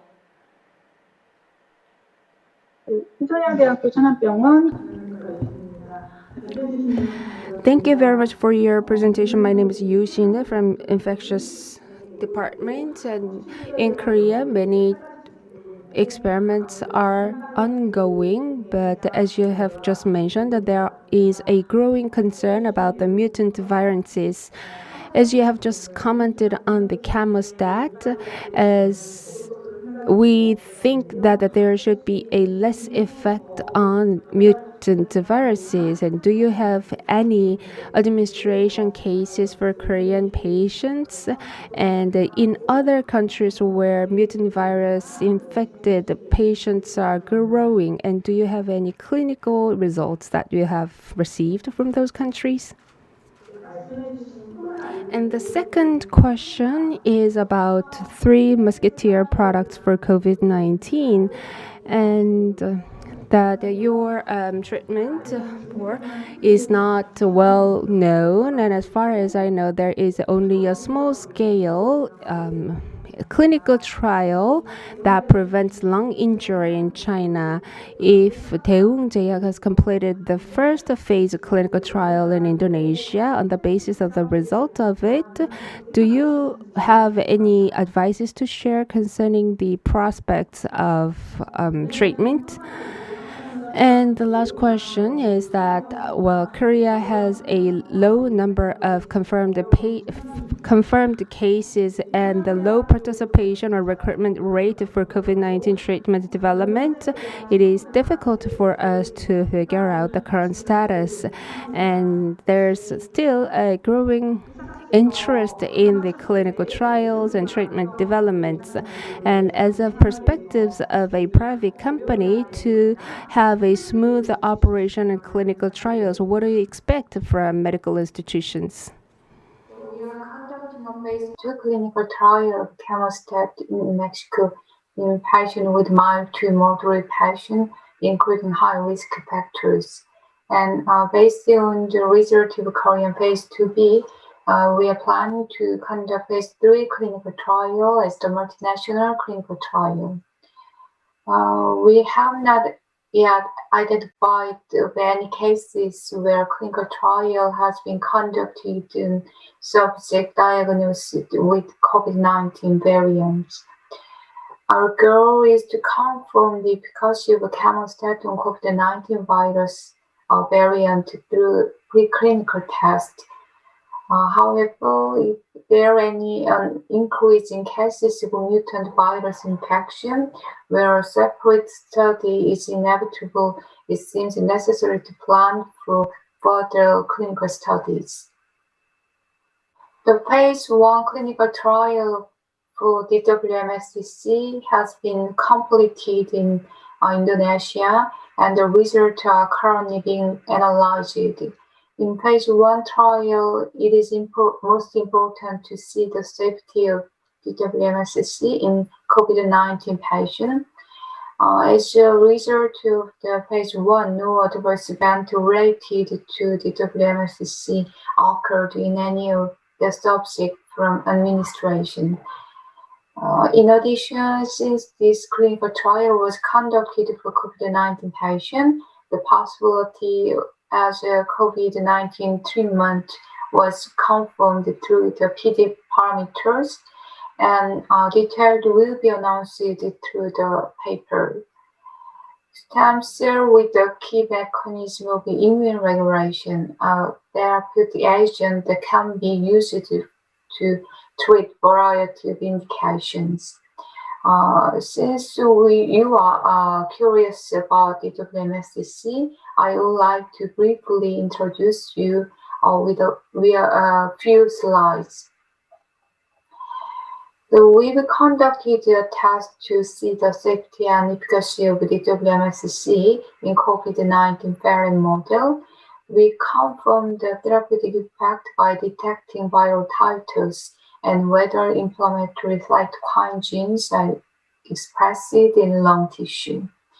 If the expression of those inflammation-related genes decreases, it means that DWMSCC is effective in eliminating the COVID-19 virus. We've analyzed the antiviral effect of DWMSCC as a result of comparing the detection of viral titers in intranasal over the time in the COVID-19 animal model.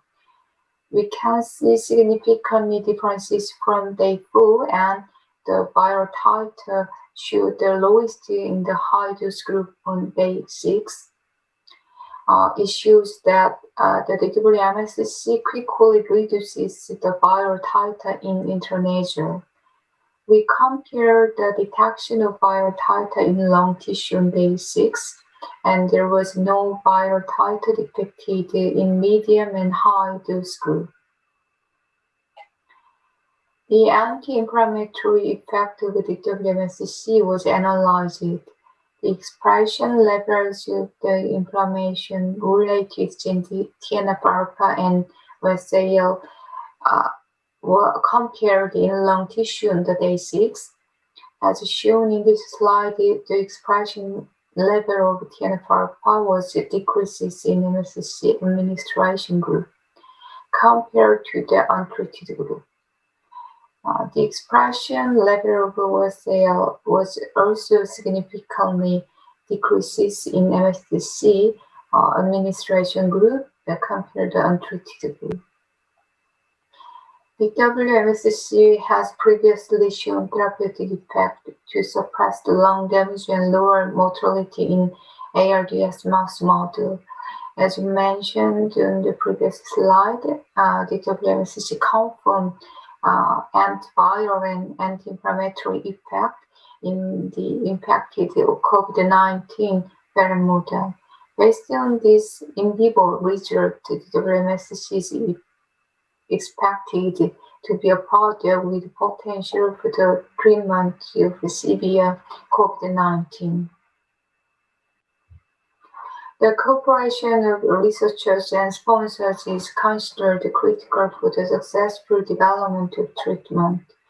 Sponsors must not only have a thorough understanding of the product profile, but also should be able to clearly explain the safety and validity of the product to the researchers. It is important for researchers to recognize the sponsors as their joint research partners and to acknowledge that product development is to be carried out together. Furthermore, it is important for the researchers to know that their role is to actively communicate to both deliver their know-how and also to satisfy the needs of the patient. Thank you very much, Ms. Hyunjin Park, for facilitating and answering the Q&A session. Now, for our third and final session today, we have one speaker for this important session. I'd like to invite Dr. Moo-jun Baek. He's the Vice President of Research Affairs at the Soonchunhyang University Cheonan Hospital.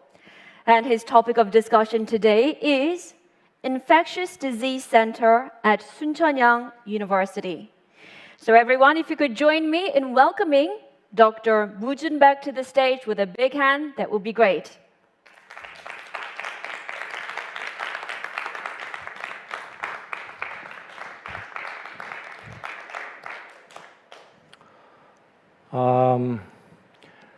Good afternoon, ladies and gentlemen. I'm Moo-jun Baek from Soonchunhyang University Cheonan Hospital. Today I'll be talking about the Soonchunhyang University Hospital Infectious Center. And then 지금까지 제 소개를 제가 영어로 잠깐 말씀을 드렸고요. 사실은 제가 이제 지금 So I've introduced myself in English, but I will be speaking in Korean from now on. Before I start, I'd like to ask for your understanding in two aspects. First of all, this is an international symposium.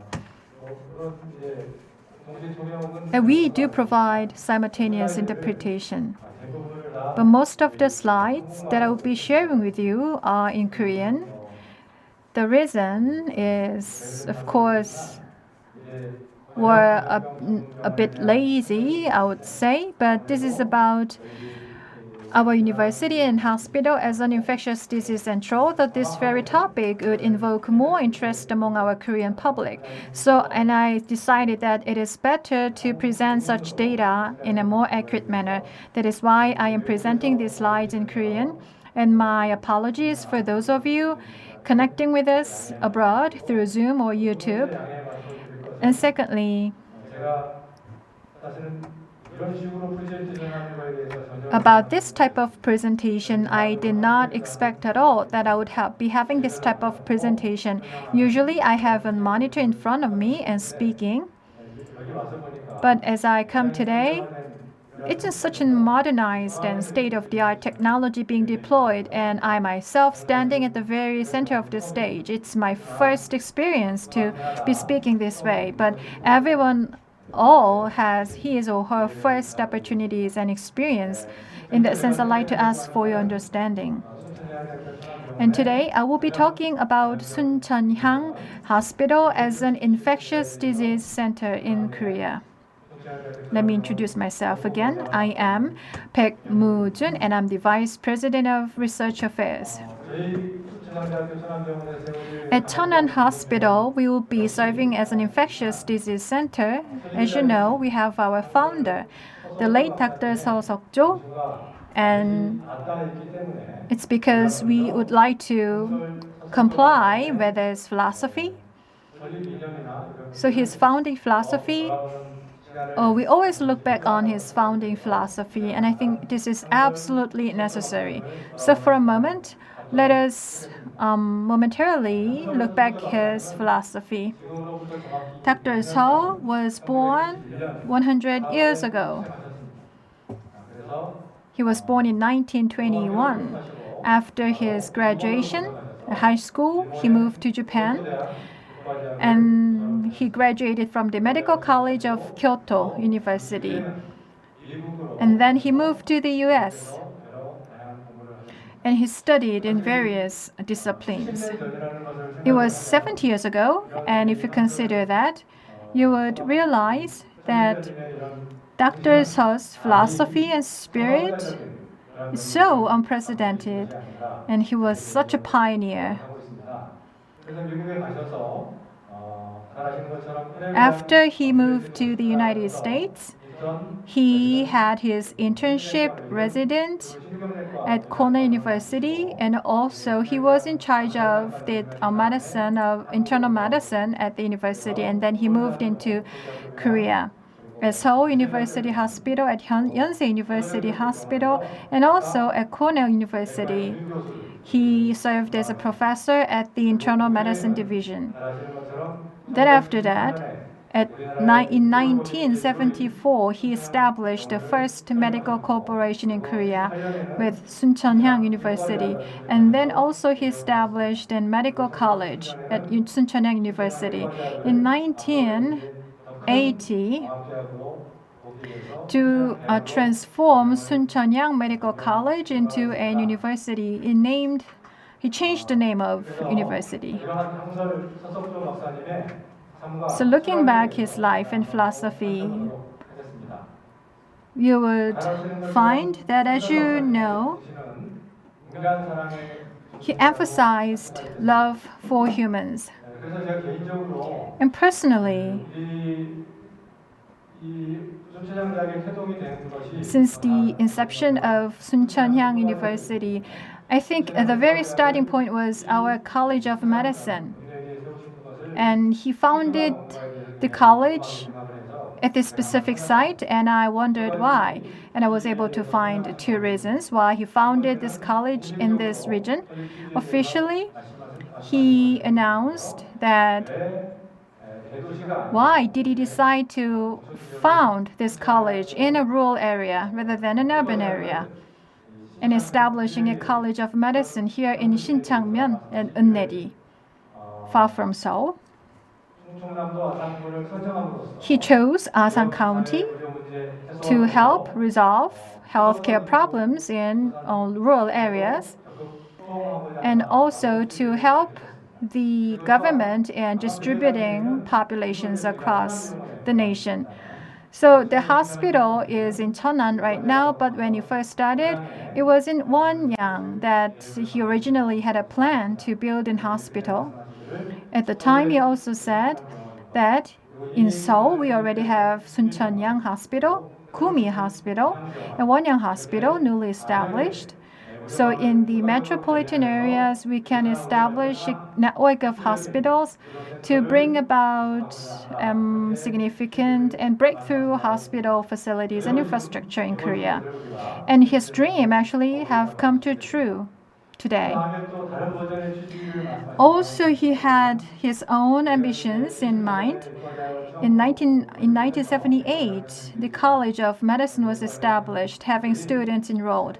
And these students, in just 6 months after enrollment, and specifically at the time, I'm sure that today we have a digitalized society, but at the time we had very specific and distinctive disciplines. And then at the time, from the viewpoint of the president, he believed that it was very young students creating such a discipline and joining the discipline, and he expressed his desires through his congratulatory message. He mentioned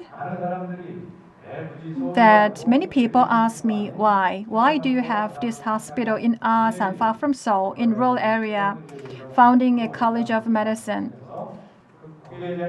And he said, my answer is the very reason why I have decided to establish this college of medicine. And he said, I would really like to improve the level of healthcare services in rural areas. And to contribute to this, I have decided to establish a College of Medicine. And also, another aim is to produce high-quality healthcare professionals so that I can do my part in helping our nation and our people and for the betterment of our nation and society.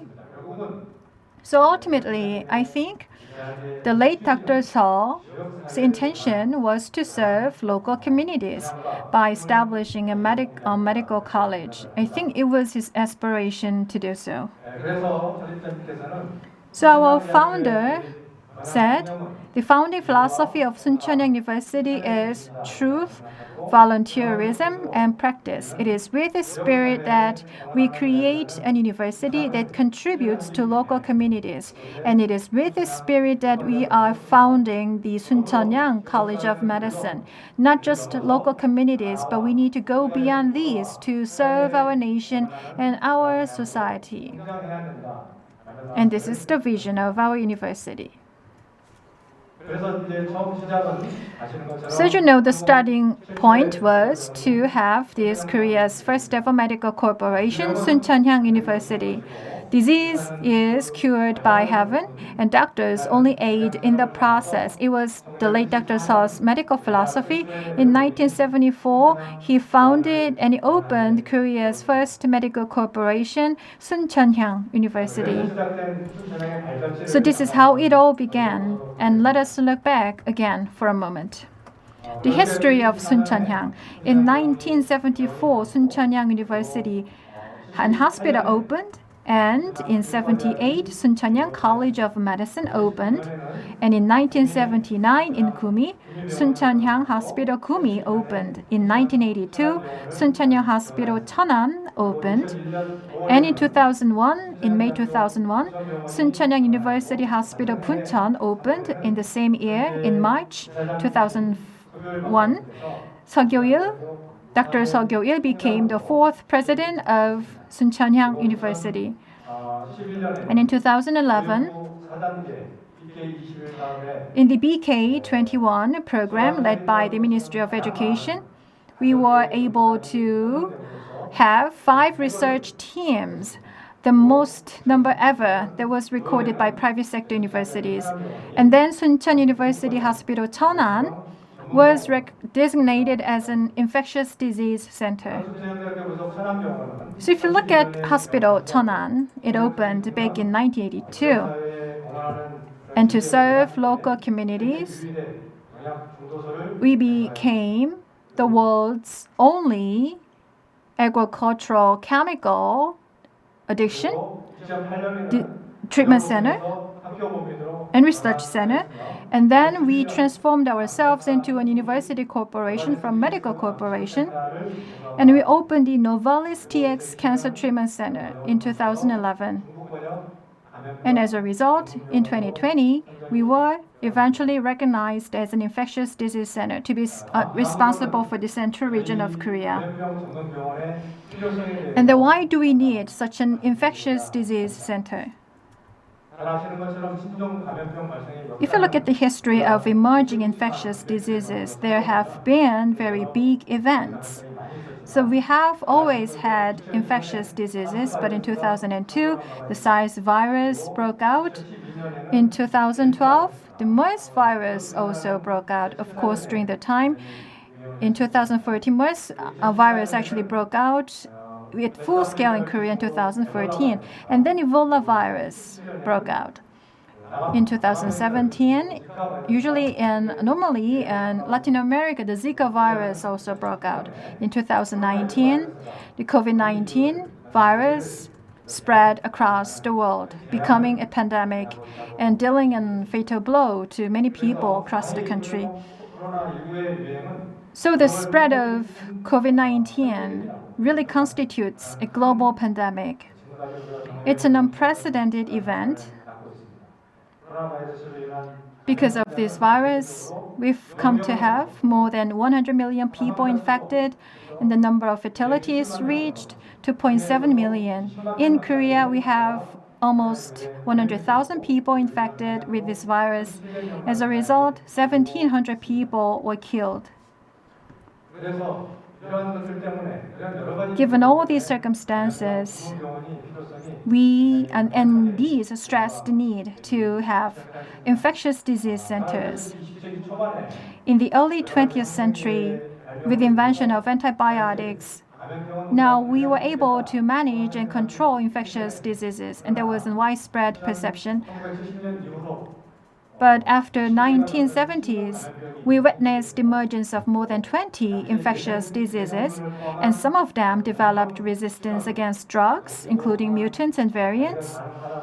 And even those infectious diseases that we believe to be controllable emerged again.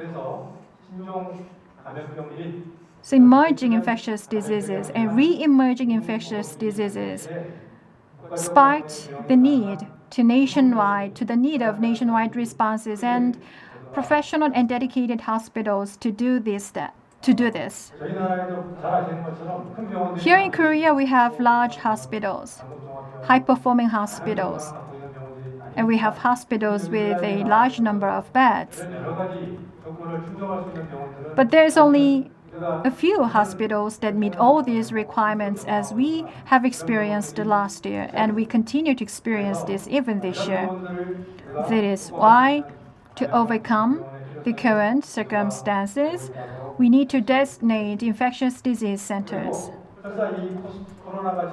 And even after the end of COVID-19, in the post-COVID-19 era, we may face other infectious diseases emerging.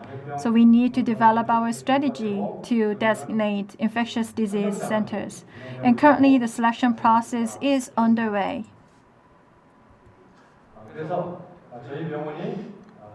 So our hospital was selected as an infectious disease center, and let me elaborate on the process. It was last April that this announcement was made on the designation of infectious disease centers. If you look at this closely, should be general hospitals or high-tier hospitals in the Central Region or Yeongnam Region, and 36 negative pressure rooms and also 2 negative pressure operating rooms would be supported through this project. So when a massive scale new infectious disease occurs, rapid response should be made to respond to such national healthcare crisis. So this project was launched by the Korean government. And our hospital, we have a new hospital to be built, and also our existing cancer center will be transformed into a respiratory center. And here, you would see a space where new infectious disease center will be established, and this was according to our proposal. So this is our proposal. We have current cancer center to be transformed into a respiratory center to treat patients with respiratory conditions. And at this infectious disease center, we're going to have negative pressure rooms and negative pressure wards to provide professional care to patients with infectious diseases.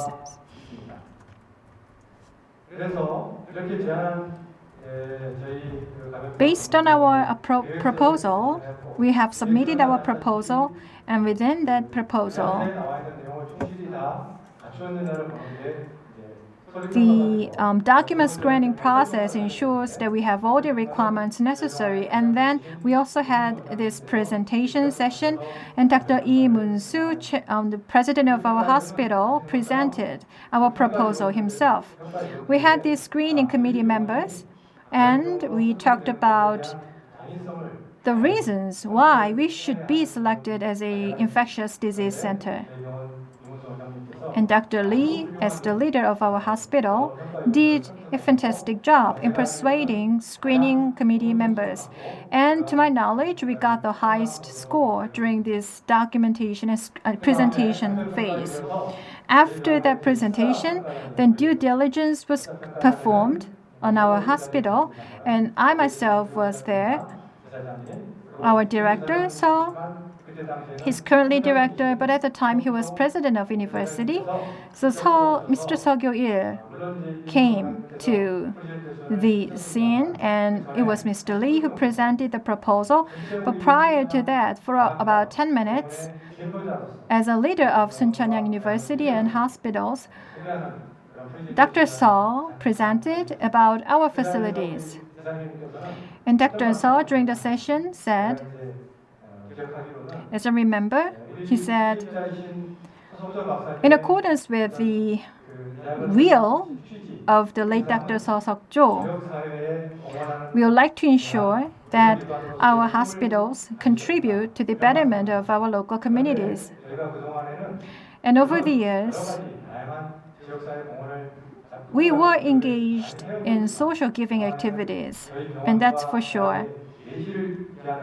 But most of all, it was about improving the substantial quality of our university and hospitals. It means that our focus was not entirely on social contribution, but if we are chosen as an infectious disease center, then we will fully abide by the will of the late Dr. Seo Seok-jo so that we can strongly contribute to our local communities. And that is what Director Seo said, and I was deeply impressed by his remarks. And I'm sure that many evaluators at the time were also impressed by his remarks as a leader of Suncheon University Hospitals because he was so sincere in what he said. And thanks to your endeavors and thanks to your commitment, I think Suncheon University Hospital Cheonan was designated as an infectious disease center. So that was the process, how we were chosen, and in last June, to be responsible for the total Yeongnam region, Suncheon Hospital Cheonan was selected as an infectious disease center.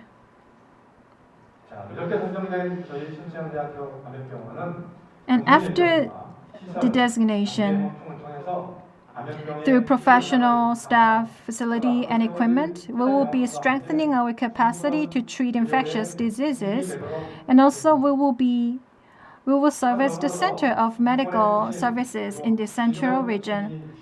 Geographically, we are located at this strategically important region in the central region of Korea. Together with other local governments and together with our peer hospitals, we would organize ourselves so that we can effectively respond to emergencies, including the outbreak of infectious diseases. And specifically, this infectious disease center, as you can see, would also have GIMS Suncheon Biomedicine Research Institute. We also have Suncheon College of Medicine, and Suncheon University Hospital Cheonan is nearby. When all of us get together, then this forms the Suncheon Biomedical Cluster. Through our research in infectious diseases, we will be continuing with our efforts to address infectious diseases, including vaccine development. And we have witnessed this massive outbreak of infectious disease. But also we can turn to overseas to look at how they are doing in Singapore. This infectious disease hospital is operating with 330 beds. It is called NCID. It has negative pressure wards, isolation wards, and HLIU, high-level isolation unit. These facilities are equipped, and this means that it's a very special facility to treat people with very special infectious disease conditions. It ensures the safety of healthcare professionals. In the United States, this is also called biocontainment unit. In the United Kingdom, at Royal Free Hospital, on the right, you will see this special equipment where a patient is isolated, and then the patient and the doctor will be fully separated, but still treatment is possible. In the United States, it's slightly different. They have biocontainment units. This is basically a one-way system. So we have the safe passageway for general public, and there is a unit dedicated to patients. So this fully separated system ensures that patients and healthcare professionals still communicate and treat patients. One big strength is, for the purpose of conducting research laboratory is also installed on site. So this is a biocontainment unit available in the United States. And this shows one leading example of such units installed at Johns Hopkins University. In addition to that, in addition to Singapore, the UK, and the United States, and Germany, and in other countries, although it varies in type, we have these infectious disease hospitals. Then about infectious disease smart hospital, I'd like to mention briefly. When I say smart hospital, we have digital transformation, remote patient monitoring, and real-time location technology. All these technologies should be delivered by any smart hospital. In treating infectious diseases, non-contact, so virtual treatment should be possible. So thermometer and blood pressure measurement devices should be operable in a remote manner, and tablet-based care services should be also possible, for example, through EMR alignment. Ultimately, we would like to see that through the use of wearable devices, we can monitor the status of patients. For example, EMR can be aligned with the dashboard. So integrated patient monitoring system should be completed for us to become a smart hospital. At our hospital, we have computer software department as part of the Soonchunhyang University. We also have Professor Kil Hyo-uk, and through the use of wearable sensors, they are conducting research on an early warning system. If this research is completed successfully, and these devices can be applied to our smart hospital. For us to become a smart hospital, we need to provide optimized non-contact interactive monitoring system for separated infectious disease patients. So I've talked primarily about the hardware aspect. Then let me mention the role of infectious disease centers. And of course, the major functions would include very proactive treatment for patients with emerging infectious diseases. So treatment plans are developed on a phase-specific basis. Hotline is operated, and also portal site should be developed and operated for 24/7 consulting. In so doing, we can provide active treatment. But in addition to that, as an infectious disease center, we need to ensure that patients are not only hospitalized and treated, but also we can contribute to the establishment of a disease control system on a nationwide level. Not just treatment, but research, training, and policy development should be all included in our scope of work, playing a pivotal role in this process. Epidemiology model development, and clinical policy development, diagnostic technology development, therapeutics development, vaccine development, or clinical trials. So all these things need to be performed by us as an infectious disease center. And then what are our achievements concerning infectious disease, and what are our efforts in this regard? Last October, Professor Choi Sung-jun in ENT division developed this portable respiratory diagnostic system with portable X-ray. Oxygen sensor is attached so that we have this integrated system. In conducting this research from the Division of Infectious Disease and from nuclear radiology, all these professors cooperated.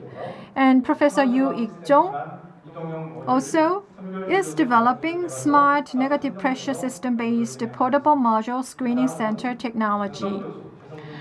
So all these professors are joining this research initiative. And also we have 2 private sector companies joining this project to develop technology to be equipped on screening centers. In last September, every 2 years, the Korean government launches a project for innovative medical devices. And last year, the topic was Infectious Disease Smart Innovative Medical Device Demonstration Support Center. As we were designated as an infectious disease center, we focused on smart and innovative medical devices suitable for infectious disease centers. Unfortunately, we were not selected in this project, but we will be further evolving our center so that we can develop such innovative devices and building infrastructure to do that. In the end, our goal is to develop a K infectious disease and innovative medical device development hub. Recently, we have a plan to build a network for joint response to infectious diseases and also clinical trial center. So all these medical facilities, including Konyang University Hospital and Cheongju St. Maria Hospital, these 7 hospitals formed a consortium so that clinical trial center could be established. In so doing, vaccine clinical trial system and therapeutics clinical trial system can be established, and a vaccine and therapeutics evaluation system can be established. And then clinical trial data standardized model can be applied. And this network has been already established. And of course, we cannot apply for clinical trials that is supported by the legislative body of Korea. But better utilizing such a consortium, we would be fully participating in clinical trials in the field of infectious disease. In addition to that, we are engaged in COVID-19 related clinical trials, and we have produced meaningful outcomes. When it comes to vaccine and treatment, vaccination, prophylactic agent and treatment agent are all needed. Currently approved by the US FDA, and clinical trials are going on. And as you can see, we can classify all these vaccines. I think Celltrion would belong to the neutralizing antibody treatment group. In Korea, so we have these companies or drugs, 14 drugs with clinical trials, with ongoing clinical trials, and we have 8 vaccines who are preparing to get approval or whose clinical trials are ongoing. Let me show you one of the clinical trials that we're engaged in. Both asymptomatic and symptomatic COVID-19 patients were enrolled, and also their virus shedding was studied.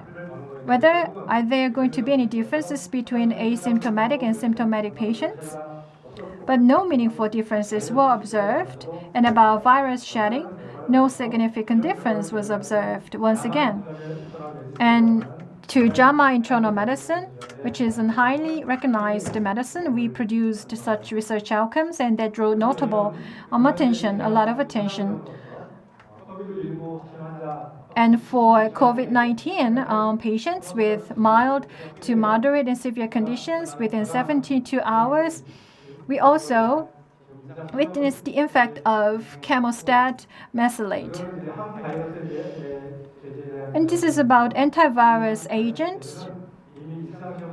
Phase 1 was already completed for this, and serious side effects were not reported as to this antivirus agent.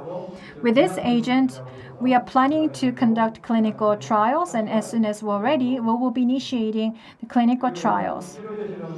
This is not a therapeutics clinical trial, but this is about a medical device that conserves RNA, virus RNA, contained within saliva. This is about assessing the efficacy of diagnostic kits. At our Division of Infectious Disease, Professor Yu is joining this project. So remdesivir, treatment efficacy and safety, and also multi-center research on bacteria or viruses resistant to multiple drugs. All these research activities are being conducted at our hospital. And to this end, with our own capacity alone, we cannot do this all. That is why we are going beyond our own facility and we are collaborating with other hospitals and facilities. We have Professor Yu Shine and Park Jung-wan from the Division of Infectious Disease. They are working with Professor Kim Yu-sik at KAIST and Dr. Lee Mi-hye at Suncheonyang Institute of Bioscience. And they are studying the transcription controlling factors so that they can produce outcomes on early detection of virus infection. Now, these professors are also engaged in partnership with Professor Moon are developing NGS-based emerging and variant virus rapid diagnostic kits. To proceed with these research activities, and basically there needs to be a biobank dedicated to infectious disease. So this January in 2021, of course, we have another biobank at our College of Medicine, but we felt the need to launch this separate biobank just for infectious disease. So PCR specimen or influenza PCR specimen can be proactively collected so that we can study infectious disease control on conditions overall. And in so doing, we can increase our capacity as an infectious disease center. And such a biobank dedicated to infectious disease would not entirely belong to us. It's because we would be also working with KDCA so that this bank can be operable under such partnerships. To fully fulfill our role as an infectious disease center, it is critical that we closely partner with such government institutions in conducting research activities. And this biobank will help us in organically collaborate with nation and government-led research institutions. So I have talked about our plans, research activities, and clinical trials, and from now on, I'd like to elaborate upon our current responses to treat COVID-19 patients. As I said, in July 2020, we were designated as an infectious disease center in the central region. We are the only hospital designated as such. So we are serving as a control tower. We are operating a joint response monitoring room. And it means that we will be conforming and allotting available beds within the central region, in addition to the general management of patients. And in January this year, we were also designated as a vaccination center in the central region. On behalf of Daejeon, Sejong, and North and South Chungcheong provinces, we will be responsible for vaccination of COVID-19.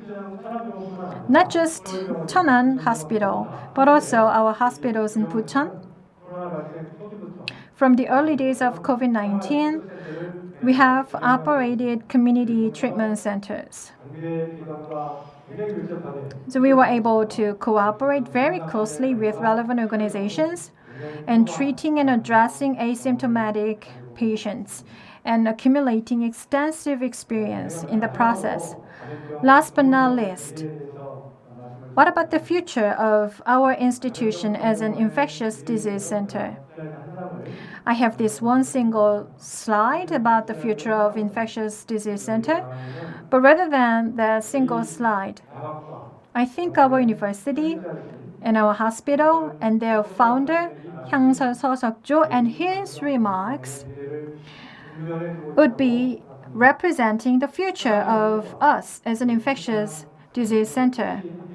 When the flow of time and when our commitment as a member of Suncheonyang community are synced together, we will leave new marks behind us in the history of our nation. pursuing new development. I think his words clearly show the direction forward for us as an infectious disease center.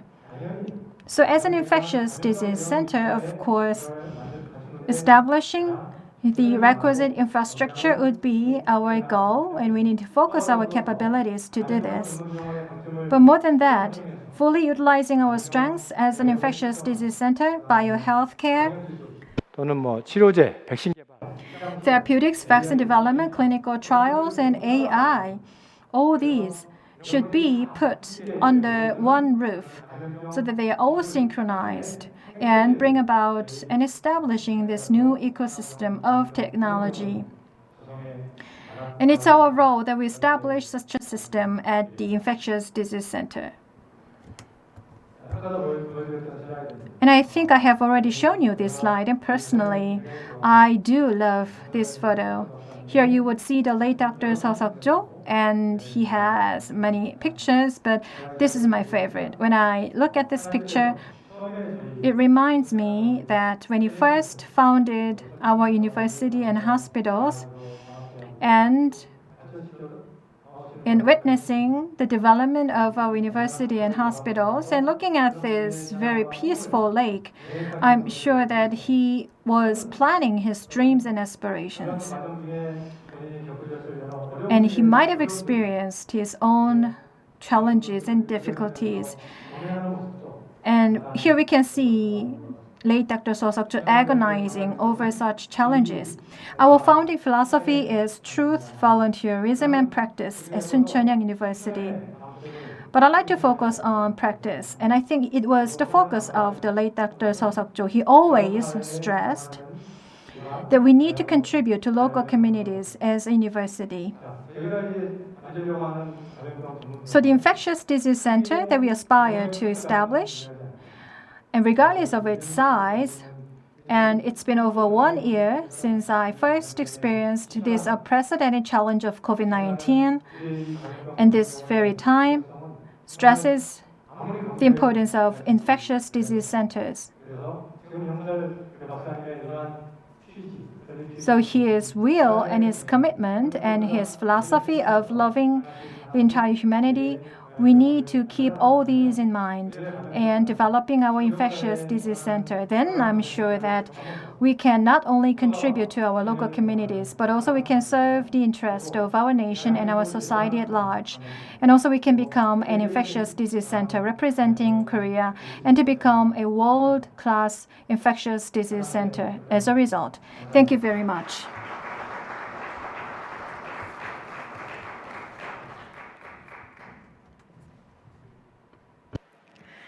Thank you very much, Dr. Baek Moo-jun, for that very inspirational presentation. Now, as you referred to, the late Dr. Seo Seok-jo's comments, I do hope that the Infectious Diseases Center at Soonchunhyang University and the university as a whole and its affiliated hospitals will continue to be an inspiration and a contribution to not just the local society and the country, Korea, but also because we live in an international, global age, that we can contribute to the wider international community as well.